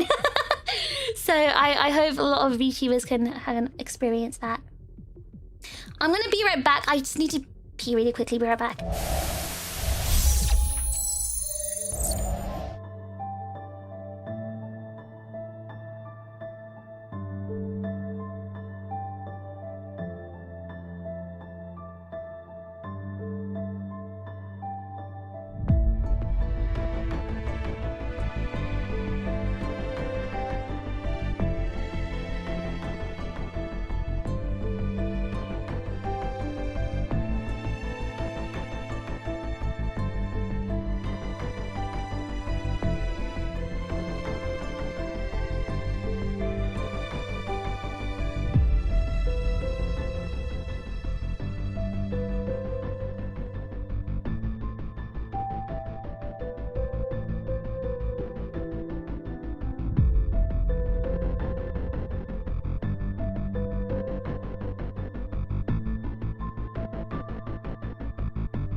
Can you stop saying TRiGGERPHiSH?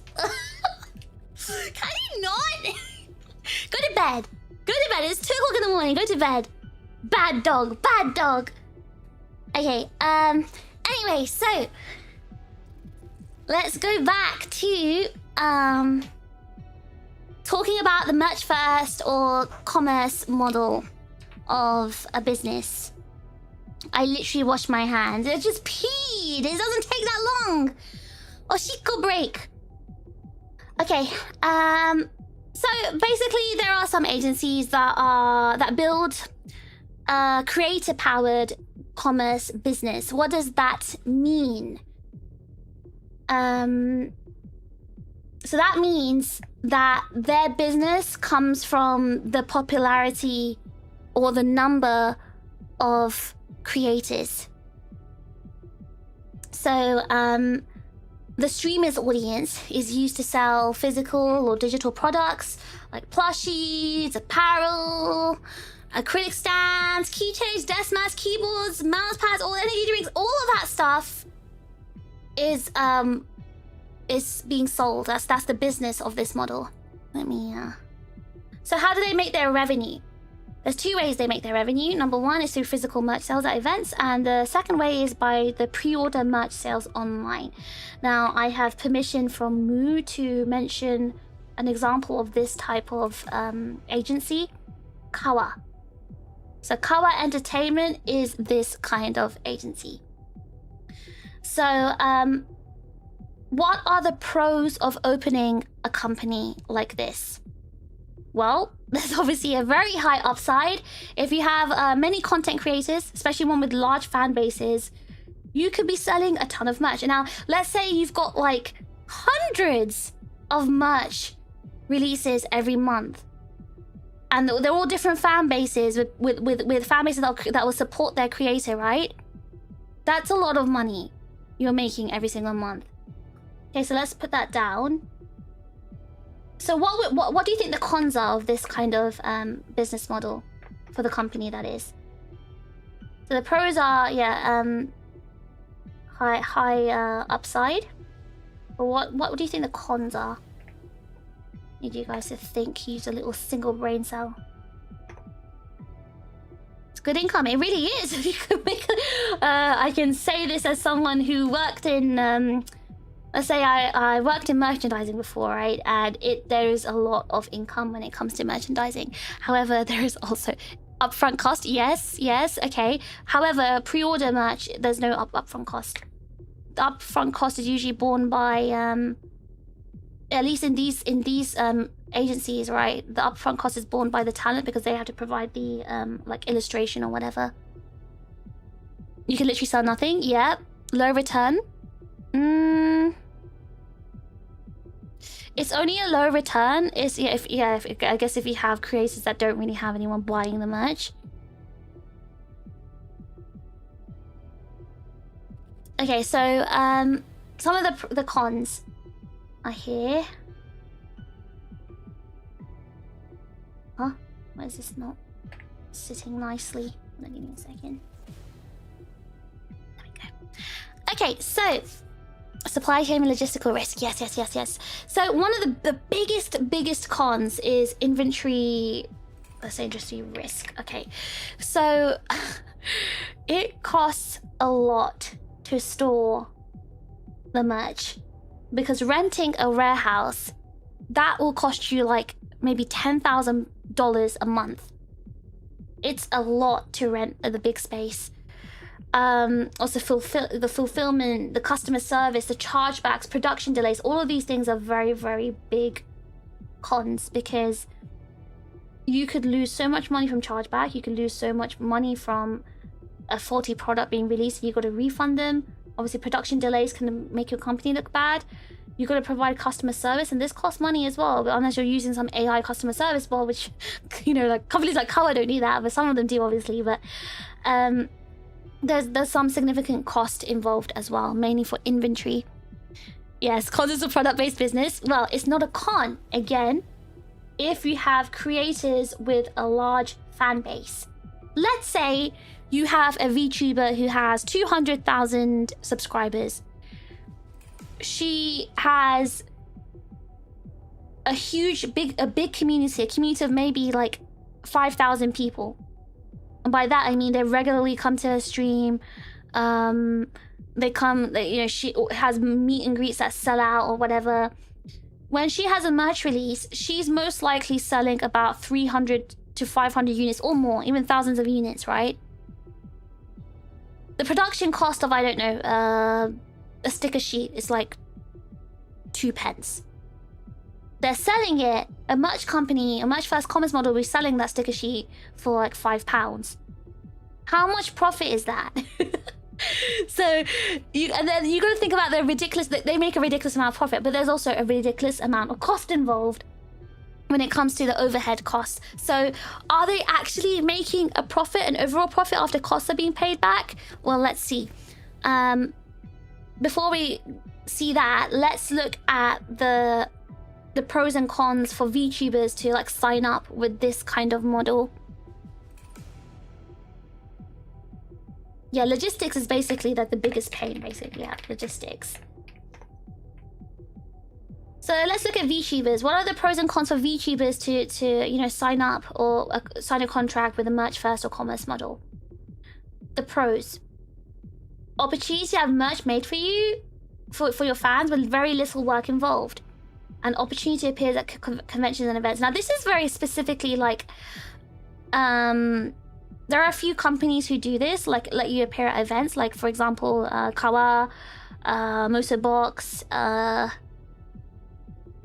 I don't actually know other companies because those are the two that let me appear with them. But usually these companies allow you to like appear at convention and events to do meet and greets and stuff.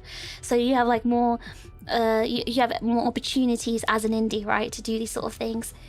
But also, yeah, opportunities to have merch. And it's not just indies who sign up to work with merch first and commerce models. Like other agencies work with them. For example, Aegis-Link, we work with Kawa to fulfill our merch. We outsource our merch to Kawa because we need them to handle all these logistics and stuff that we can't handle ourselves. Because again, we're not like some huge company that has a merch division. So again, the cons for the VTuber or even the agency, I'll put agency there, is, oh god, hello? Put the caps, okay, there we go. Cons is that you get a very low profit cut. So you're not doing this to make money. If you're a VTuber agency, you do this for the love of the game and for the love of your fans. This is not a money-making opportunity, which is why when I was going back to that misconception about like, oh, VTuber, all the VTuber corporations just want to make money and sell merch. Yes, if they have their own merch division, yes, it's a lucrative way to make money. But if they don't, then no. So that's how this model works. Now I want to talk to you about Kawa, because Kawa has done something quite big, I think, for the industry. I want to tell you about the history of Kawa first, okay? So Kawa Entertainment, as you guys know, the owner is now Moo. But before Moo took over Kawa, it was actually founded by 3 staff members. There's a CEO called Pidge, there's a talent manager called Monty, and Moo handled the merchandise. And all 3 of these staff members, they didn't pay themselves for any of the work. Even Yoi, right? Yoi doesn't pay himself either. So they also didn't pay themselves. A lot of CEOs that are doing it, like, they understand how it works and they're doing it from passion first. They don't pay themselves. They're waiting for the business to become sustainable and profitable before they pay themselves. And that's how a lot of good, you know, business owners like this, they operate like that. So these 3 founders didn't pay themselves, and they operated Kawa for about 2 years as a talent agency. Now, obviously, just like Aegis-Link, there were no like angel investors or anything. So their budget was from the CEO, Pidge, and he budgeted about $20,000. And you know, it all went towards like the necessary stuff towards talents and, you know, lawyer costs, contracts, limited company formation, all that sort of stuff. And all profit that they made from like their merch, because obviously they did their own merch, right? So all profit they got from their merch, they reinvested it back into their convention appearances and also like, you know, talent activities and stuff like that. So it's the same from Yoe, right? Like if there is any money that he makes from Aegis-Link, he reinvests it back into Aegis-Link. It goes into the cons that we do, because like Yoe said earlier, doing cons costs a ton of money. A ton of money. So all of the like say profits and stuff that we can make, it gets reinvested into stuff like that. And also, yeah, talent activities, original songs, and you know, we don't get those for free, right? So with Kawa, they actually gave, you know, the 100% went, so anything talents earned from their streaming activities, like their channel activities, 100% went to the talent. So they had everything, there was no split. However, the merch or like sponsor split was different. So they had a split when it came to like merch or sponsorships or brand deals, but for their stream revenue, they kept 100%. Now what Kawa did is that they charged their talents a monthly fee. So the monthly fee was, I think, maybe about like minimum payment of like $100 a month to Kawa, and that $100 a month like covered the salary of the talent manager and who else, and they, you know, gave clips as well for the talents to use for their channel and stuff like that. However, as you guys can probably imagine, $100, I think, because they only had like 3 or 4 talents at the time, $400 does not cover the salary of a talent manager. So on the 10th of January last year, Kawa actually closed their entire like talent management agency side, and they exclusively became a merch first and commerce model instead. They couldn't sustain their operations based on the model they were operating at the time. So they seized their entire talent management agency part and just became a collaborative like merchandise business instead. So Moo personally expressed that she felt that Kawa was unable to compare or compete with other large agencies at the time because they had like external funding. Maybe there's a lot of agencies you guys probably know or don't know had external funding. They had you know, investors and shareholders funding them, whereas Kawa, just like Aegis-Link, didn't. And they couldn't compete. And you know, Moo felt bad that because Kawa wasn't able to like offer their talents much of anything other than, you know, merchandise and convention appearances, there was like not really much for the talents. Like they'd only had a few sponsorship opportunities, and it wasn't enough to like offset that monthly fee they had to pay to Kawa. So that's why yeah, it ended up closing. But now Moo has taken over and it's become exclusively a merchandise company. So for Kawa to Kawa needs to operate as a profit in order to continue their operations. And I think Moo said this was okay for me to say, but basically their monthly overhead costs, including salaries, goes over $50,000 per month. I'm going to repeat that.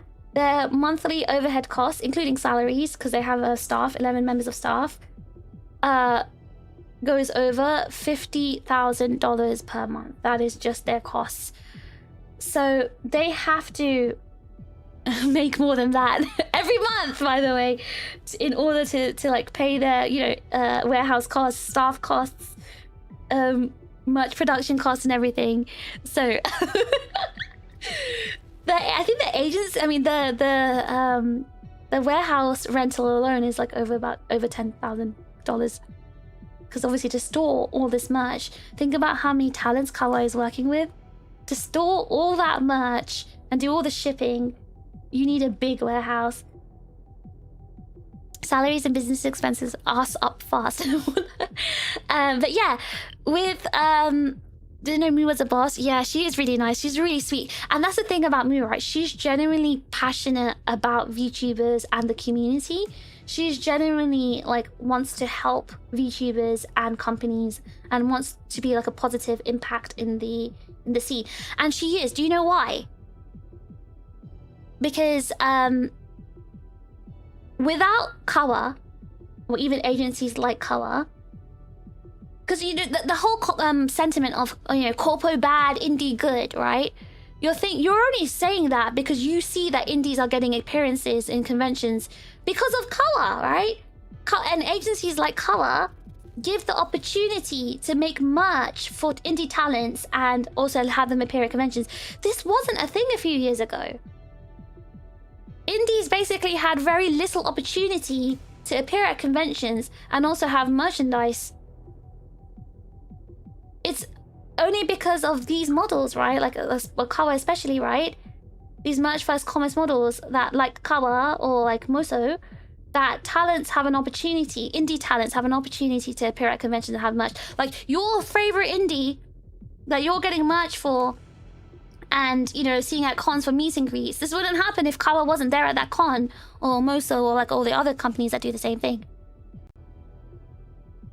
And it costs them a lot to do cons as well. It's a very big expense because they've got to fly out staff as well. So I think it's a really huge positive impact on the community, like agencies like Kawa. Because of them, indies do have more opportunities compared to the past, where being in an agency was the only way to get things like merch or like big opportunities like doing lives or meet and greets at conventions and stuff like that. Kawa changed that because of Moo. Now indies get all these opportunities like huge seasonal merch drops, meet and greets at conventions, live performances at conventions. So I think we should be grateful to companies like Kawa, basically, especially Kawa, because Kawa is probably the largest scale one. And I have first-hand personal experience working with Moo, right? And the team. They work damn hard, and these people are all working out of passion. They don't get paid enough for the amount of work they do, basically. As in, they're working a lot of hours. Not that I'm not saying they're exploited. I meant like they're all doing extra work that they don't need to do, but they'll do it because they just care that much. For example, when like things always goes wrong when it comes to working with third-party providers, like for example artists. Like I've had a lot of issues working with artists not delivering, blah blah blah, and Kawa just patiently wait, or they work with me and they do things like last minute when it's like obviously not my fault, it's not their fault, but they are willing to like work extra hours over the clock to like, you know, work with me when there's like an issue with you know, getting the key illustration, for example. So I think that's really amazing. Not only that, they actually provide a lot of services, like A to Z service is what they call it. So for example, they'll create a mock-up of the merch that you want, they'll create the online listings, they'll do the ads, they'll process the orders, they'll produce the merch, they'll ship the merch, and they'll even give you a free copy as well. So they literally cover everything. They do the design, they do everything. So you don't even need to worry. When you're like a talent working with them, you don't need to worry, they just handle everything. And that's a lot of work, right? Because it's not just you, they're doing this for hundreds of talents. So they're really doing this, a lot of it's from passion. Drama in the scene certainly skewed my view of corporations. Didn't realize so any of the positive corporates did outside their own business. Yeah, and that's what I don't like. People obviously sensationalize the negative stuff, because negative stuff is sensationalized. But I want people to stop being negative and think about the positive stuff as well. Because like, guys, if you're negative all the time, you're gonna lose your hair and you're gonna turn bald. Do you want to be bald? I mean, you're already bald. You're gonna get even balder. You guys have to stop stressing about negative things and also look at the positive side too.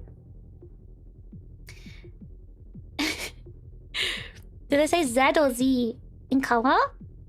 And they're American, so Z, I'm assuming. But yeah, they are very busy for that reason as well. They work with a lot of content creators. Hundreds of talents with hundreds of artists, like 10% of those artists around me exploding. I do not envy them. Prinny, I really do not envy them either. When I see like how much work they're doing, like the designer, her name is Devi. She's so funny. She's literally working around the clock, this woman. Like I don't ever see her like not doing something. So they are working damn hard, and you know what's fueling them is passion. Just like what fuels Yoe, it's passion. There's a reason why Yoe chose Moo to work with. Because while there are bad sides in the industry, there are also good sides, and the good people want to team up and work with each other. And, you know, you guys deserve to also focus on the good stuff as well, because at the end of the day, we're all in this hobby because we want to be happy, right? Want to be entertained.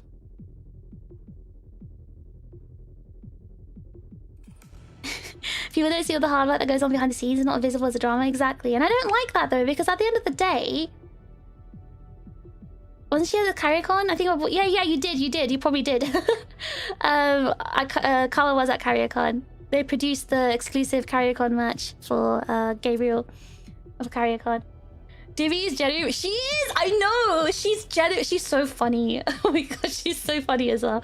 Divi is really... She's really talented. Amazing graphic skills. Amazing, like, merch production design skills and stuff. Moo is so...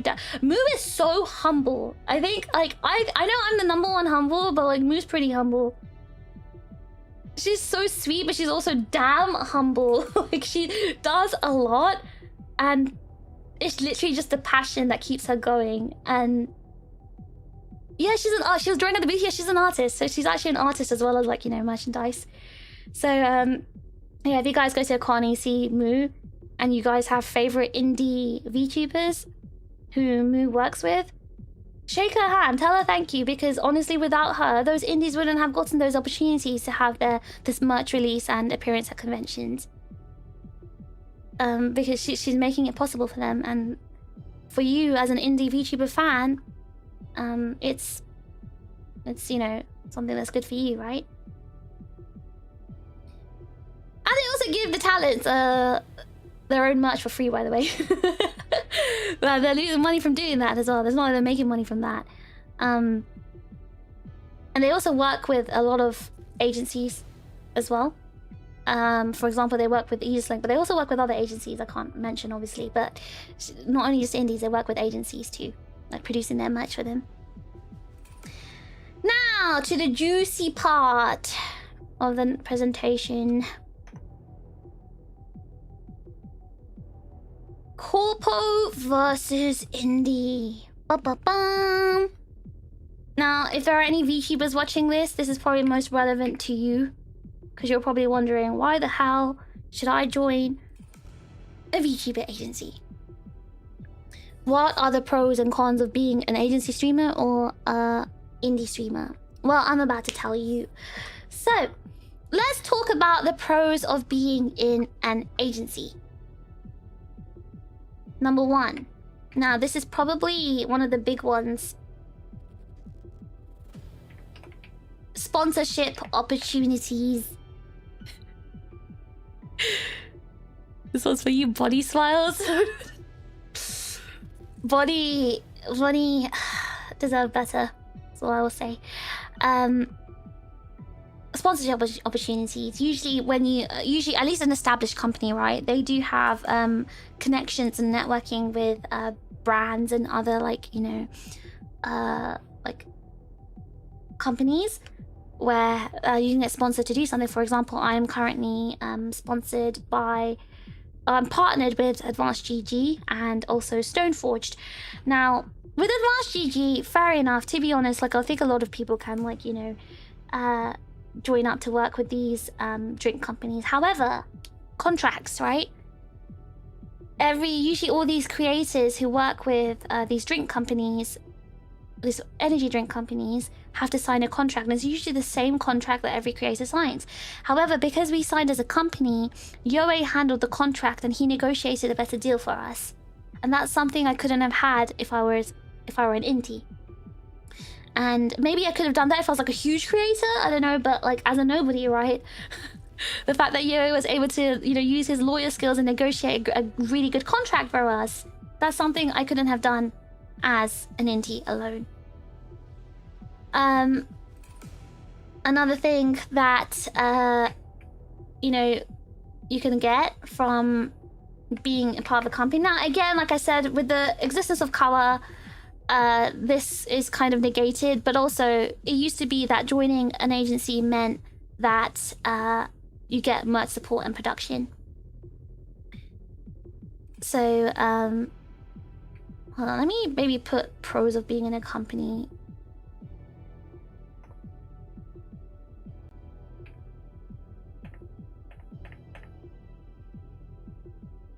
Okay, pros of being in a company. So, sponsorship opportunities, merch production and support, but also things like convention appearances. Again, with Kawa,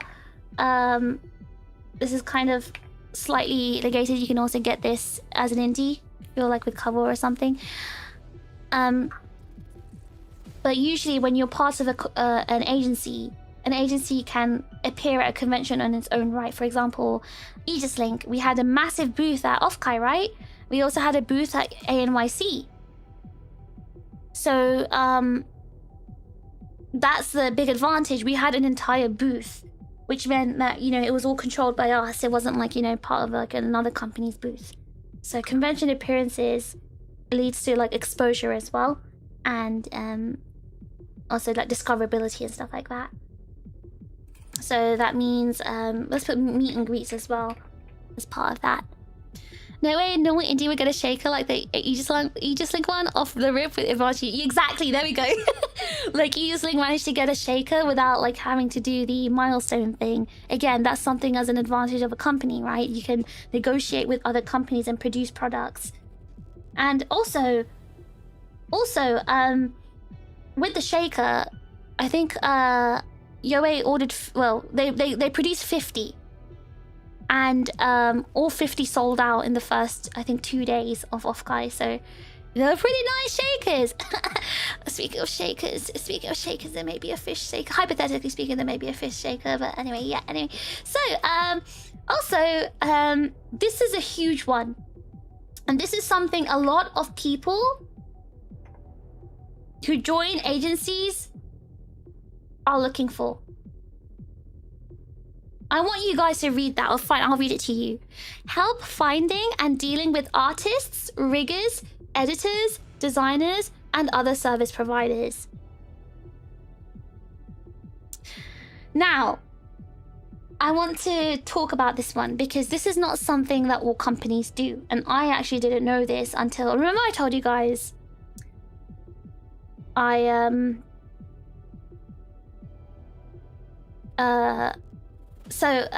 those two companies that I could have joined, right? In the interview process, both of those companies asked me a question, which was, do you have experience dealing with artists, riggers, editors, blah, blah, blah, blah, blah? And do you have any connections? Like, are you, do you have connections? Do you know any of these, like, you know, service providers? And I thought to myself at the time, that's a really weird question. Like, why are they asking me this?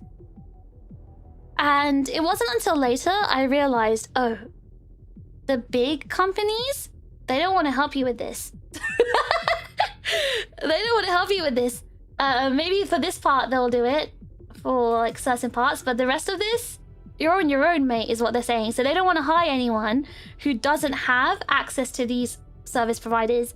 I didn't realize that until afterwards. I mean, it was fine for me. I was like, because I did have, like, you know, you guys know me. The ones who know, you chips who know me very well, know how picky I am with working with certain people.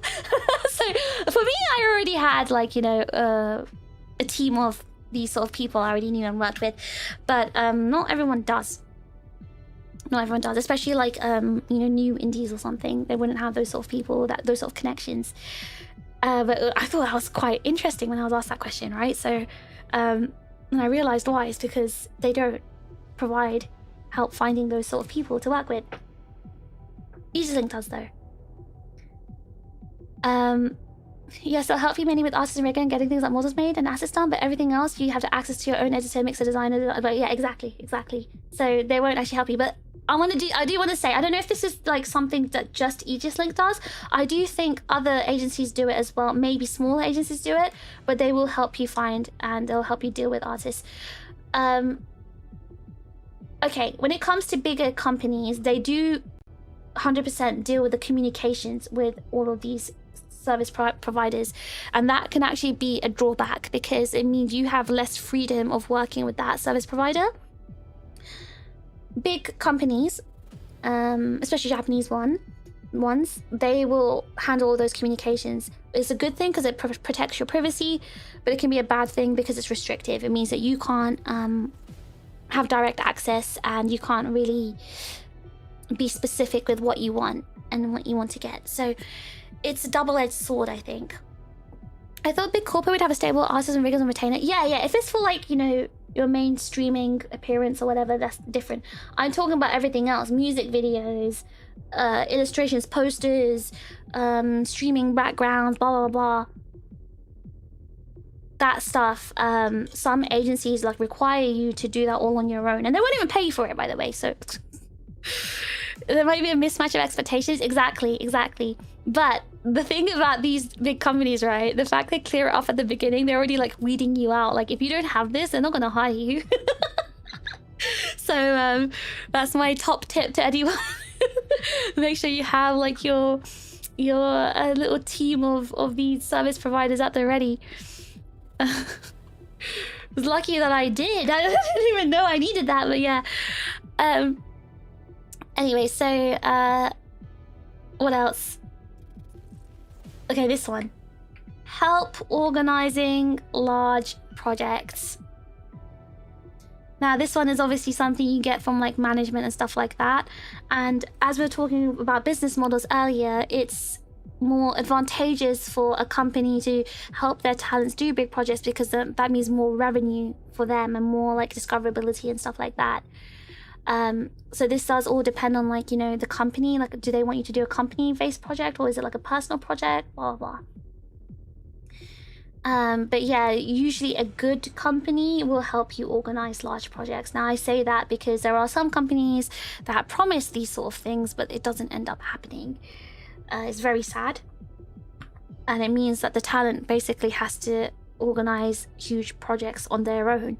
And you guys obviously don't see that, right? You guys as the viewers just see the project on its own, but you don't see who actually did the work behind the scenes.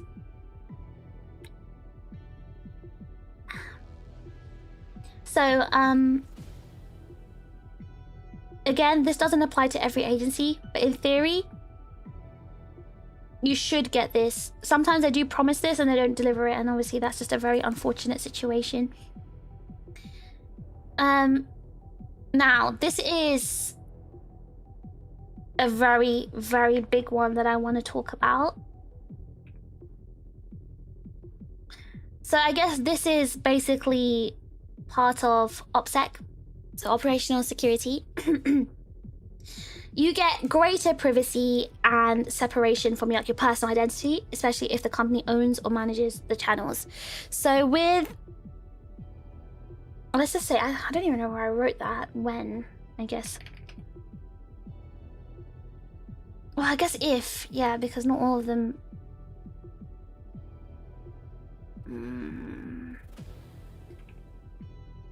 Okay. When a company is owning your channel, and when you are given a certain identity, it is a protection for yourself. Because let's say someone wants to target you, right? And they want to get your personal information. They can try and put through a DMCA claim, for example, on your channel to obtain your private information. Now, if the agency owns your YouTube channel, they won't see your private information. They'll see the company's information. So that is very, very important when it comes to protecting your privacy. Likewise, in general, there is just easier OPSEC and privacy management. Let me just put that in. So what does this mean? When you are in an agency, the viewers tend to respect the barrier more. Whereas indies can sometimes be more vulnerable to fans, like trying to DM them or control them with money, or like push past personal boundaries. Now this happens a lot. In fact, it does kind of happen in small agencies too. I've seen it. And I've always been like, what the hell? Like, what are you doing? There are always some, I don't even want to call them fans. There are some viewers who like to prey on smaller streamers, smaller VTubers, and break the barrier. They try to personally message them. They try to, again, donate loads of money to try and like control them and their content. And they just want to, they're just pushing past certain boundaries that are put in place for a reason to protect the talent. And this happens a lot. I've seen it happen a lot, and it's not nice. And a lot of these girls are just like innocent girls who don't know better, and they don't have experience, and probably quite sheltered. And they're quite vulnerable as well. And what agencies do is they provide a better barrier to stop these sort of like bad actors from trying to groom you, essentially. So that's, to me, I think this is, these two things for me personally were one of the reasons I wanted to join an agency. Like, these two things for me personally is a very, very important thing. So manipulation is a big problem. So I'm sure you guys have probably seen it as well. Attempts at manipulation. So it's important to stay safe. Now, another thing I want to mention is, oh, maybe I should have like actually put this one first. Maybe instead of this. Wait, hold on.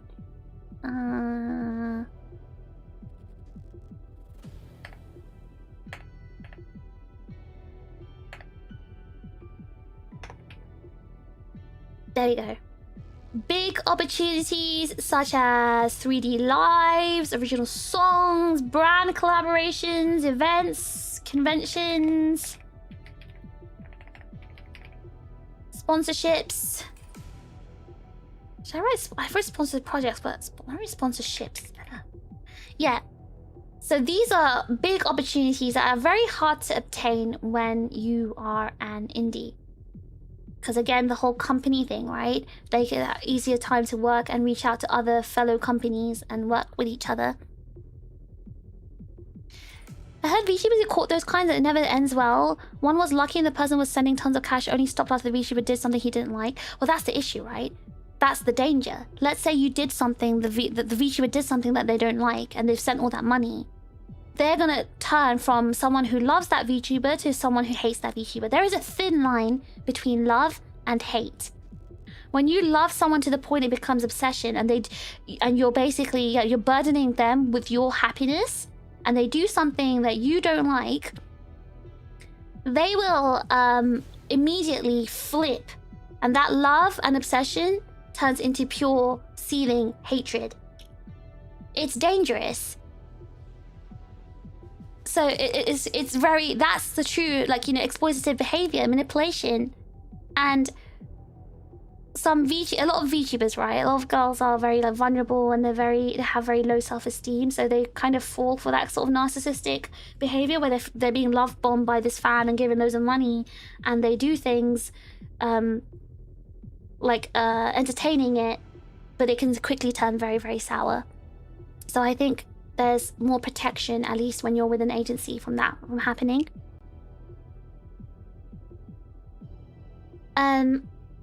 But yeah, another big thing, I probably should have put this first, I think is this. 3D lives, original songs, brand collaborations. Because I'm telling you for a fact, like, I could probably, if I were indie, I could probably do these things, these first two things by myself.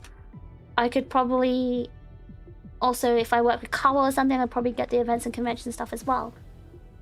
But it will come at significant cost to me and the output rate will be much slower. So and also, it's because I'm a very proactive person. Some people are just not, so they need people to manage that and give them that opportunity as well. So this is a very big pull for a lot of people to join a company.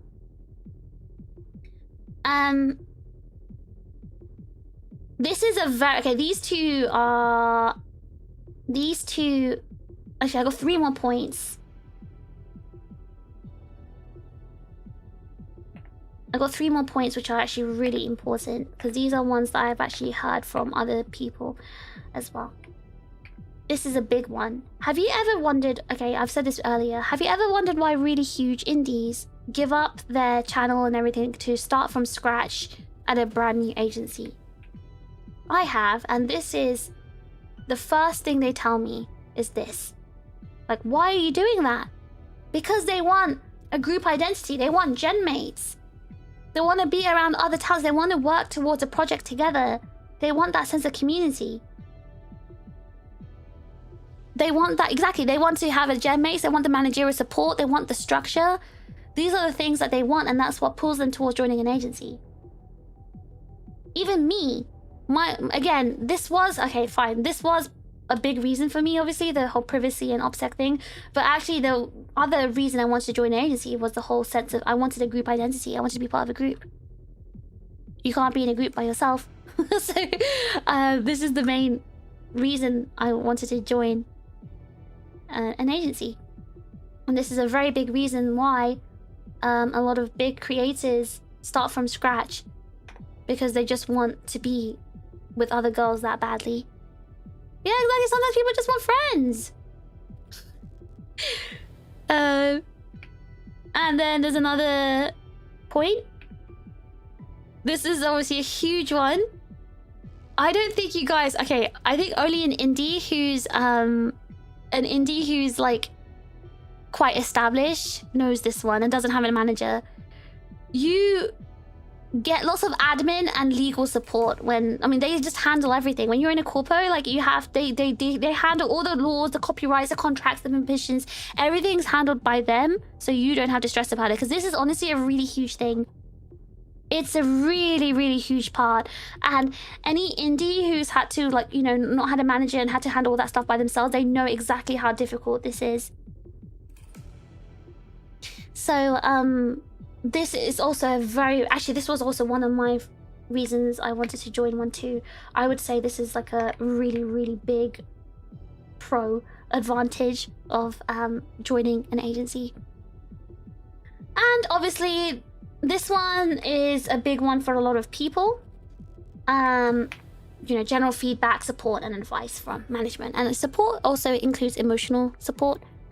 Lots of VTubers want emotional support and want to talk to someone about, you know, their feelings and stuff like that. Me personally, no, but a lot of girls want to do that, which is fair enough. And they usually get that from their manager. I remember when my manager, first manager Lynn, she was like, "Fish, do you want to talk about anything? Like your feelings?" I was like, "Huh? What? My feelings?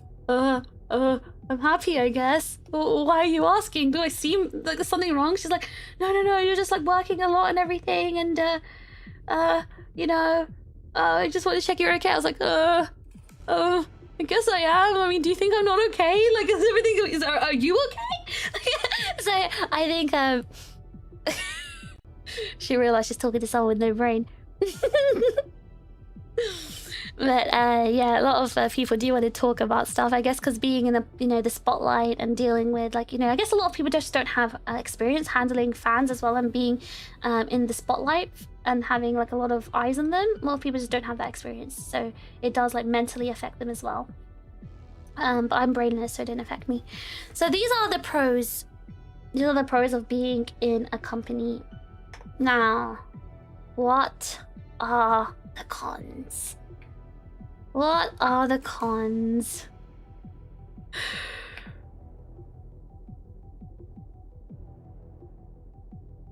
I'm so sorry to all the EU chits, by the way, staying awake for so long. I've been yapping like crazy, oh my god. Streams aren't even that long. Right, the cons, guys. Now, this might be obvious to you both, you and I, the viewer, the streamer and the viewer. This might be obvious to us, but actually, you'd be surprised how many VTubers don't understand this. Working in a company is a job. You are signing a contract. You are working with or for a business. Yes, that's true. Contracts have been signed. Of Kaya Takuthon, AYC, FX, and AWA were all the cons last year. Wait, why are you mentioning that now? Oh, are you talking about for the pros? The con appearances? Yeah, going back to the cons, it is a job. I don't know how else to say this. It is a job. You are working for a company. I know I said the J word. I'm sorry. I know you guys don't like hearing that job, employment, job, but it is a job, guys. You signed a contract, or the VTuber signed a contract, agreeing to do XYZ, including like streaming a certain amount of times, and they need you. I know, a job. I'm out, guys.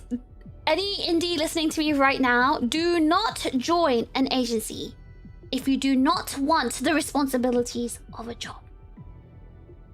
I don't know how else to say this. I really don't know how else to say this to you. There's no way I can go about this.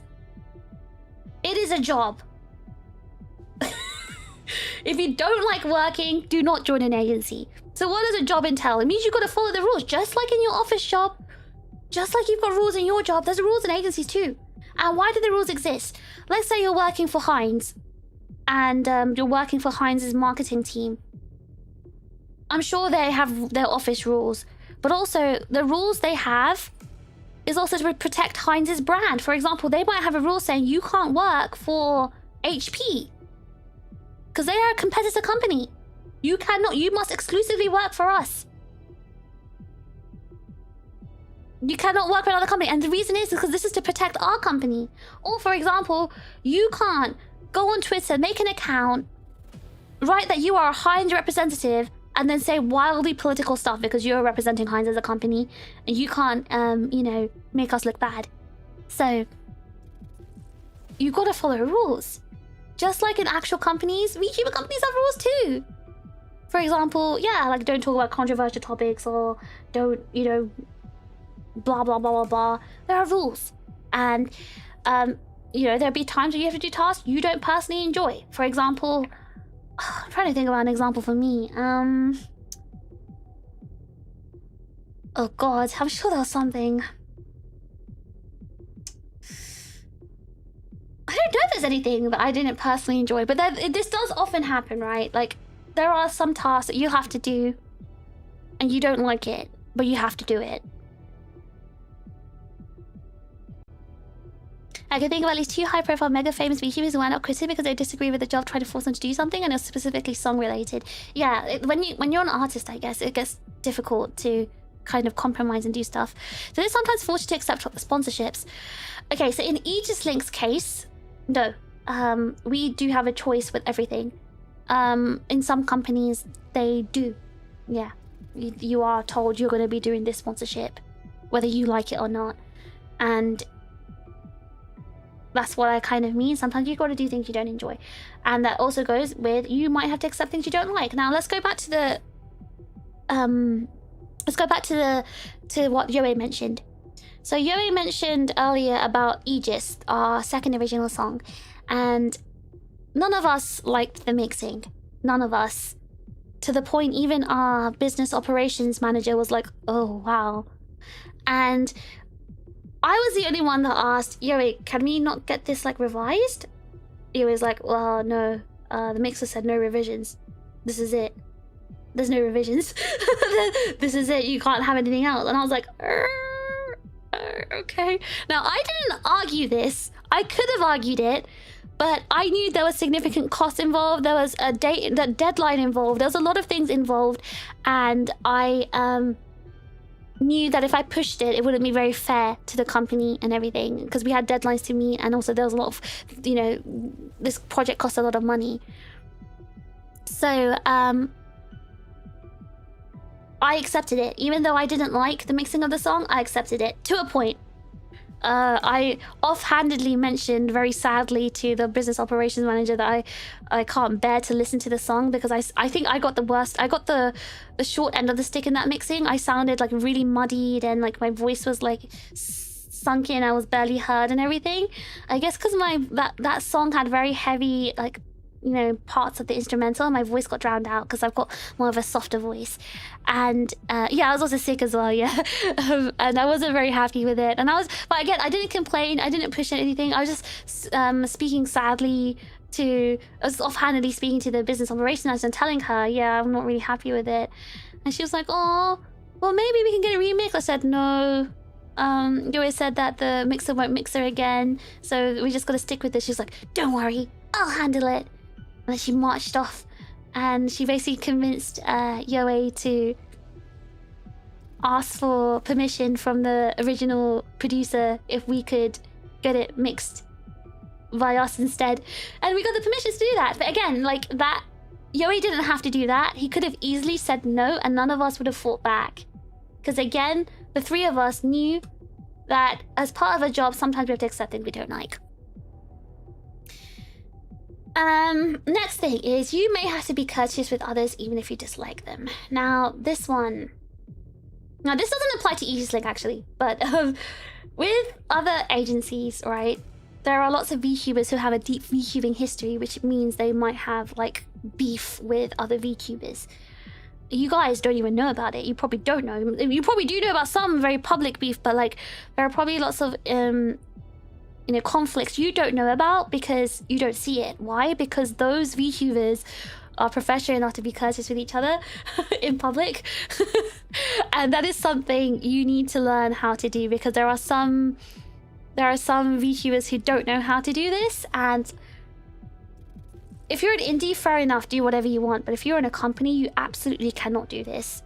Even if you absolutely hate someone, you have to remain courteous, because it's the same as any job, right? Even if you absolutely hate your coworker at Heinz, you still gotta act like you like them. Not allowed to randomly stop to the beef. Yeah, that's against the rules. But yeah, you have to pretend to be, you know, courteous to them. You have to. And it's just like in your real life job, you've got to do it in VTubing as well. Again, like I said, this doesn't apply to Aegis-Link. It's got nothing to do with us, but it's something I've noticed in the like VTuber sphere, I guess. And again, you may have to compromise. And I've made a lot of compromises. There are some things I wasn't happy with, but I kept in mind, like, you know, deadlines and costs and things, and I didn't push it because if Yoei ultimately said, no, we can't do this, I understood why, and I said, okay, that's fine. So this is something a lot of people with ego can't do. They don't like compromising. They have to have their way or no way. You won't survive long if you have that sort of attitude and work in a agency. And that doesn't make the agency bad. That's the thing. Agencies operating like an actual business is not a bad thing. It's not a toxic thing. It is not a predatory thing. This is just the simple nature of working a job. Like, anyone who's had an actual job understands exactly what I'm saying. Now, the problem is a lot of VTubers have never had a job. So that's why they experience this actual working, you know, environment. They're like, what the hell? What the helly? This is abuse, and it's not. It's just working. I think the good thing about Aegis-Link, right, is like Yoei wanted to hire people who have actually worked before. And I think that's probably, you know, a good thing.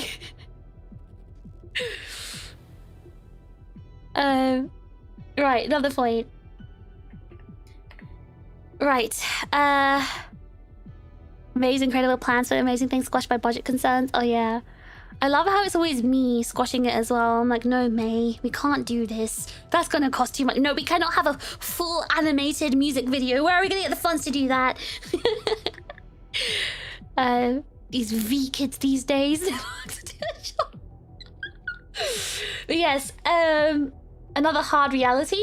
If you sign a contract saying you will stream 5 times a week, you need to show up and do it, just like you would with an office job or any other kind of job. I know, hard reality. Maybe any indie watching me right now is like, what the hell? You mean that if I'm tired, or if my tummy hurts, or I'm not in the mood to stream, I'm not allowed to cancel? I'm not allowed to just like not feel like streaming? What the hell? Yep. I know. I know. You're gonna have to turn up. You're gonna have to turn up. I know. There's been so many times where I felt like not streaming. There have been times I've had terrible migraines, terrible nausea. I couldn't even stare at my screen, but I still turned up and streamed. Because you have to do that. Just like how you turn up to a job, you've gotta turn up and stream. Now, obviously, if you're dying and you actually, you know, it's not even about the fact like no one's holding a gun to your head. No one's holding a gun to your head and, like, you know, saying you must stream. But it shows your ethic and attitude towards streaming if you let one tiny thing just hold you back. And if this happens in a real life job, if you call in sick because your tummy hurts, you'll be fired. Your 3rd tummy hurt day off, they're not going to renew your contract. Like, I don't know how to say this in a nicer way. I don't know how to say this in a nicer way, but this is the reality of it. So, apart from you holding a gun to Yoi's head, that didn't happen. What are you talking about? I think you need psychological help. I never did that. We were seeing things. Anyway, so, yeah, you need to... If you sign a contract saying you're going to stream 5 times a week, yeah, you're going to have to stream 5 times a week. Crazy. I know. I know. It's absolutely sickening, but you're going to have to do it. So if you don't like working, if you just don't like having a job, just don't join an agency. And then, here, signing a contract with an agency is like signing a contract for a job. Yes. That means if you breach the terms of the contract, you can be fired. You'll be terminated. Your contract will be terminated, or you'll be suspended, or you'll be penalized. This is normal. Just like you would in an IRL job. If you broke their contract, they'll most likely Like, they'll fire you, they'll probably try to sue you as well, depending on the damages of what you've done. Now, I know VTuber fans like to be like, oh, my VTuber is a victim, blah, blah, but if they didn't fulfill their contract... Now, they might have a reason for not fulfilling the contract. It might... It's not completely black and white, right? Sometimes it's not black and white. Sometimes, yeah, maybe they couldn't fulfill the contract because they weren't getting what they signed up for from the agency. There are situations like that. And again, it's unfortunate when stuff like that happens. But, usually the company's the one with the power, right? So if you breach the contract they made you sign, they have more power of, like, they can terminate you, whereas you can't terminate them. Sorry, terminate makes me sound like I'm dating delete. They can terminate your contract, whereas you can't, like, you know... You can sue them, I guess? You can see what the power is here, right? You can see what I mean here, right? But, yeah. Usually, when you break a contract, you do tend to get fired. Sorry, I don't mean to... I mean, your contract terminated, not you. I don't mean you're gonna get terminated. Your contract's gonna get terminated. But yeah, this is what happens, this is the reality. And sometimes there are black and white situations, like let's say a streamer just isn't fulfilling their streaming obligations as, you know, outlined in the contract, and they either get suspended or they don't get renewed. And sometimes they complain about it, saying, oh my god, it wasn't my fault. But, like, you know, an agency can't come out and say, well, yeah, well, they didn't stream, that's why we had to fire them, because that looks bad on the agency. So it's not a black and white situation, and there are lots of things going on behind the scene that the, you know, viewers can't see. But you just got to use your judgment there. And again, if you're a VTuber watching this thinking about joining an agency, you've got to be careful about your contract, especially if it's a Japanese contract. I mean, both contracts are serious, but Japanese ones are very, very, very, God, how do I say this? There's a lot of consequences when it comes to breaching Japanese contracts. So, yeah. So, another thing. This is, again, gonna be maybe a crazy thing for some of you guys to hear. Even if you're popular, you cannot be an exception to the rules. What does this mean? Yes, agencies have a lot of rules. Now, let's say I want to become a gambling streamer. I want to change my content, I want to gamble. You're always like, no, Fish, you cannot gamble. You cannot become the gambling streamer. But I'm like, why? I have like 15,000 YouTube subscribers, and, you know, I stream 5 times a week. I work so hard. Why can't I be a gambling streamer? Why can't you just listen to me? I can't do that. No one can do that. You can't be an exception to the rules. Doesn't matter how popular you are. Everyone follows the same rules.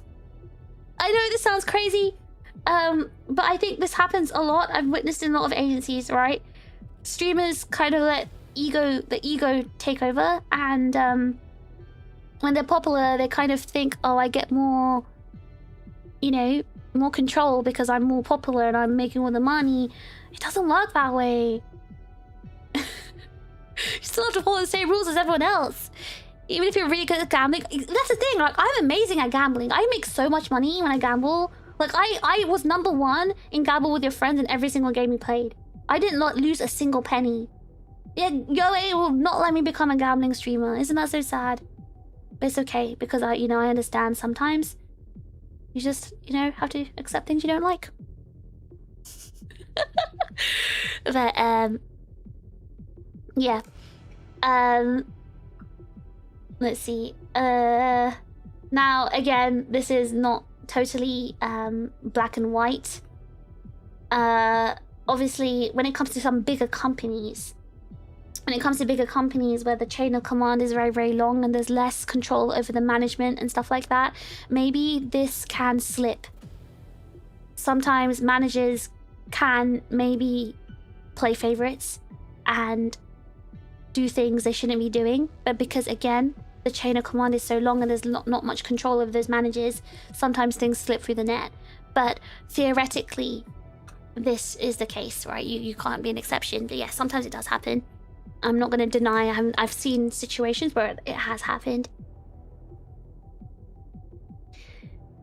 Fish live revising history? What are you talking about? You guys watched the stream, right? I hate to ask something that sounds obvious, but there's a common perception from VTubers that it's not a contractual obligation.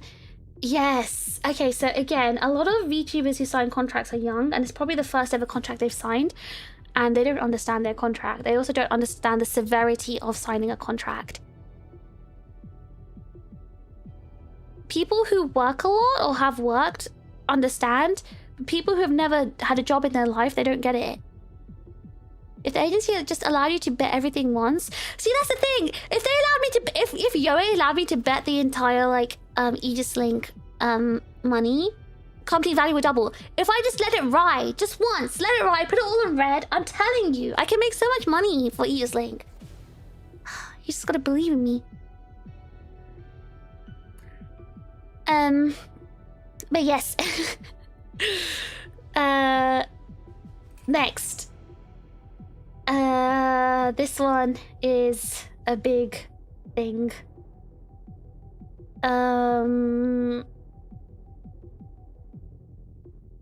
This one, maybe you've seen it in some agencies.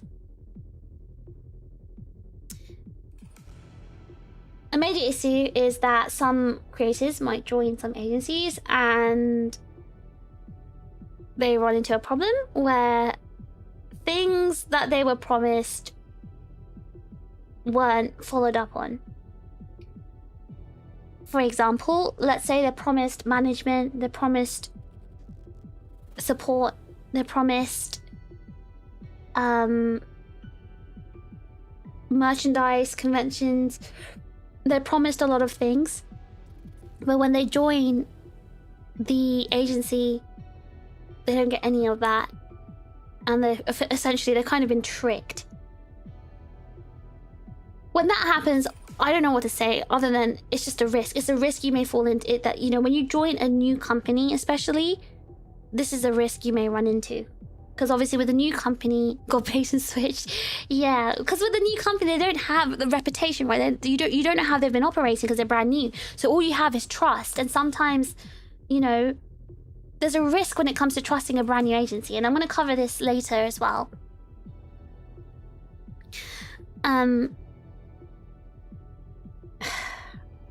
This is... Okay. Maybe I should reword this. The risk of joining an agency and they don't provide what they promised.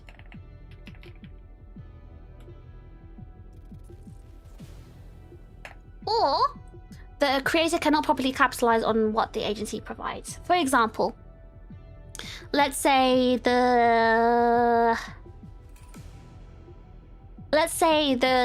company or the agency provides them Raid Shadow Legends sponsorships, but the streamer is an ASMR streamer.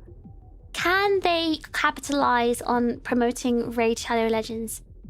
Or let's say they get sponsorships for, I don't know, PC parts, but the streamer is an artist or something, or has something completely unrelated to like PCs and things like that. People who watch her, or she's a karaoke singer, streamer or whatever. So people who watch her just watch her for her singing. What she could capitalize on is the agency providing opportunities to sing at conventions or something like that. So that's what she needs, but she's not getting it. There might be legal ramifications or way out of the contract if they're not fulfilling it, but it's rough. Yeah, of course. And that's what I mentioned earlier when you know, about agencies not fulfilling their side of the contract. But ultimately, you can just leave, right? And then what? You're still the loser at the end because you just don't have an agency anymore and you wasted all that time. And from a lot of people, they gave up at their indie account to join that agency. So at the end of the day, you're the one who's still losing out. So that's why I said it's a big risk. You're not going to win in either way.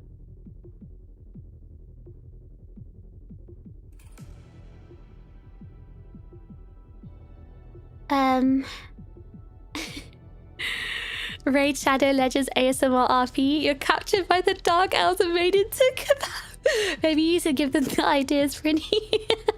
And expensive to hire the lawyer to get you out or fly the agency for claiming you breached a contract. Yes. Yes. I feel really bad for some of my friends who have gone through that situation. A lot of them suffered greatly, and you guys don't even know what they went through. And I feel bad. Again, they trusted a brand new company and they got burnt. Some of them kept their head down and worked diligently despite all of that. Some of them crumbled, and it's not nice. They didn't get what they were promised. And again, it's a big risk. So that is a risk of joining a new company.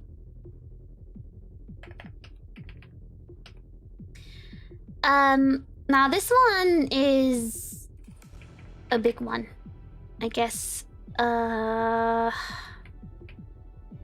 Money.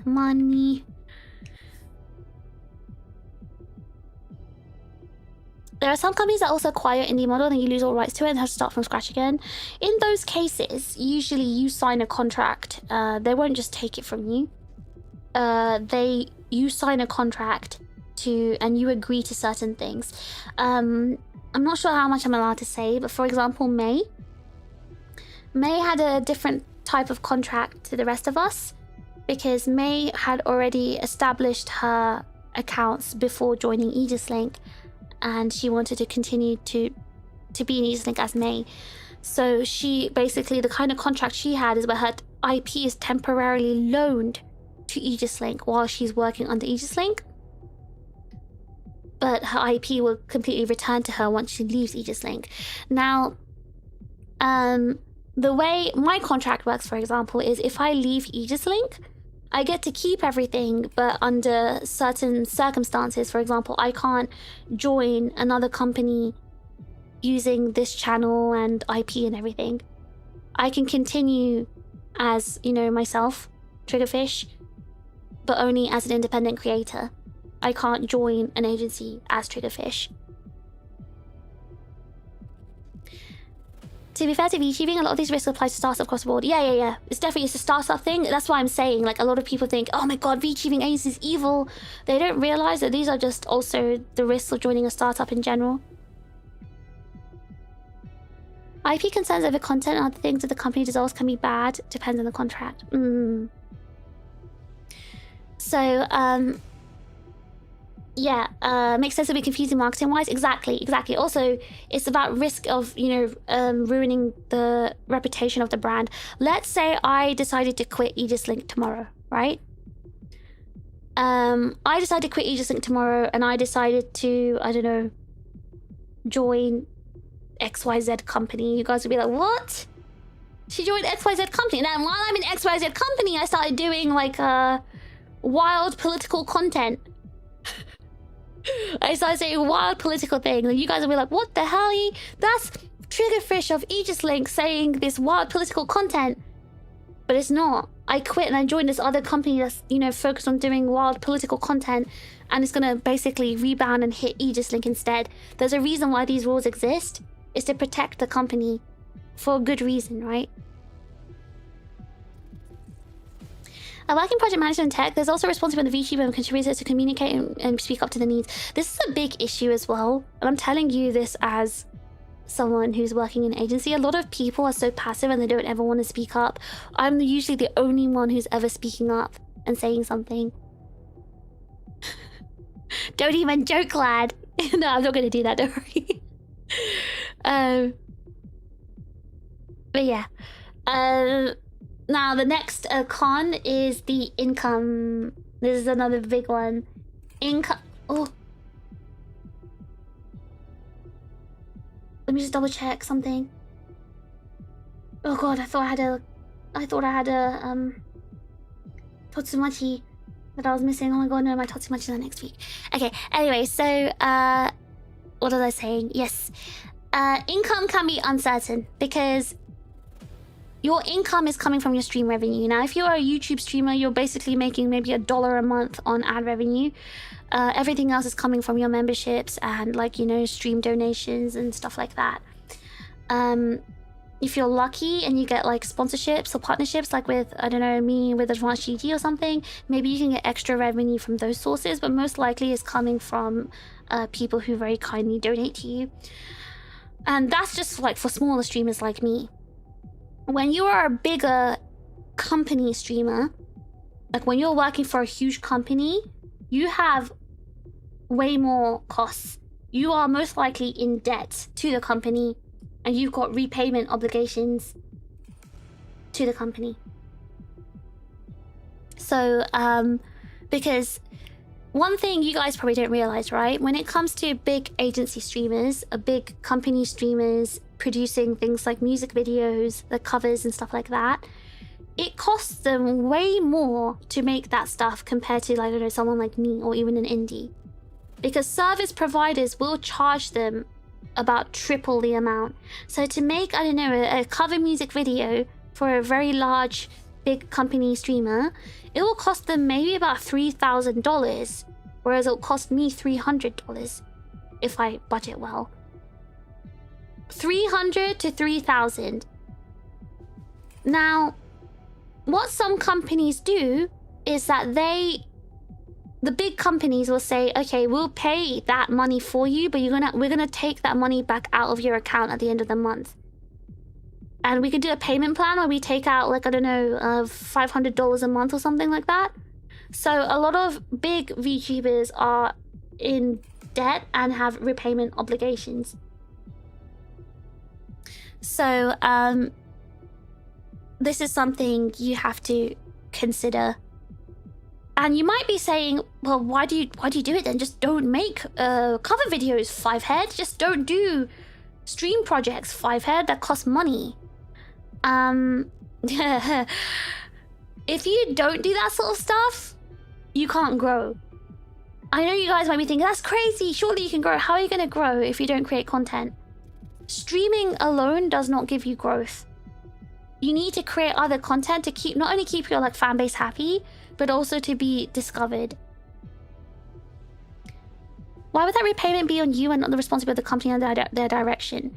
Well, let me talk about Aegis-Link. Aegis-Link actually, I don't know if Aegis-Link, I'm going to say it. Aegis-Link gives a monthly stipend towards projects. It's not a large stipend, but it's still something to cover, like, you know, small costs. And not all companies do this. Especially the bigger ones, they don't do that. Because their ideology is that because we're a huge company and you've got loads of views and a big community because of us, technically you should be earning the money to cover these costs yourselves. That's their idea.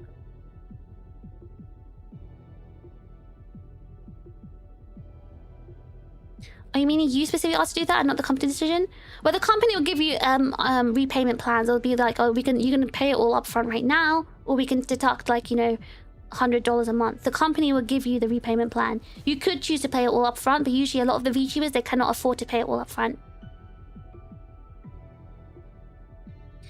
So this is in the sense as you as a creator speaking out, I want to do this project, please support the funds where I cannot.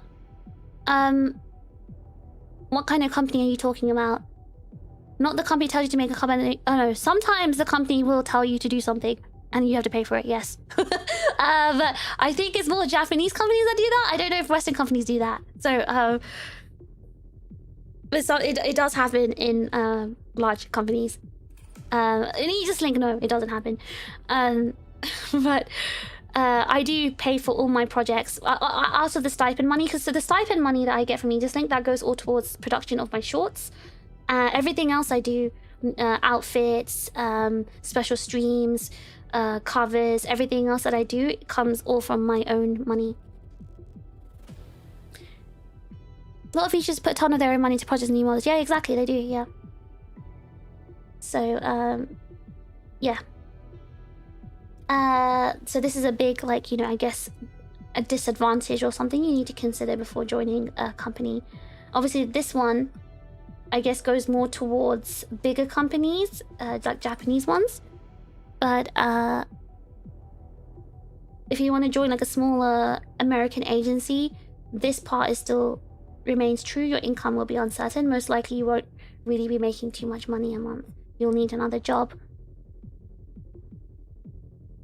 Right.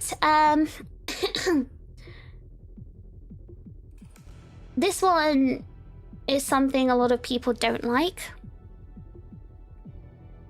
No, the agency won't force you to make a cover. It's not usually something like that, but I don't want to really be specific about what the agency will tell you to do, because I think I just don't want to be specific about that. But basically there's certain things that they would ask you to do, like your debut, for example. Your debut, that's something you have to do, but you know, you might have to pay for it. I'm not going to name companies and name names, but they'll expect you to pay for it. And obviously, you're part of your debut. You don't have to make a music video, right? You don't have to do anything. You can make a budget debut on like Google Slides or something. But if you're a huge agency streamer, is that something you really want to do when there's someone else spending $10,000 on their debut in your gen? It's an investment. And the company says that, well, upon joining us, you're gonna have, you know, loads of fans and loads of views and lots of discoverability, so surely you'll be making the money to pay that back, right? Is what their idea is. Okay, so the next part is the limited creative freedom. Now, this one is a really big one. A lot of VTubers hate this, and that's why they end up quitting. There's two reasons that I've noticed why a lot of VTubers end up quitting their company. This one, and this one. The limited creative freedom. Now, Yoe already mentioned this earlier, that there are restrictions, and it's usually to protect the company's brand or to go with laws and stuff like that. So this is something you guys as viewers might not understand because you're not like artists, right? But when there's something you really want to do and you don't want to be restricted from it, and it makes you feel unhappy, then a lot of people just want to quit from that. Like they can't accept it. So there's a lot of content rules, approval systems, restrictions on the games, collabs, spoken topics, for example, like, you know, you can't talk about politics or whatever. Or, I don't know, I can't get a sponsor from, like, I don't know, a gambling company or whatever. I can't play games that maybe we don't have permissions for because of, like, you know, laws and stuff like that. There's a lot of it. I can't do content. I can't do gambling content. Guys, for everyone who's thinking I seriously want to be a gambler, I don't. I'm just using it as an example. Or I can't become a streamer and go over the microphone ASMR, okay? So, not that I want to, but my point is, there's a lot of limited creative freedom. For example, Yoe doesn't want to be like an adult company, right? So he doesn't want us to do adult content. What if I was really passionate about doing adult content and I just want to, like, you know, slobber all over my microphone? I can't. So if there's something you're really passionate about doing and you know it doesn't fit with the company's image or ethos, like, you just don't join that company. So that's a big thing. Again, there's a lot of people who quit companies because of this, because they want to do certain content, or they want to be themselves, you know. They want to talk about themselves. They want to be themselves, very candidly themselves. It means talking about controversial topics, and they don't like it when they get told off for it. So this is a big thing. This one is also something that indie people really need to consider, is deadlines.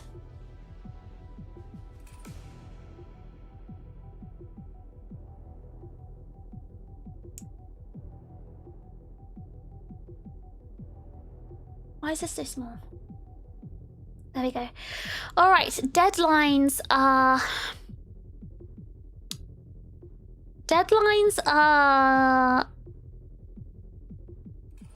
what's the word? Inevitable.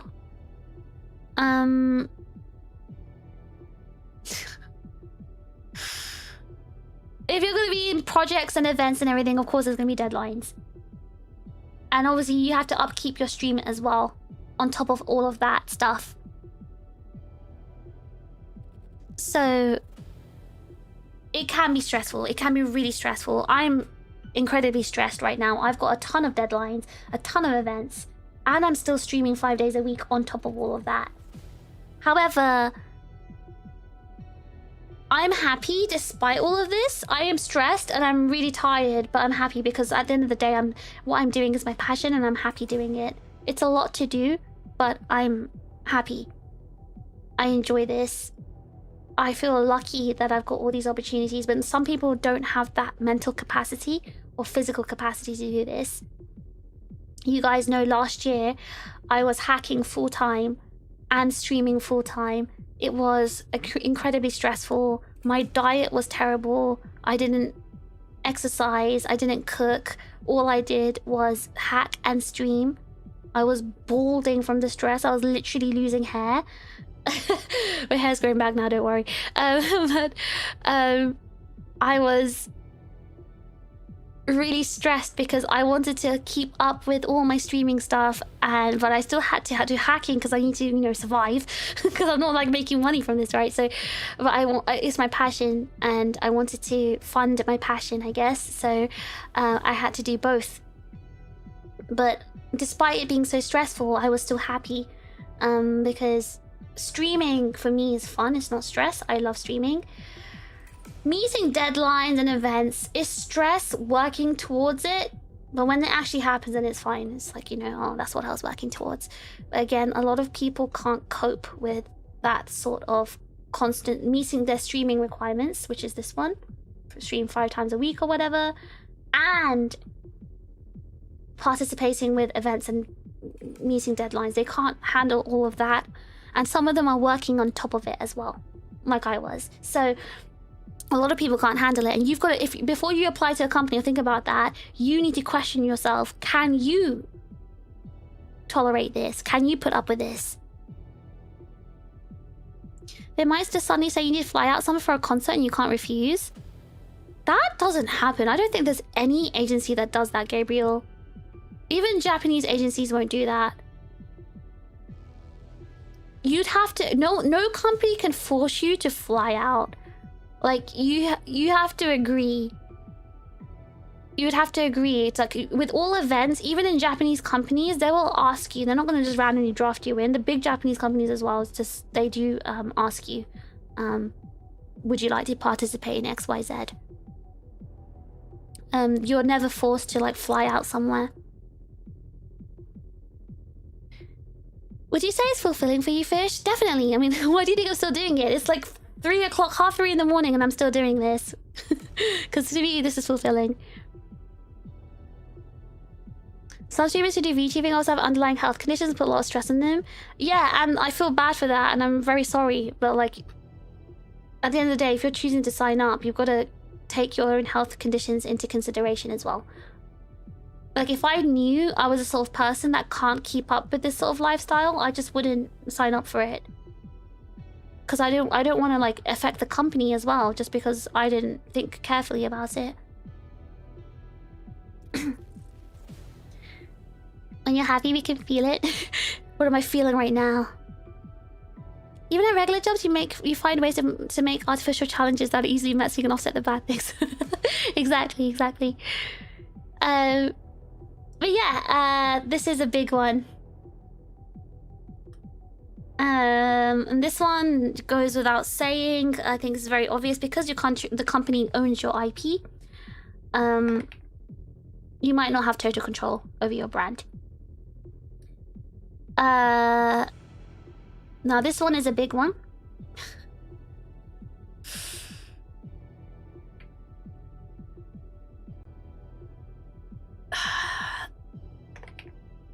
If there is a problem at the company, and the company's reputation tanks, it most likely will affect you, even if you did nothing.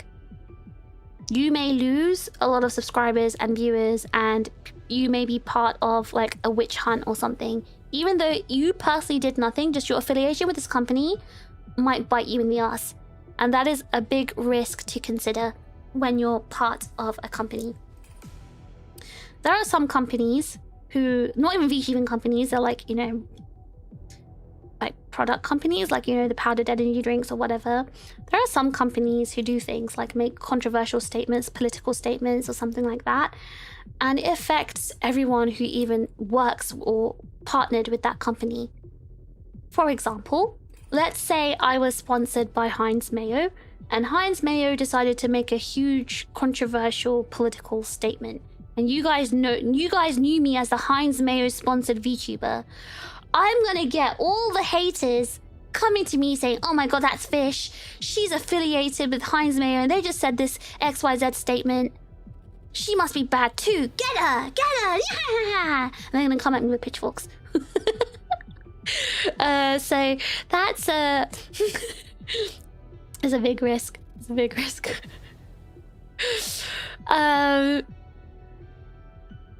And also some VTuber companies, also something can happen. There might be some controversy within the VTuber company itself. I'm sure you guys can probably think of one. Some controversies can affect everyone in every single talent in that agency. So, yeah.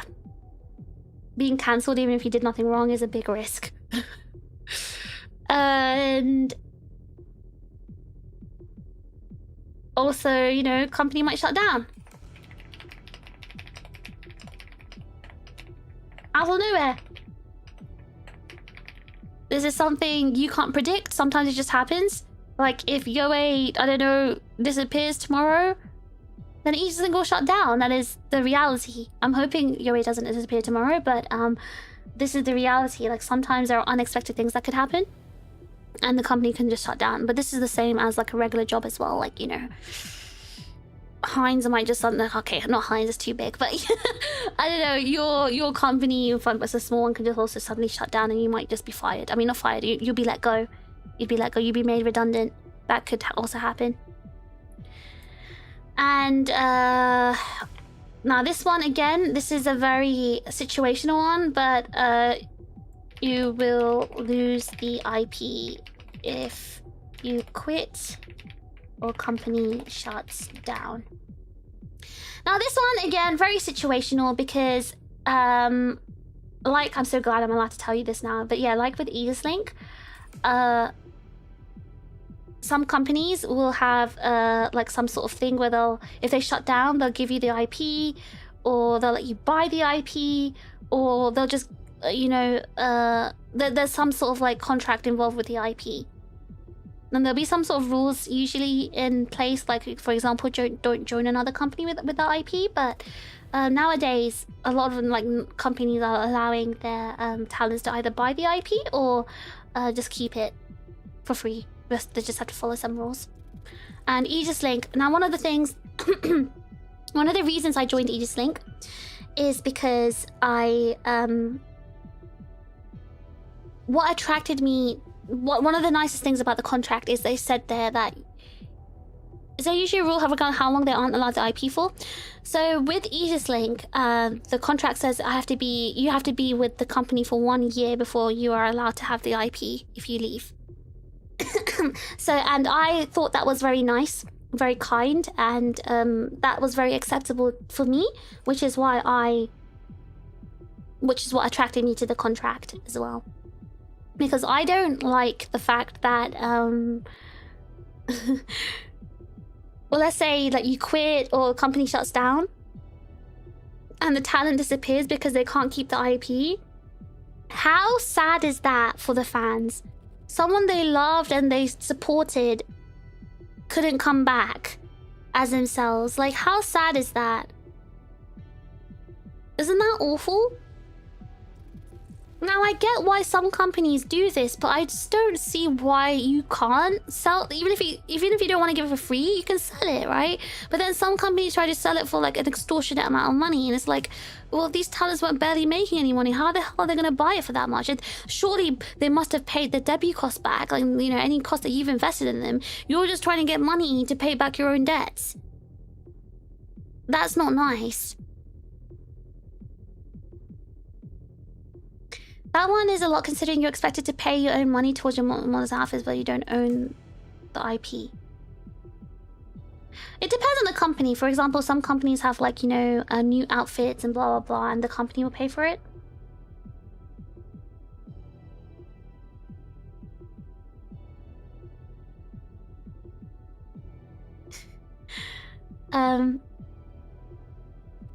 Or a terminated talent protest and ruins the company reputation. That could happen as well, yeah.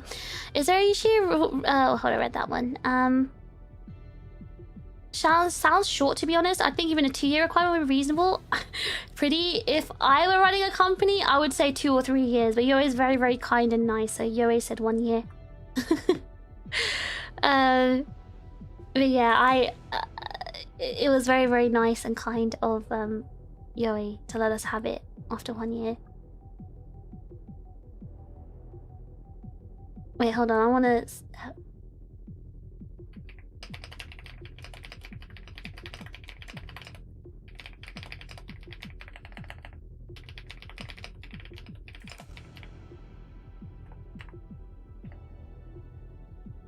Let me just check something with Yoe. I want to say something, but I don't know if I'm allowed to say it. Okay, I'm allowed to say it. Okay, so I told you guys, right? The contract says 1 year and then we can keep our IP. Addy left, I think, 7 months in or 8 months in or something. And Yoe was still kind enough to say, to still allow her to keep her IP. She decided not to, but Yoe still gave her the option to keep it. You know, under the conditions, obviously the same conditions I mentioned before. So some companies, like obviously some agencies are, you know, who actually care about the fan base, will do things like that. Luckily, most smaller companies seem to let talents buy and keep the IPs. Only big companies seem to keep them. Yeah. A lot of, again, it's a newer shift. This wasn't the case before. It is a newer shift that small companies and agencies allow talents to buy or keep their IP. But the norm, the standard was that they couldn't. It is, again, more of a newer thing. And the only reason, by the way, that companies are doing this now, like smaller companies, is because of you guys, because of the community. Because the community kicked up such a fuss and made such an uproar that VTuber agencies now realized, oh my god, we're going to get pitchforked if we don't allow them to keep their IP or sell it to them. So that's why that change has come about.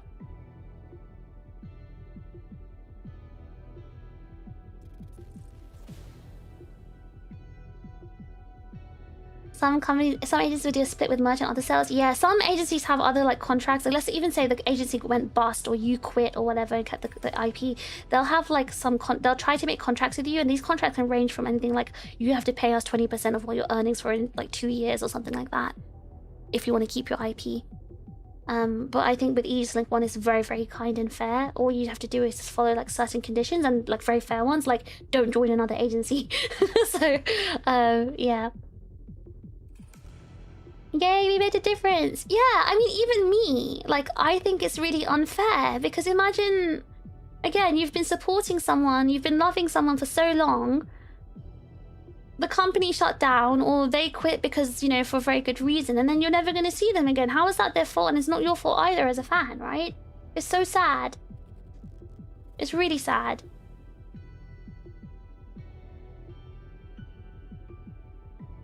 Revenue splits while being an indie to keep the IP. Yeah, I don't like that practice. But there are a few agencies who have done and are doing that. I don't like that practice, but it is what it is.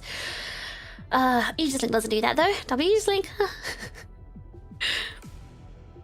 Are you aware of companies that offer the talent some equity, like what happens in some startups? No, I don't know. I mean, Aegis-Link does that with the directors, but not the talents. I don't know any agency that does that with talents.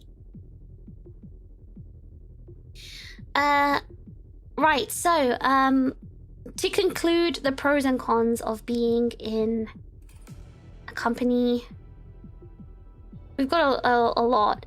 And I guess the cons looks big because of the little mini parts. But again, pros and cons are subjective. For me, these cons are not cons. Like, for example, me treating this as a job is not disadvantageous to me. Turning up at my job, again, not a disadvantage to me. Signing a contract, not a disadvantage to me. Not being an exception to the rules, again, not a disadvantage to me.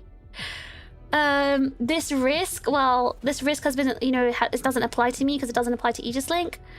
The income thing, it's a risk, but it's a risk that I accepted before joining. And this applies to like any small agency.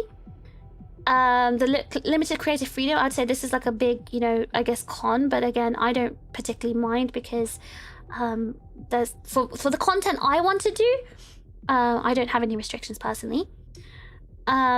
This is part and parcel of being part of any company, you know, constant deadlines, blah blah. No control over brand and blah blah blah. Again, part and parcel of joining an agency. Now, obviously, these risks, these three risks, the last one doesn't really apply to me, but these are also risks that you just, any agency, yeah, will happen. Cons are just the reality of signing a contract. Yes. I feel like a lot of the cons are also risks rather than direct cons. Well, yeah, well, a risk is a con, right? A risk, a disadvantage or something, risk, I don't know. But ultimately, being in a company is not automatically good or bad. It depends on the contract, the management, the culture of the agency, and the actual support being provided. So, being in a company, obviously, you can get support, structure, opportunities, resources, but obviously it comes with restrictions and the risk of the company under delivering. So, again, there's no automatic good or bad. The important thing is to understand what you are signing, whether the company, what the company is actually offering, and whether you are, this is a big one, whether you are ready for the responsibilities that come with being part of a business. It is not predatory, it is not toxic, it is not abusive to uphold your own contracted responsibilities.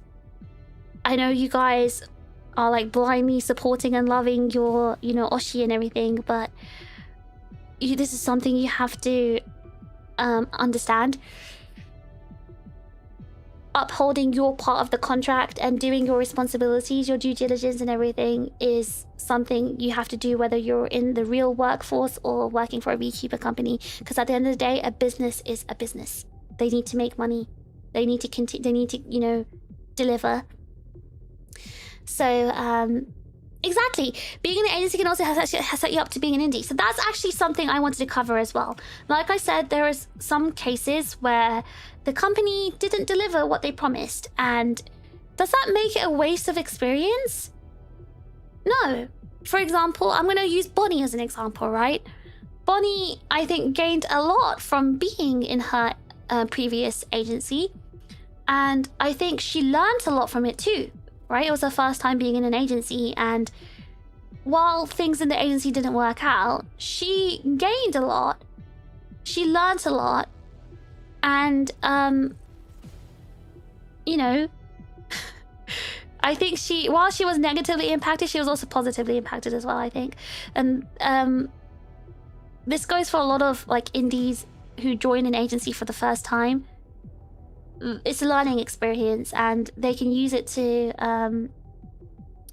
establish their, you know, indie channels.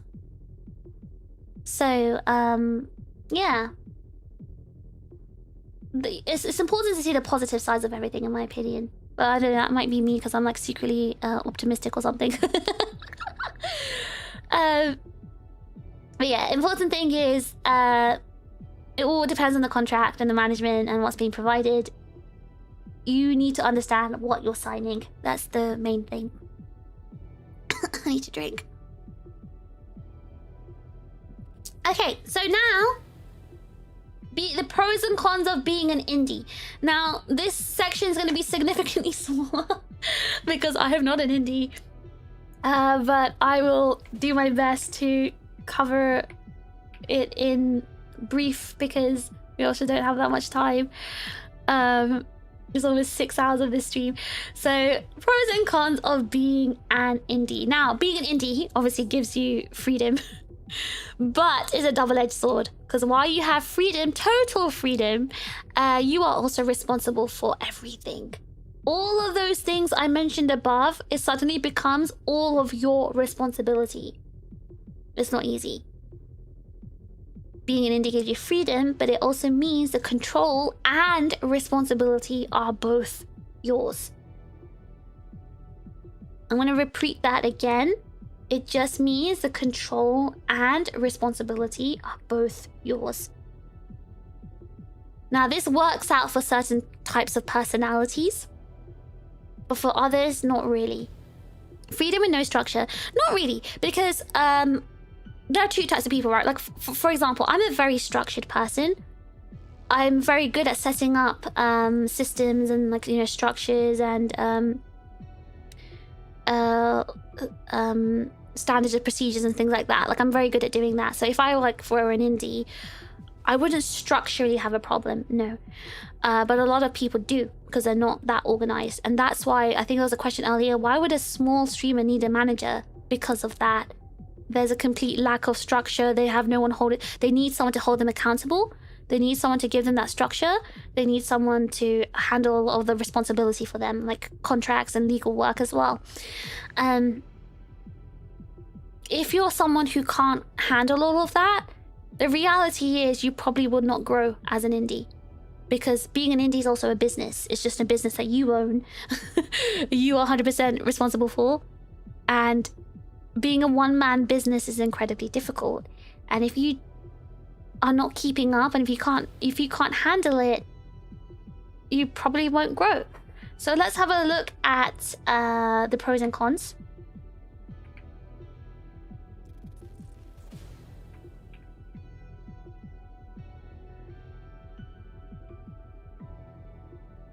Okay, here we are.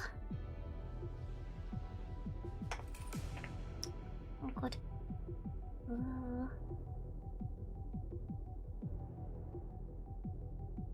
Okay, there we go. Yeah, you're a mini corporation, exactly. But I don't want to be responsible. I want to stay home and bake cookies. So maybe you should join a corporation. The manager bugging the streamer, you used to lock in and stream instead of sleep. Oh my god. Then they'll be like, my manager's abusing me. Anyway, alright, so the pros: creative freedom, full ownership of your IP, keeping all of your income, and having control over your schedule. So direct, complete direct thing of what I was saying here for the cons of being in a company. You get full creative freedom. Full creative freedom. Full ownership of your IP. Keep all of your income. And have total control. And what does total control mean? It means if your tummy hurts, you don't have to stream. It means that if you feel like not streaming, you don't have to stream. And this is the trap that gets a lot of indies. They suddenly feel like, well, I don't feel like streaming. And then they just don't stream. But that's kind of like shooting yourself in the foot, because not streaming is not actually a good thing for you. Obviously, I know maybe you have, you know, mental health issues or health issues or whatever, but at the end of the day, like, your content is the product, right? And you're not giving the product out, so you're just not going to be seen. So those are the pros. Cons: obviously having to pay for your own assets, pay for everything.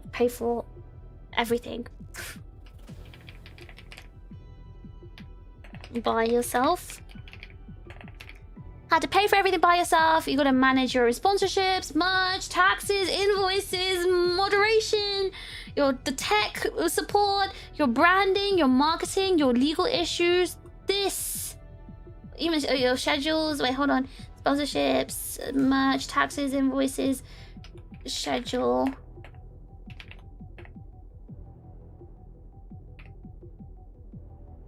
everything is managed solely by you. You are doing everything. Can you handle doing all of this? Ask yourself, you as a regular viewer, can you handle doing all of this on top of your daytime job? Even if you had no job and you're unemployed, can you still handle doing all of this? Ask yourself that honestly. So, this is something a lot of people have to ask themselves, and there's a reason why companies don't really tend to hire, at least bigger companies and bigger agencies, reputable agencies don't tend to hire people who have no experience of being an indie, because there is no track record of you being able to handle all of this. So people without track records who are hired, right, tend to be a risky hire, because you don't know if they're just gonna up and leave and be like, sorry, my tummy hurt, I can't stream, and goodbye. This is streaming 5 times a week is too stressful, goodbye. So exactly, a senior manager, I'll get my assistant to do it. So exactly, so a lot of people want to hire assistants or managers to indies to do this sort of stuff for them. And yeah, about the discoverability thing, you do get more discoverability when you're in an agency. How? Because an agency is usually at conventions. And also, you guys don't know how much exposure and how much respect I get from other creators just because I'm in an agency. Even though I'm tiny, even though I'm small, I've only got what, 15,000 subscribers or 16,000 or whatever. I'm not that big. Yet so many content creators like respect me or give me more like respect because I'm part of an agency. Even though this agency is brand new, relatively unknown, I'm a tiny streamer, but so many like big creators like respect me for being part of an agency. And I always thought that was really weird. It's like, okay, thank you, I guess, but like, exactly, I get the street cred, but like I don't feel like I earned it. Like, I don't know, I don't see the merit behind it or whatever. But yeah, lots of indies kind of look up to like agencies, like, whoa, they're part of an agency kind of thing. So yeah, there's a lot of like cons when it comes to pros when it comes to being in an agency in terms of discoverability, whereas indie, you're in like a sea of a billion indies, right? So it's kind of hard to stand out and kind of get to the top, I suppose.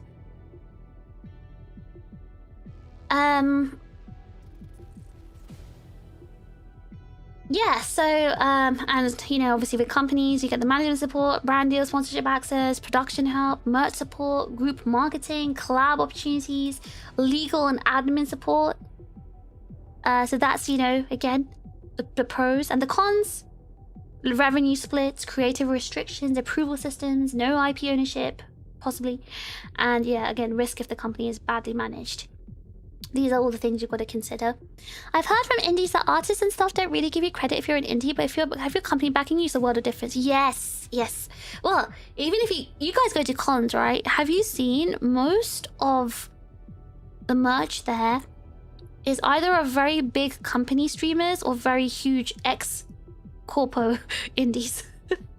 I think one thing you guys gotta realize, right? You guys are like, indies good, corpo bad, but like you're thinking often of ex-corpo indies when they are completely in a different realm of regular indies. Regular indies had to start from scratch, from nothing, compared to someone who had taken all their fame and stuff from their, you know, corpo times. Is completely different. You guys have to understand that. Artists will love to make art of you if you're some big ex-corpo indie or you're a big, you know, corpo streamer. But if you're just like some indie that, you know, I don't even want to say relatively unknown, you could be like having 30,000 subscribers or something, but, you know, they still won't draw art of you because you're just not someone who stands out. It's usually agency ones. Because even someone like me, someone as tiny as me, got, you know, some convention merch compared to, I don't know, streamers who are triple my size. How does that make sense? Because I'm in a company, right? I've got more discoverability. Lots of people know who I am. Every time I do a meet and greet at a convention, I have tons of people talking to me and they know who I am. How does that make sense? All these people know who I am and I've only got 16,000 subscribers. I'm telling you, like, agency, it makes it... And indies know exactly what I'm talking about. As in, I'm not talking about ex-corporate indies, but like actual indies. But maybe ex-corporate ones too, to be honest. There are a few true indies, but they're pretty rare for new streamers in the recent years. I'm not talking about when the VTuber boom happened, Gabriel. Everyone and their mom was famous back then. I'm talking about nowadays.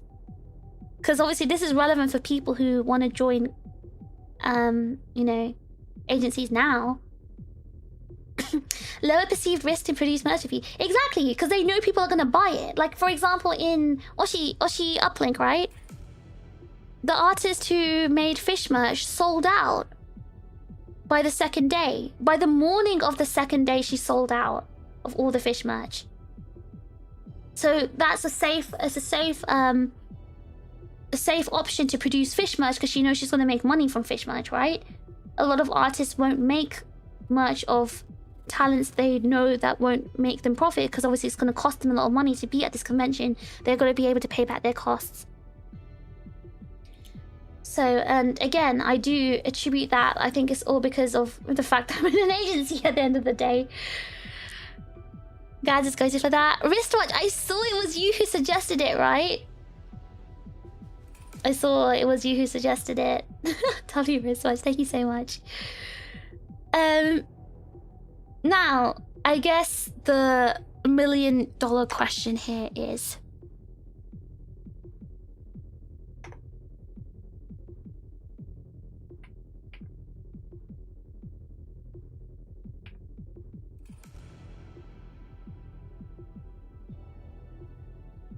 Is being an indie or being in an agency better for you? Now, this is, I guess, more for any like indie streamers watching the stream.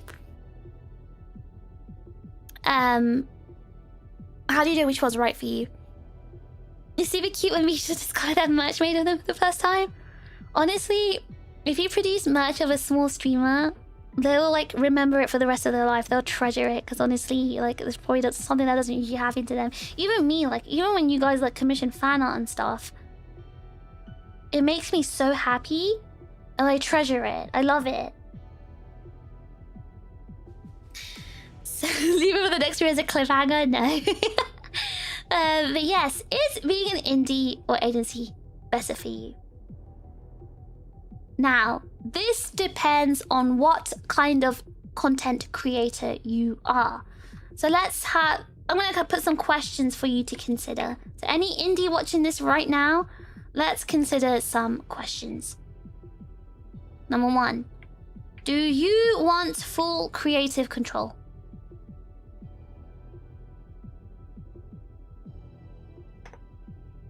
Number 2, are you comfortable handling business tasks yourself? Number 3, do you understand contracts, taxes, sponsorships?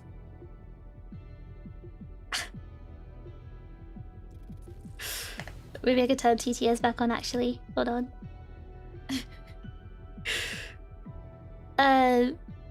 Hold on, dude. Thank you so much for the silent contribution. Thank you very much. Guys, no, don't do this while I'm streaming, okay? Anyway, so, are you comfortable, hold on. Are you comfortable with handling business tasks yourself? Do you understand contracts, taxes, sponsorships, and merch production?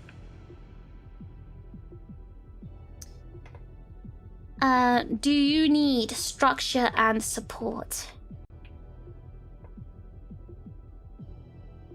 Are you okay with like a perms and approval system? Or systems, rather.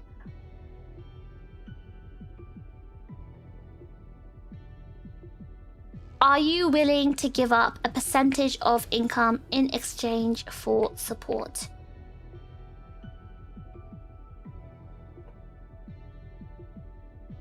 Are you willing to give up some control for bigger opportunities?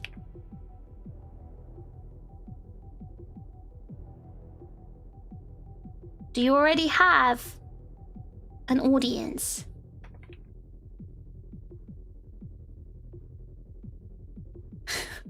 I feel like I'll get cancelled with this next one. Are you joining because being in an agency truly benefits you, or because you want validation? Don't cancel me for saying this. Let me explain this one.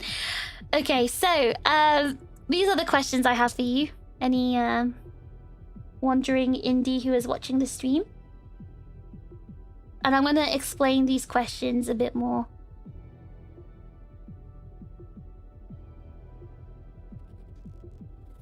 Okay, so I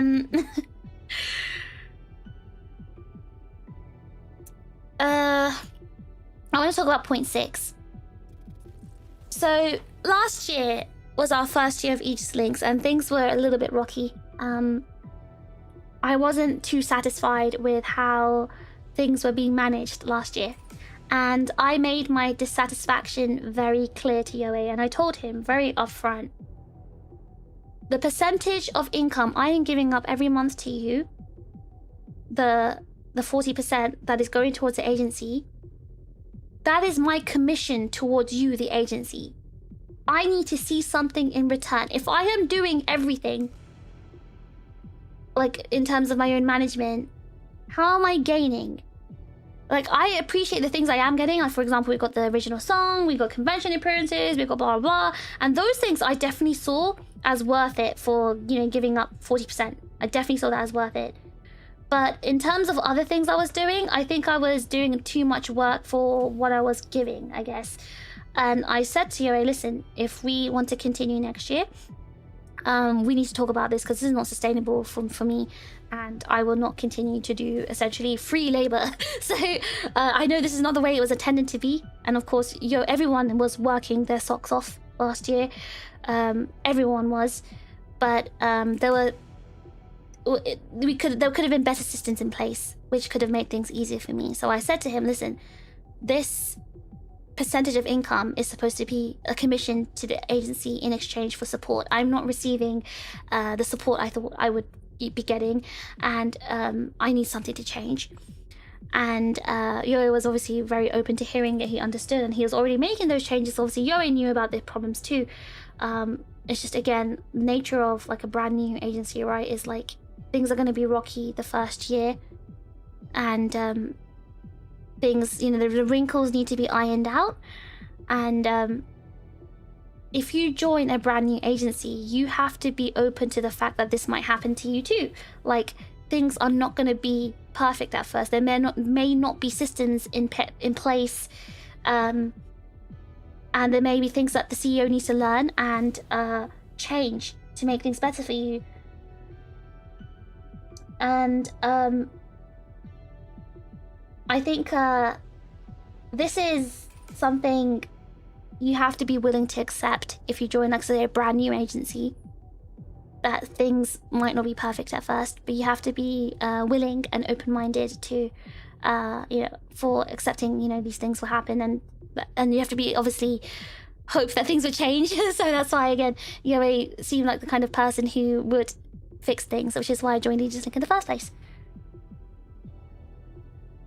And this one about having an audience. If you're someone who already has a large audience, you're already like someone who handles all of this stuff and you're okay with it, I guess I know a lot of big streamers who still wanted to join an agency, even though they had all of this and they didn't really need it. They just wanted to be, they wanted to stop handling this sort of stuff by themselves, right? They wanted to not have to handle this sort of stuff, the business tasks. They were happy to exchange their creative control and a percentage of their income if that meant that they don't have to handle all of this admin stuff by themselves, and if they got gen mates, if they had like a group. They were willing to give up all the other stuff. So this last part, are you joining because the agency truly benefits you, or because you want validation? So you know what I told you guys about, like, how being in an agency gives you a certain type of clout, right? If you're an agency streamer, there's a bit more recognition and people sort of like respect you more because you're in an agency. That is not a valid reason to join one. Because if you're someone who let's say you answer like yes to a lot of these questions. Maybe an agency, and you just want to join an agency for validation, maybe an agency isn't right for you. So again, if it's just for validation, just for clout, and you just want to be like recognized and be part of an agency, and that's your only reason, I would, yeah, again, the right answer is different for every creator, but again, this is something to consider.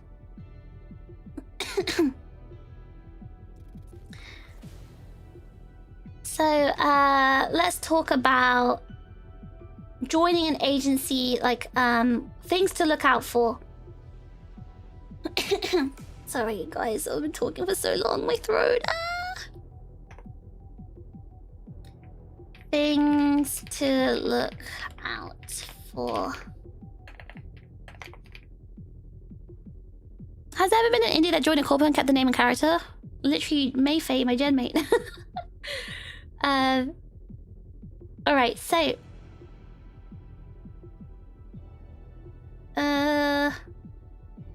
things to look out for. Now, if you want to join a new agency, or any agency, or even like especially a new agency, you need to know what to look out for. Okay, so these are important things to check. Okay,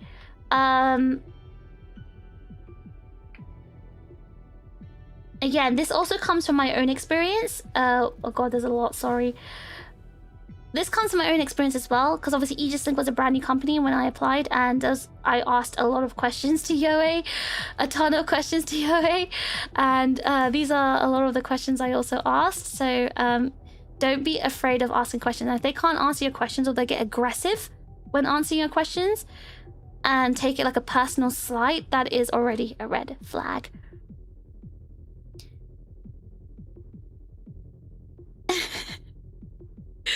Oh my god. Okay, so this is some questions, all right? So who is running the company? Okay, we gotta know who the person is. And by that, I mean do background checks. I don't know how much to stress this. You need to do background checks on the person who is running the company. Do all the checks, because you need to know what kind of person they are.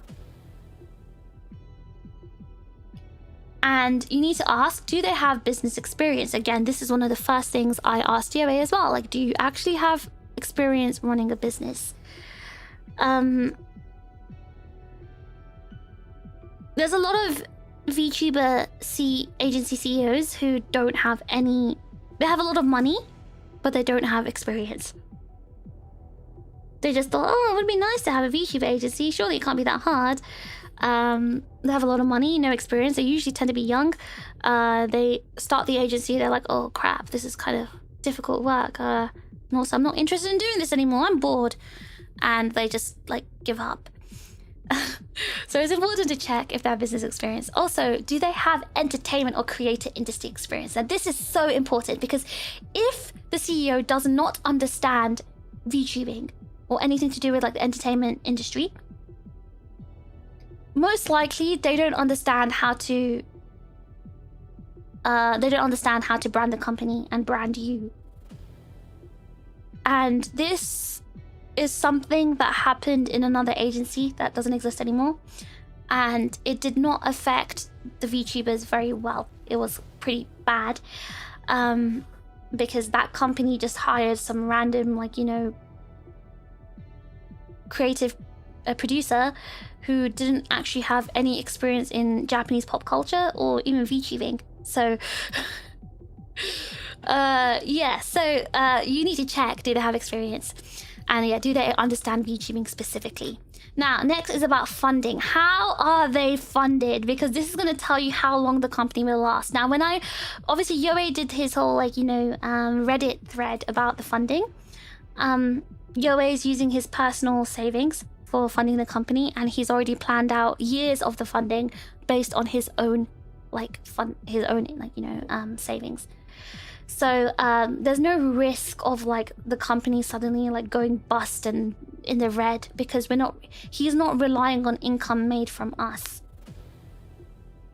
So you need to understand their financial plan thoroughly, because that will tell you how long the company will last. And again, what are they promising? And are their promises realistic? If they're promising you're gonna get full management support, you get thumbnails made for you, week meeting every single week, everything's gonna be handled for you, you got this and that, all you have to do is focus on streaming, we're gonna give you XYZ, blah blah blah, we're gonna give you the world, we're gonna let you keep all of your money, we're not gonna take any percentage, you get to keep everything, we're gonna get all these events for you, we're gonna get all these opportunities for you. Are those promises realistic? What do you think? Do agencies normally answer how much funding they have and how long it lasts? I don't know. I asked. I don't think it's any harm for asking, because actually there was an agency kind of thing that recently closed down, and when that CEO was asked about the funding, they got very aggressive about it and didn't answer the question, and I think that's a big red flag. So you've got to think about what's realistic, and also don't get your hopes up too high. Think about what support they're actually going to be providing for you, like realistically, and also what do they expect from you. For example, in Aegis-Link, right, the minimum was streaming 3 times a week and participating in, you know, blah blah blah blah, all very reasonable stuff. And then you got to think about what happens if you leave. Who's going to own the IP, the channel, everything, all your assets, the music, art, everything? What's going to happen to all that if you leave? You've got to establish that too. Before you sign the contract, you've got to establish that, because that might not fit in with your, you know, what you want. And then obviously the revenue splits. Again, some companies will just give you 0 and give you a salary, or some companies will take a higher split, some companies will take a lower split. If they take a lower split, you're gonna have to ask them how are you planning to fund the company. Are there any hidden fees? Like, do they expect you to pay a monthly fee to them? Are payments clear and transparent? Are they actually giving you a payslip every month? Are they showing you the breakdown of your earnings?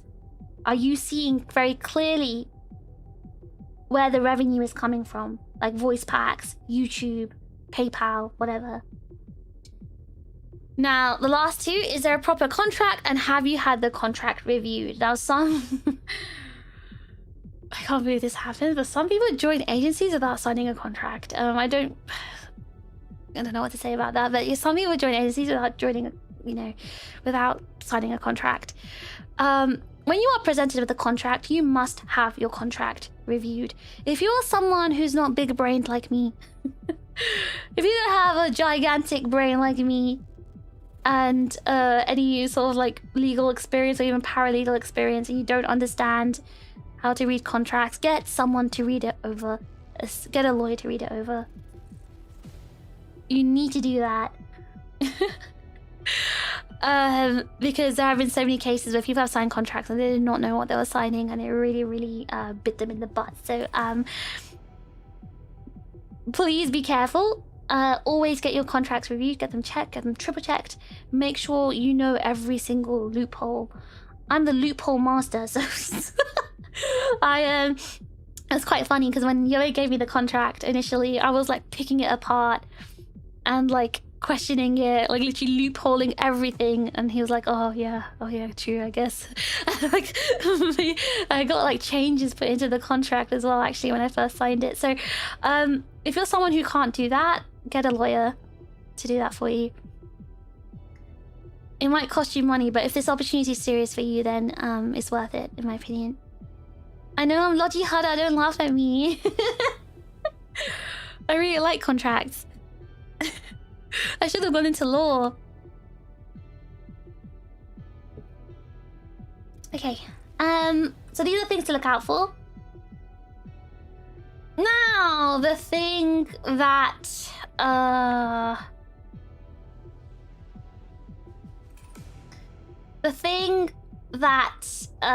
maybe you guys will be interested in, how to avoid predatory contracts.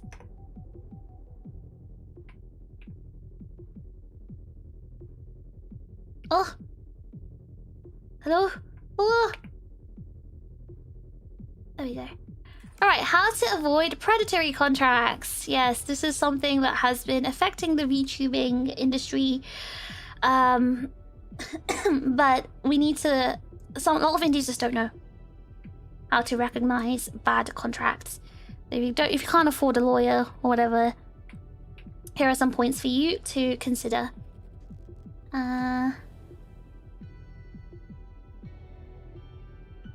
Okay. Contracts that are too long with no reasonable exit clause. Okay, I put that number 1 because they should all have some sort of exit clause. Number 2, vague revenue splits. That is super like...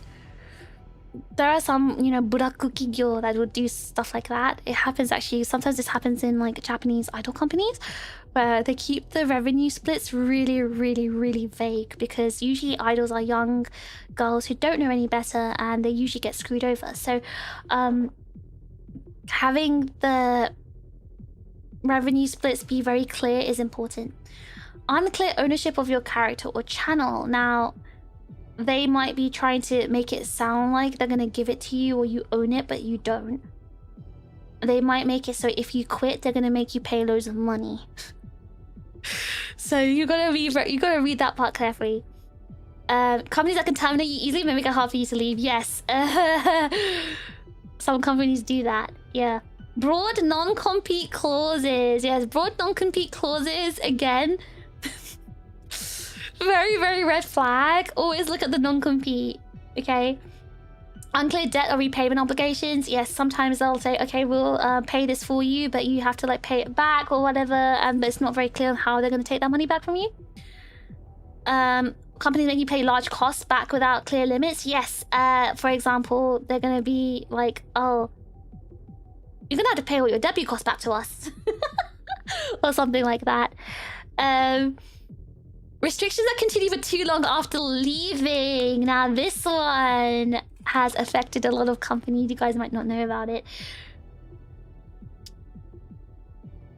Some companies say you can't stream or be a VTuber for like 2 years after you quit our company. That's not good. And it's not even enforceable in some countries depending on where the contract is from. But some companies do have those kinds of rules. You can't stream for 2 years or 3 years after quitting or whatever. And you can't work for a competitor company either, or something like that. So read very carefully. Read very carefully. No transparency about payments. Yeah, so they don't tell you that when they're going to pay you or how they're going to pay you. Because some companies do that too. They don't tell you we're going to pay you by the 5th of the following month or whatever. They just said they'll just tell you like the split, but they won't tell you how or when you're getting paid. No clear process for disputes. Yes. So if there's any problems in the company, how will those problems be handled? 0% chance of enforcing that in Cali. Yeah, so actually that's another thing that lots of people, like, depending on where they were, they're like, well, I don't have to follow your contract because that's not enforceable here in this country.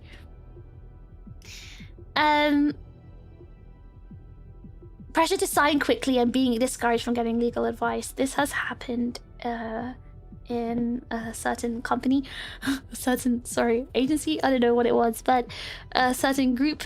This actually happened, and obviously they don't exist anymore. But they actually did this to a lot of the talents they signed up. They pressured them to sign them without having a manager or anyone present, and they pressured them to sign them as soon as they showed the contract.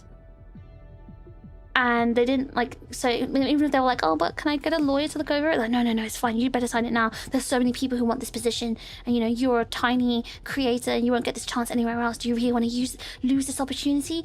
This happens. It has happened. Who actually owns the rights for something like original songs in an agency? Again, for example, I want to use Aegis as an example.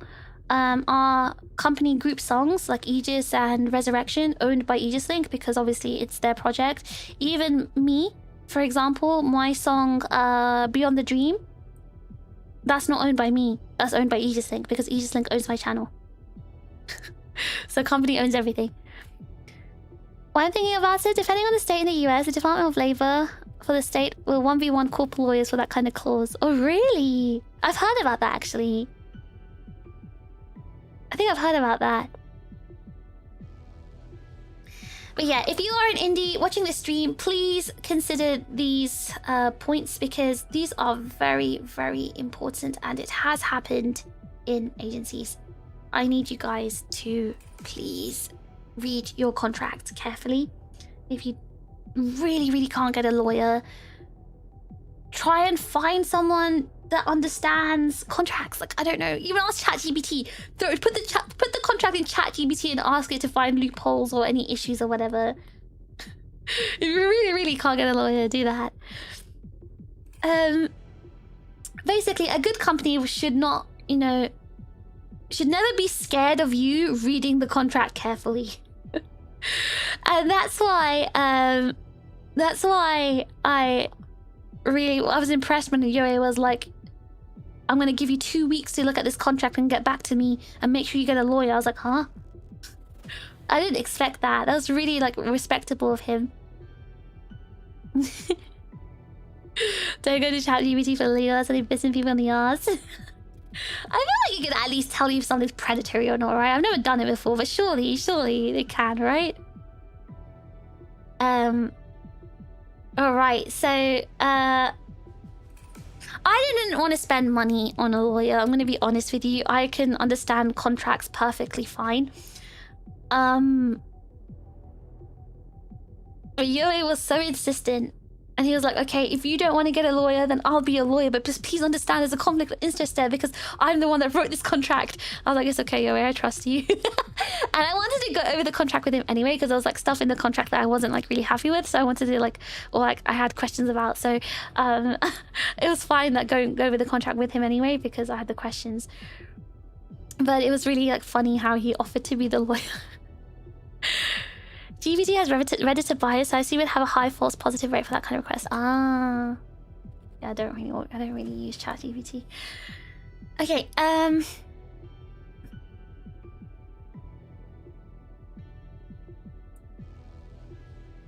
all right, so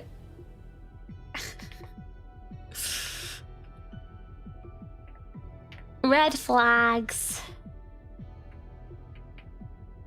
Red flags. If you guys are here for juicy drama, by the way, I should have said this in the beginning. You're not going to get any juicy drama here. This is an informative educational stream for people who actually want to learn about this industry and also for indies who are considering joining companies. Red flags. Okay, so there are cases where people are using AI to generate a fake VTubing company because they know this is kind of a lucrative business. They know there's lots of indies who want to make it big, who have the idle dream, and they know they can like almost like trick them into joining an agency. So how can you spot these kinds of agencies? Well, a major red flag is when they're promising something that sounds too good to be true. For example, you know, we guarantee you'll become famous.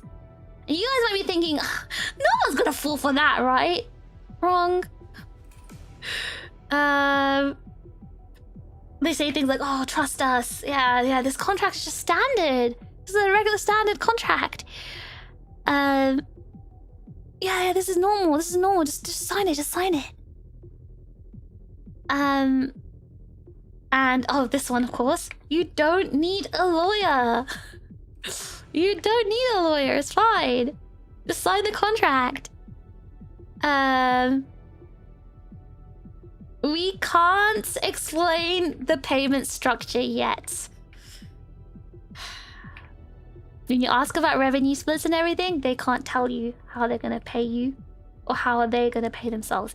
This is really, really, really, really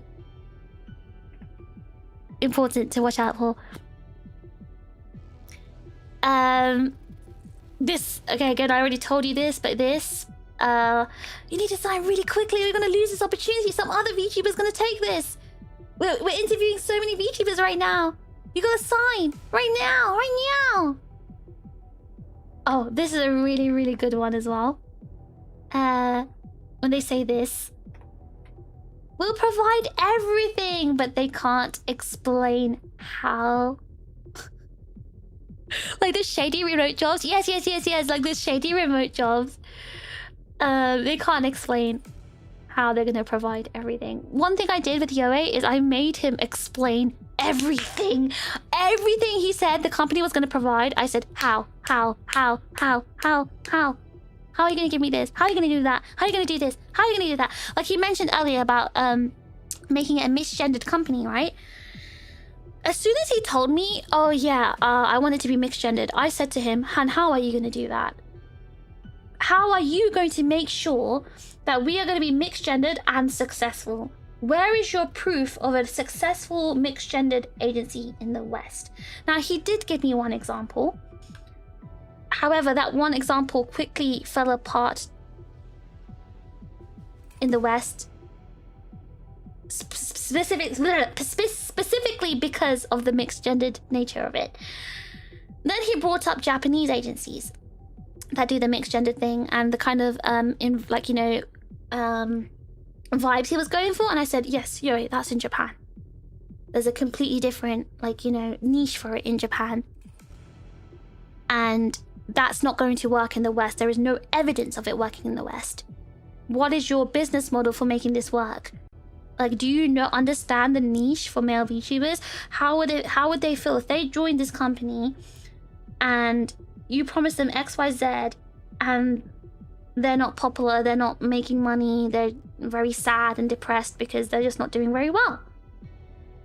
Do you actually have the right management and marketing team for that kind of thing? Because their niche in the West is completely different. It's like almost like K-pop idol, like there's a completely different target audience for them. Have you planned for that? I was grilling him. So I think it did make him, I hope it made him think. I think it did make him think. Because it's not nice to basically do that. Because not only are you affecting the male VTuber, you're affecting everyone else in the company too.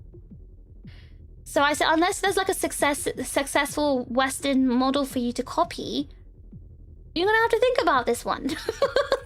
Tell me how you plan to go about this. So again, they need to be able to explain things. And the reason why I joined Aegis-Link is because Yoe he had an answer for everything. He didn't deflect anything and say, oh, and get angry or narcissistic about it or anything. He answered very honestly. And when there were things he didn't know, he told me honestly, I don't know, but I will do the research into it. Alright, I'm sorry, it's very late for you guys. Oh my god, are you British? Oh, you're British, aren't you? Oh my god, it is 4:30. Alright, go to bed. I'm almost finished anyway. Oh yeah, this one is a really big red flag. This one happens. Okay, they're like, oh yeah, we've got really big connections. We know XYZ VTuber or YouTuber. This happens a lot. Are you Australian? No, I'm British. It's 4:30 in the morning in the UK. They always say, yeah, we know XYZ VTuber, massive VTuber, and they're just name dropping. They don't actually know this person. Or if they do, they're not they're just they're not even affiliated or anything. They just might just know that person, but they don't know they don't actually this person's got nothing to do with the agency, basically. Or this company or brand. And also another one is the use of AI. They use AI in their website and they generated a logo with AI. They should kind of meet and greet ones. maybe. But yeah, they use AI. Their entire website is generated with AI. Yeah, so you need to look out for stuff like that. They are most likely not a real agency. They just want you to sign and they're going to exploit you. Now, you got to understand, a company doesn't need to be evil to be dangerous. Remember what I told you guys before? The true dangerous people are not the evil ones, it's the stupid ones. I've said this to you before. Stupid people are more dangerous than evil people. I still stand by that fact. So sometimes a company can be harmful simply because they're inexperienced, they're disorganized, or underfunded, or just unrealistic. You guys might, you know, think I'm saying something very controversial right now, but think about this carefully. Stupid is more dangerous than evil. Well, also, but when it comes to companies, yeah, just being inexperienced and disorganized is honestly enough.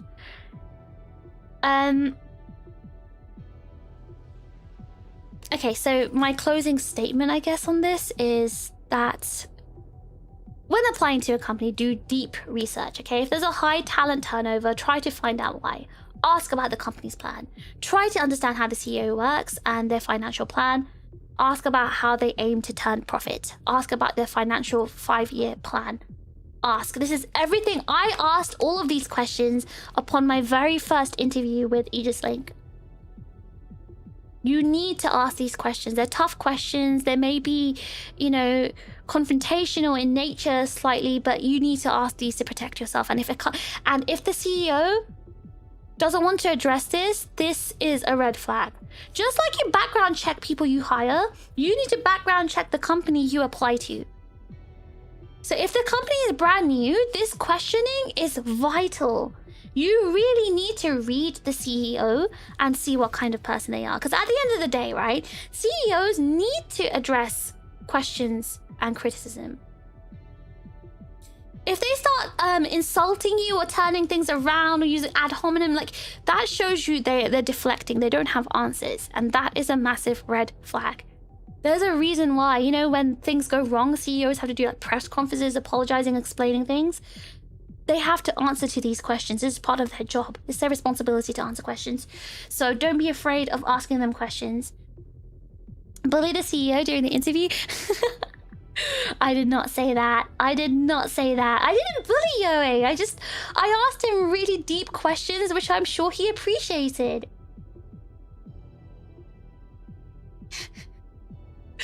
I'm sure he appreciated it. Guys, someone asked Yoe if he appreciated it. But yeah, Fish teaches tips to not get gaslit. She's an expert. I never gaslight. I don't bully Yoe. Alright, so before I finish, I want to give one more advice to indie VTubers. And this is important advice. And you might be thinking, oh my god, who is she to give us advice? This tiny, no-name, absolute nobody, baby, brand new agency VTuber. I'm guaranteeing you, if you know the answer to your questions, the answer to these questions I'm gonna tell you, you could apply to even a big agency, and obviously you need the merits. you need the actual background as well. But if you have these answers, you most likely will get hired. She's lying to us, chat. We saw the gun. What? What gun? I don't even have a gun. I don't even own a gun. What are you talking about? Beans, why are you such a liar? I've never even seen a gun in my entire life. I'm British. I've only seen knives. Thank you for the super chat though. The acumen. Exactly. You need the acumen. Alright, so if you want to join an agency, these are the things I think you should prepare and have at the ready. Okay, so this is... Hold on, give me a second.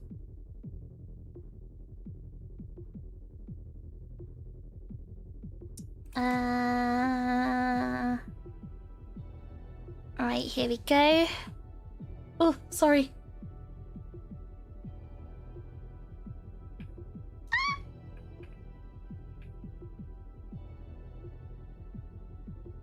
Melody S contributed $5 to the server. She doesn't have a gun, so I can contribute unpunished. Excuse me, Melody. I'm doing a very, very serious stream right now, okay? We don't need your server contributions at the moment, but thank you for the one that you sent before as well. When you said you're about to watch a movie, I appreciate that. Ugh. I may not have a gun, but I have these fists. I have these fists, alright? Don't make me bring my fists out. Alright, so things you should have ready if you want to apply to an agency. Again, if you're just a regular schmegular viewer right now, you're probably like, what is this? This is maybe more important for an indie who might be watching this stream. But these are things that you should have ready. Number one, a clear understanding of your brand. When I joined Aegis-Link, I knew exactly what I wanted to do, who I wanted to be, what I wanted to stream. I had a very, very clear understanding of what I wanted to do. And this is actually quite rare. It seems like most people don't actually know this, but the ones who do usually get very far. So I would advise have that understanding ready. Number two, you need your... Okay, so assuming that you've already been streaming because you're an indie, you need to have your audience statistics and also your revenue statistics if applicable. So you need to have this all in a media kit. So a media kit or a press kit, this explains you and your branding and who you are and what you have achieved. This is also helpful for sponsors and brands so they know if they want to work with you or not. You also need examples of your content, like your best clips. You need your streaming schedule history because they want to know. They need to have a proven track record that you have been streaming consistently for, like, I don't know, 3 times a week. Your strengths and weaknesses in terms of like content creation, that is. And also your personality, like can you work with other people? Like, you know what Yoei said before? How he made sure to hire people who can work well together? This is so important. If you are someone who has been caught up with online controversies and drama and stuff like that, you probably will not get hired by a good company. Your boundaries. So this is important. If you don't want certain things to be controlled, you need to make this upfront and very clear because the agency might have a different idea. Your goals as a streamer. This is very important. You need to know what your goals are because the agency is trying to help you reach your goals, right? And if they don't know what your goals are, and if they can help you, it makes it difficult for both of you. For example, there are some big, very, very big streamers who have shown interest in applying to Aegis-Link. And they actually directly had meetings with Yoei saying, hey, I want to join Aegis-Link. And Yoei, you'd think, oh my god, Yoei should definitely take them, right? These huge streamers, huge popular streamers want to join Aegis-Link. Yoei should surely take them, right? No.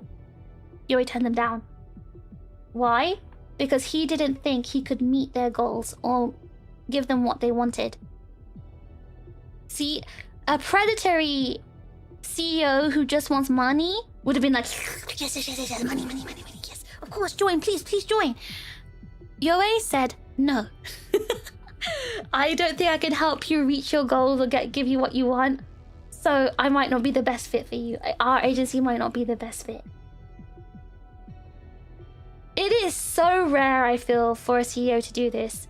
Because that could have been a, you know, again, a way for him to make loads of money. But he said, no, you know, the morals and ethics comes first. I'm not going to just take your money without giving you anything in return. So it's not you, it's us. But yes, your must-have and deal breakers as well. Also, again, a basic understanding of contracts. You need to understand contracts because there's going to be a lot of contracts involved. When you join an agency, they'll handle the contracts for you, but the agency contract is something you will need to understand. And this one's also a big one. Your willingness to ask difficult questions. You've got to grow balls, massive balls. You've got to smack your balls in the CEO's face and say, ask the difficult questions, you know? These difficult questions that I mentioned, you've got to ask those difficult questions. Because if you don't, things can go really badly. You know, he doesn't want the company Lambo, I know. So humble. Just like me. And yes, ideally someone qualified to review the contract before you sign. Ideally a lawyer, but yeah, if you can't get a lawyer, someone qualified to understand the contracts. How can you grow balls as big as you? It just comes naturally. Baby, what can I say? What if I don't have balls? everyone has balls, you know? Phantom balls, hypothetical balls. Pay someone to ask them for you. It's not really a good look when that happens.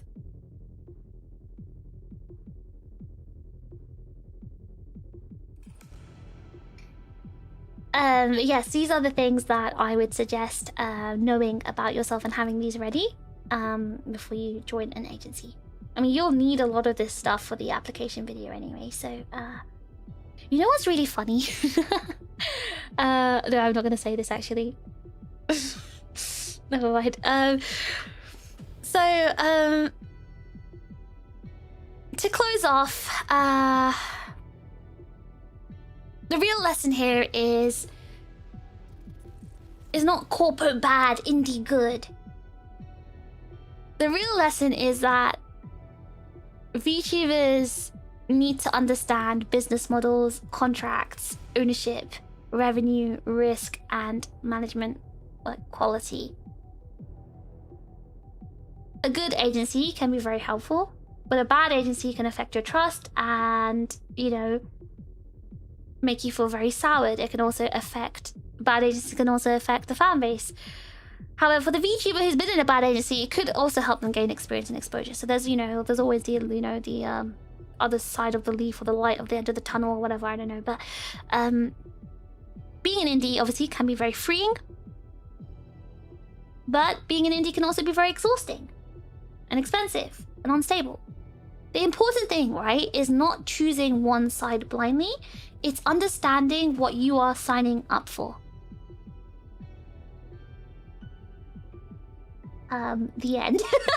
That's all I have to say. Yoshi, thank you so much for the super chat. I'm headed to bed now, but thank you so much for the knowledge twin. I'm gonna say the more to study. In fact, I'm gonna make flashcards from this. I learned so much. I hope you guys learned from this. Have a good rest. Let me go back and thank people. So 4x2 and Jaguar and Emiliano. I think I thanked you guys already, but thank you for joining the memberships. Yoshi, thank you so much for the previous super chats as well. SB, thank you for 1 month. Furtree, Sky, and Nanomouse, thank you so much for the gifted memberships. Sang and Ken, welcome back to the memberships as well. I hope you guys found today's stream very informative. Oh my god, May, you're still here? Oh my god. I hope you guys found today's stream informative, and even if you're not a VTuber yourself, I hope you managed to understand a little bit about how agencies work behind the scenes, and maybe alleviate any worries you had? I'm not sure. This is all an elaborate attempt to increase literacy amongst... I know you guys can't read anything, that's why I read everything out loud to you. If I ever win the lottery and start a call flow, this will be my first reference. Would you ever do that? WFish, W me. I'm the most influential educational streamer. Buh, that's me. But I'm humble, so I'll never say that about myself. Learning business aspect is good. Yeah, I think like the one strength I have is that I do understand business and marketing and niches pretty well. So if you're someone who doesn't really understand that, I would say and you want to build your own personal brand, I would say it's worth it to do some research into it. Delta, thank you so much for the super chat. An excellent stream. Thank you, Teacher Fish. Fish Lao Shi. But yeah, hope you guys enjoyed today's stream. I know it was a long one. I know it was lots of talking, lots of yapping, lots of information dump overload. But I'm hoping it helped even just one indie and saves them from making a bad decision. If I had about 300 or 400k rating around, I'd start looking into actually seriously. What, seriously? Business doesn't get talked about enough, so this stream is one of the most important ones in VTubing ever. Yeah, I noticed this too. There's a lot of informative streams about indies trying to join agencies, but I noticed that none of them actually cover business models of the agencies and I guess, yeah, the business side of it. And I was quite curious, like, why? I guess maybe there's lack of experience or understanding as well. But I guess there's also not many people who have experience in both the Japanese side and the Western side, like I do. So maybe that's another reason as well. You've explored the subject in more depth and far. Yeah, I guess again, experience is very important here. I hope you guys also enjoyed the Yoei Q&A. I hope you also learned a lot more about Yoei and his personality and like why he does what he does. And also, like, shout out to the other passionate people in this industry. So not only Yoei, but Moo from Kawa, Flork from SVA, Gabe from V-Fleet.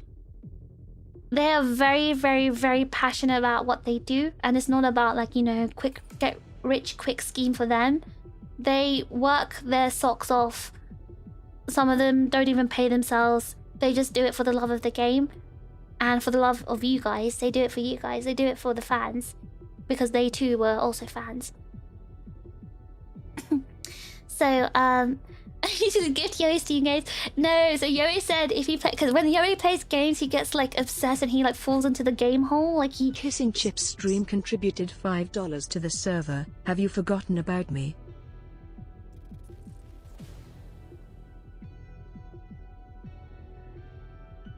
Kissing Chip stream? Who even said they're gonna do that? Where did that come from? Yoei needs a gen. It's nice as it cleared the air regarding a lot of questions that don't usually get answered. Yes, yes, yes. There's a lot of like uncertainty, right? And a lot of bad feelings. All corpo bad kind of feelings. And that honestly upset me because there's like, you know, people like Yoei, Flork and Gabe who work so hard to have a wholesome agency, but everyone wants to just focus on the drama agency. And agency dramas rather, which is really sad because you've got literal like wholesome people here working hard. Flork went into this as a haha what if scenario, it came out the other side goated. Well, I meant he genuinely cares about like his talents and he doesn't do it to make profit kind of thing, like just like, you know, for just like for money or whatever. He had the same kind of idea Yoei did, right? Like, can I run an agency that's not like toxic and not full of red flags? Yoei kind of did the same, not in such a you know laid back blasé way that Flork did it, but you know, because Yoei has a very earnest attitude. But it's the same kind of thing. Like they made these agencies because they wanted to see VTubers being treated better. Transparency is so appreciated, especially these days. Thank you so much, guys. I really hope that it made you feel a bit better. Especially, like, I'm so glad I'm able to tell you today, yes, I will remain as Fish forever. So I know you guys are worried. What if you just like close down and Fish disappears? No, that won't happen, so don't worry.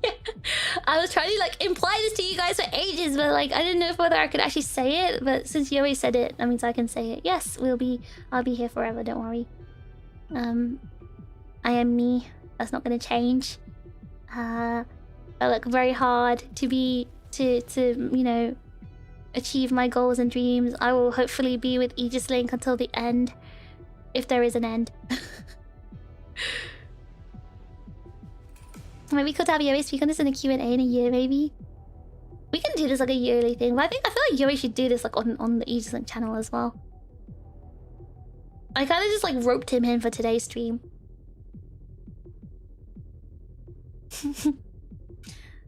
But yeah, any indies here lurking or watching the VOD, please make informed decisions. Please think carefully.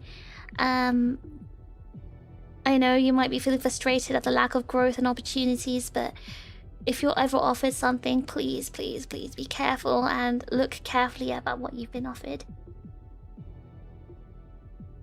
And to the viewers, please know that agencies are businesses. They do need to make money.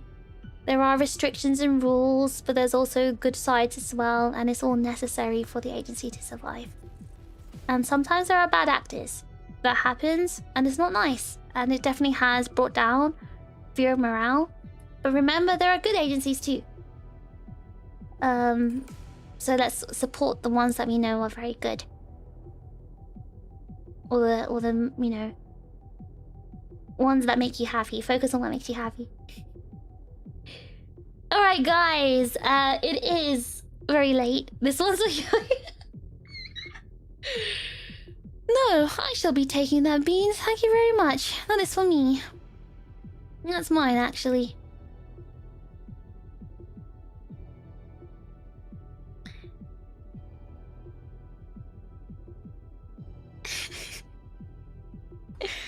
Alright, let me look for someone to raid into.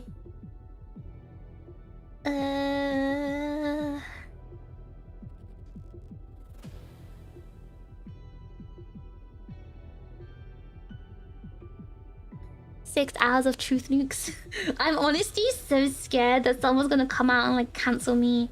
Be like, she said this. She said that. How dare she?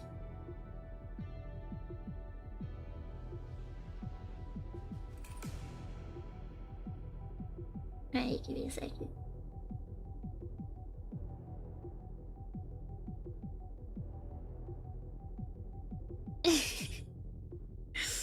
Gonna cancel me for the tacos.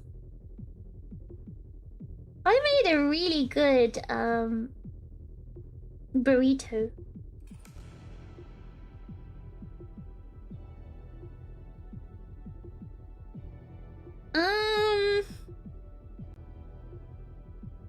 There's a lot of birthdays going on right now.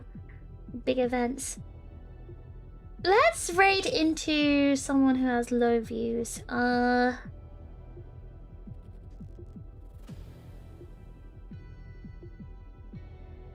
You know what? Let's raid into Hazumi because it's Hazumi's birthday countdown. And she will be having a Totsumachi and I will be part of a Totsumachi. So we're gonna raid into Hazumi. I think she's playing 14 at the moment.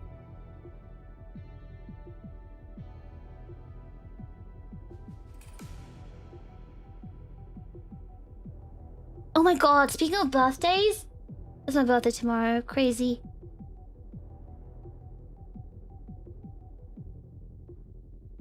I'm so hungry, I haven't eaten anything either. Alright guys, thank you so much. And wait, actually, oh god, before I finish, do you guys have any questions for me? Even before you guys are like, nope. No, we just had questions for Yoe. We don't give a crap about you. But is there anyone who has any questions for me? Do you guys have any questions? I mean, I'm pretty from I've got things I could talk about. Do you have any guys got any questions for me? Oh, you do? Oh, nice. Oh, there's always how is fish, never where is fish. You are still here after Lurio left. Alright, okay, buddy. Okay, I get it. You guys want me to leave. You see any cool red pandas today? I did! I saw very cute red panda tummies. Question, would you do anything different? Different from what, today? When? Do you call Yoe Yaoi? I don't call him Yaoi. You guys call him... You guys call it that, not me. How do you handle being so humble, smart, cool, cute, and kind? Well, Melody, tucks hair behind ear. Some people are born this way. Have you hired a barrister in the past for any reason? I know you mentioned that you can read legalese. No, I've never hired a barrister. But I have barristers and lawyers in my family. And also, my mum made me do a lot of paralegal work when I was young, since I was about... like 8 years old. She used to make me do a lot of basically like paralegal work, and I've been doing that since for about 10 years, from the age of like 8 till 18. I was writing like all the legal letters and like looking at contracts and stuff for my mom, because she's a big head who doesn't like she doesn't like she thinks she knows everything. And she doesn't like, you know, she always tries to check things before going to like solicitors or barristers. So, and she always likes to check contracts personally and stuff before she doesn't trust like other people. She's got issues, so obviously I had to look at all the contracts and legal documents for her because she always outsourced her work to me for free. So that's why I understand legalese. And last year I had to deal with a lot of there's a legal case I was dealing with last year. My sister got taken into foster care, and there was a lot of there's a court proceedings and stuff like that. So I was also having to take legal action against the social services, which meant that I had to, unfortunately, to get a lot of like, a lot of legal stuff involved there, and I didn't have a lawyer to represent me, so I was representing myself. I guess somewhat similar question. Now that you're a little over a year in, have any of your game plan changed? Did you have one heading into this? Of course I had a game plan, but it did change, yes. It definitely changed. I think I mentioned this before.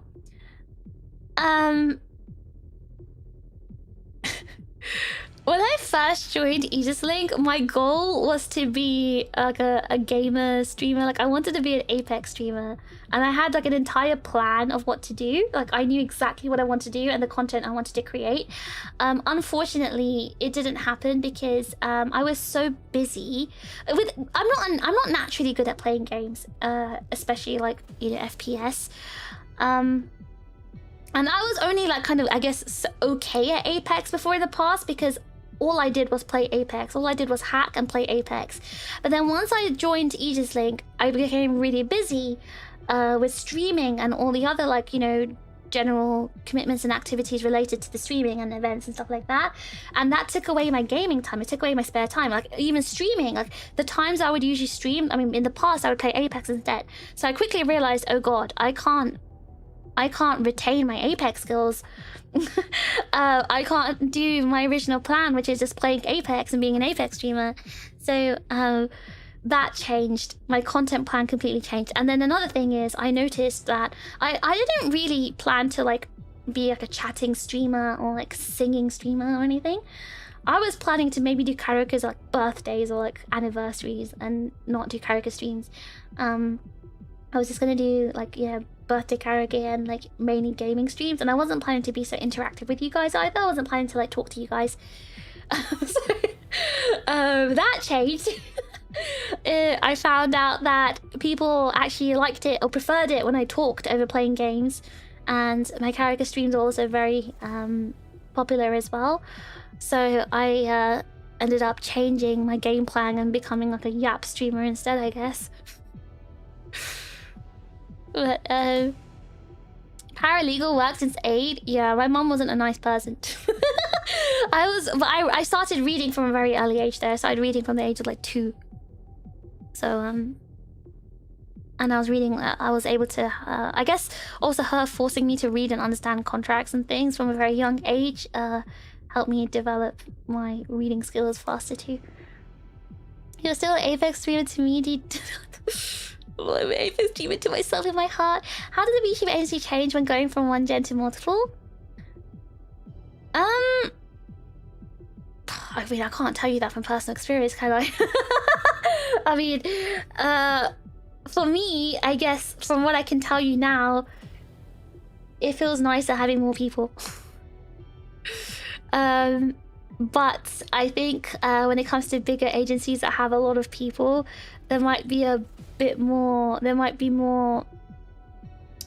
How do I say this? I think every VTuber agency I know that has multiple gens, there's always people that don't like each other.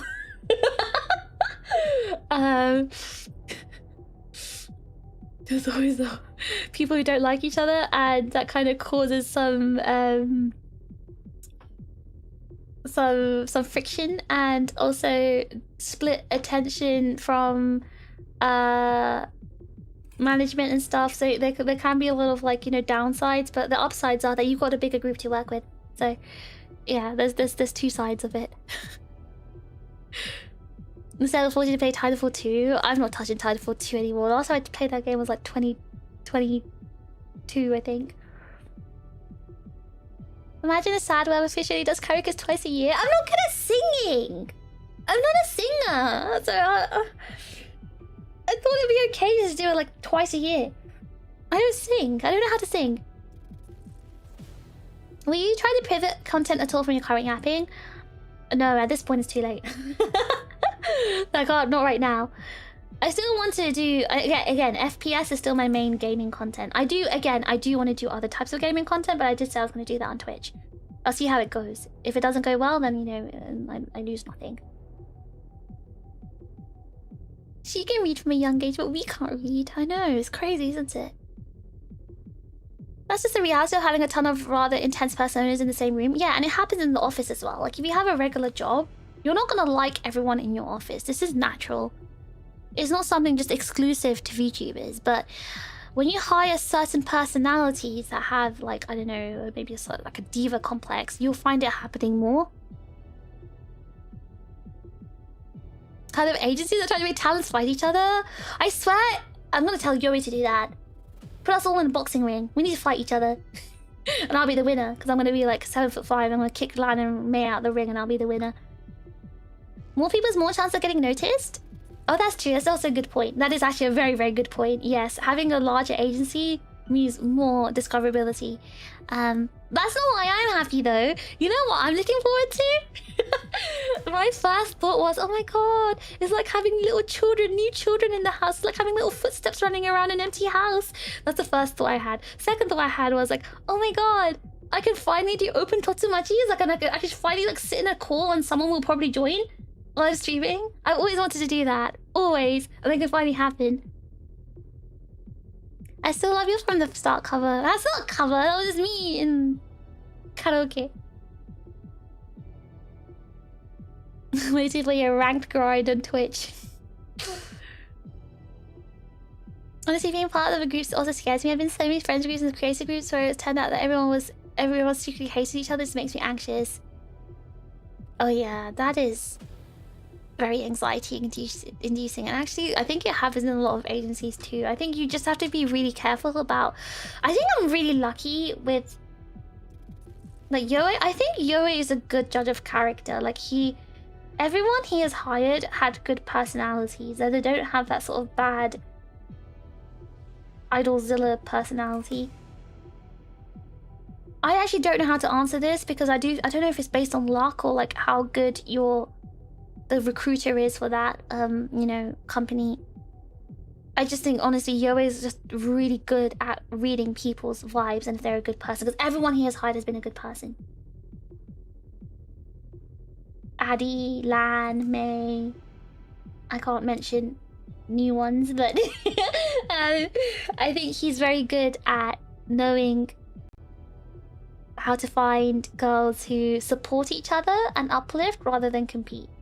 And I love that. Because I'm that kind of person too. I would rather support others than compete against them. Unless I'm playing Apex Legends and I'll, you know, try and kill them. But, you know. And when it comes to being in a VTuber agency, I want to support my fellow girls. I don't want to, you know, compete with them. Now you're stuck with the chits that love listening to you talk about whatever. Is it true? Is it true? Do you guys can I talk about what's something that you guys hate when I talk about? One reason I couldn't stream is because like I don't want to hate anyone, but I hate it when I find someone annoying because sometimes there's nothing they do. I'm just in a horrible mood. Oh dear. I'm glad I kept asking from the start. It's not just you. Taco likes that song as well. There. Twitch rank grind goes in the monitor. This is so true. No! No, you wouldn't do that to me, Freddy. We almost got the spoilers. I can't wait for you guys to meet Gen 2. I can't wait. I can't believe Yoe almost spoiled it. It was so funny. I can't wait for you guys to meet the new girls. Oh, I really can't wait for you guys to meet them. Soon. Hopefully soon. Yoe is a super cool person with... Wait, I thought you said Dan had soft hands. Now you're saying Yoe has soft hands? Yoe is good at hiring good people, and everyone in AL is a baddie. Wait, me? Me included? Me? I'm a baddie? Wait, hold on a second. Melody.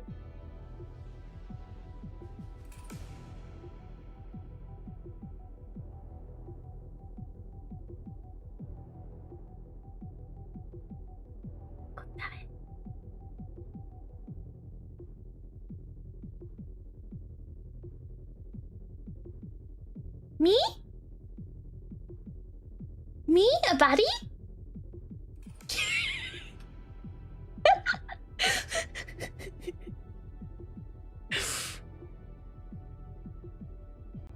Why don't Aegis-Link co-stream to Twitch at the same time?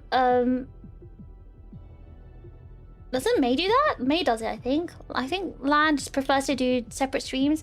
As for me, I haven't set up my new PC to do that yet.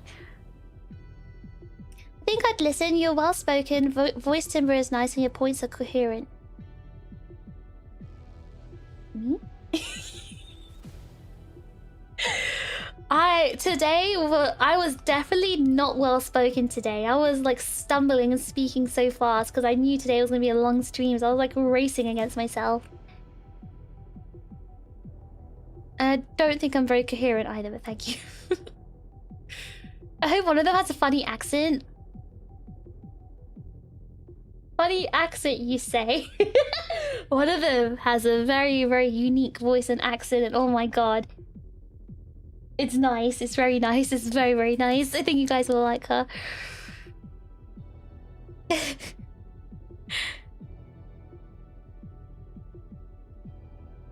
Fish won't let us like her singing.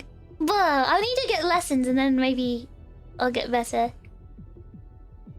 Looking through fish art, and I find myself staring a little longer than I should. Shut up, Zero.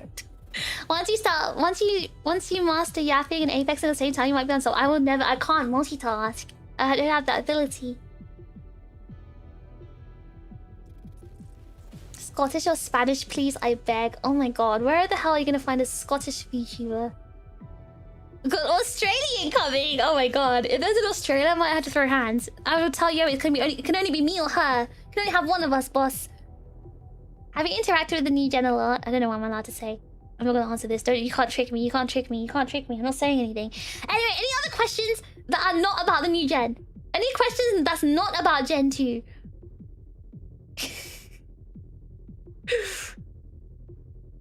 Any questions that's actually relevant to today's stream? You didn't ask like anything like, oh my god, do you regret joining Aegis-Link or anything juicy like that, huh? Big fish. Can I have a bedtime story? No. What are you having for dinner? I'm gonna have a sandwich. And then I'm gonna go to bed. Anything else? You guys don't care about me? Care about my VTubing experience?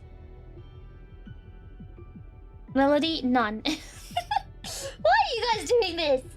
Ask me something about VTubers or VTubing. VTubing. VTubing? What? Oh my god. What is wrong with me? How does an agency move from a single gen to multiple? Are there many changes? God, that feels like a Yoe question, not a fish question, but I can answer that. The structure mainly stays the same. They just need more staff and more, like, you know, protocols. And also, all the protocols are in place and standards and procedures. It's literally just like having enough staff to take care of the multiple gens, and also collaborative events as well. A sign of a good candidate is asking good questions. We are the bad candidate. Yeah, you guys are. You're asking the bad questions. If you could have been born not blue, what color would you have been? I can't imagine myself or anything other than blue. I've always been blue. I'm blue, da ba dee da ba die, da ba dee da ba die. Fish, has your thighs gone? I'm not. Okay, I guess you guys don't want to ask serious questions. What do you think about starting your own agency? If you could, I wouldn't. Absolutely not. What on earth would I gain? Okay, sorry, listen. I think you guys need to understand. I am not a nice person like Yoe. Yoe gets his fulfillment from seeing all the happy faces at conventions or like, you know, seeing us happy. I'm sorry, I do not get my fulfillment from that. I would not work for free. Oh my god, no. Why on earth would I work for free? Who do you think I am? A charity worker? Absolutely not. Absolutely not. If I were to run a agency or company, it would be a merch company, like basically like Color, but I'd definitely have a lower scale of operations because I wouldn't do it out of a love for VTubers. I'd do it to make money so I can buy another Lambo.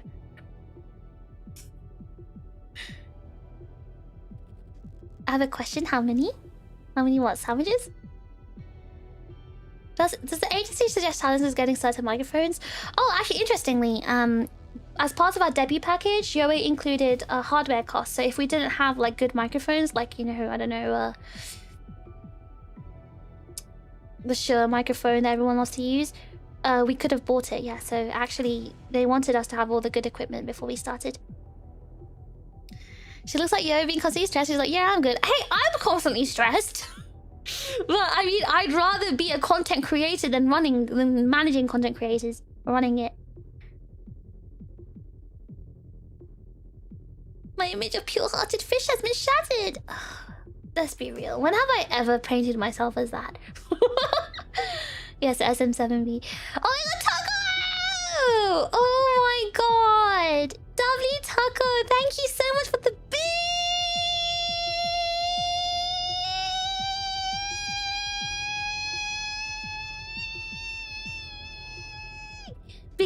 10. Thank you so much. Oh my god, thank you, Taco. W Taco, thank you so much. Thank you! Thank you! That makes a lot of sense. Would it want to make a bad first impression? Huh? Wait, what? What does that answer?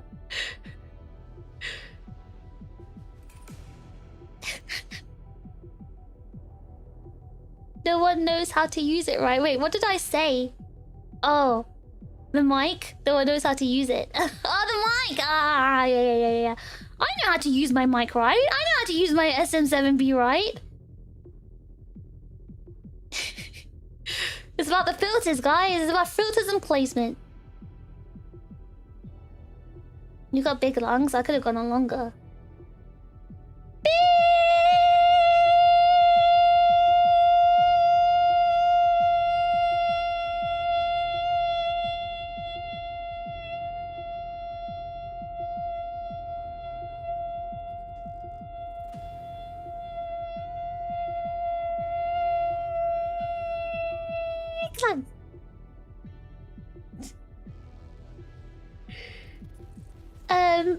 Hardware siphon for the debut package, yeah. Debuting on an Xbox mic? I don't know, I probably wouldn't have minded that, debuting on an Xbox mic, because then I could start screaming. People don't power it properly, like with the cloud lifter and stuff, I mean? She's got some lungs. Should I go longer? I didn't control my breath properly there. I could go longer. Do you want me to go longer? It's time to finish this, everyone! Atsu!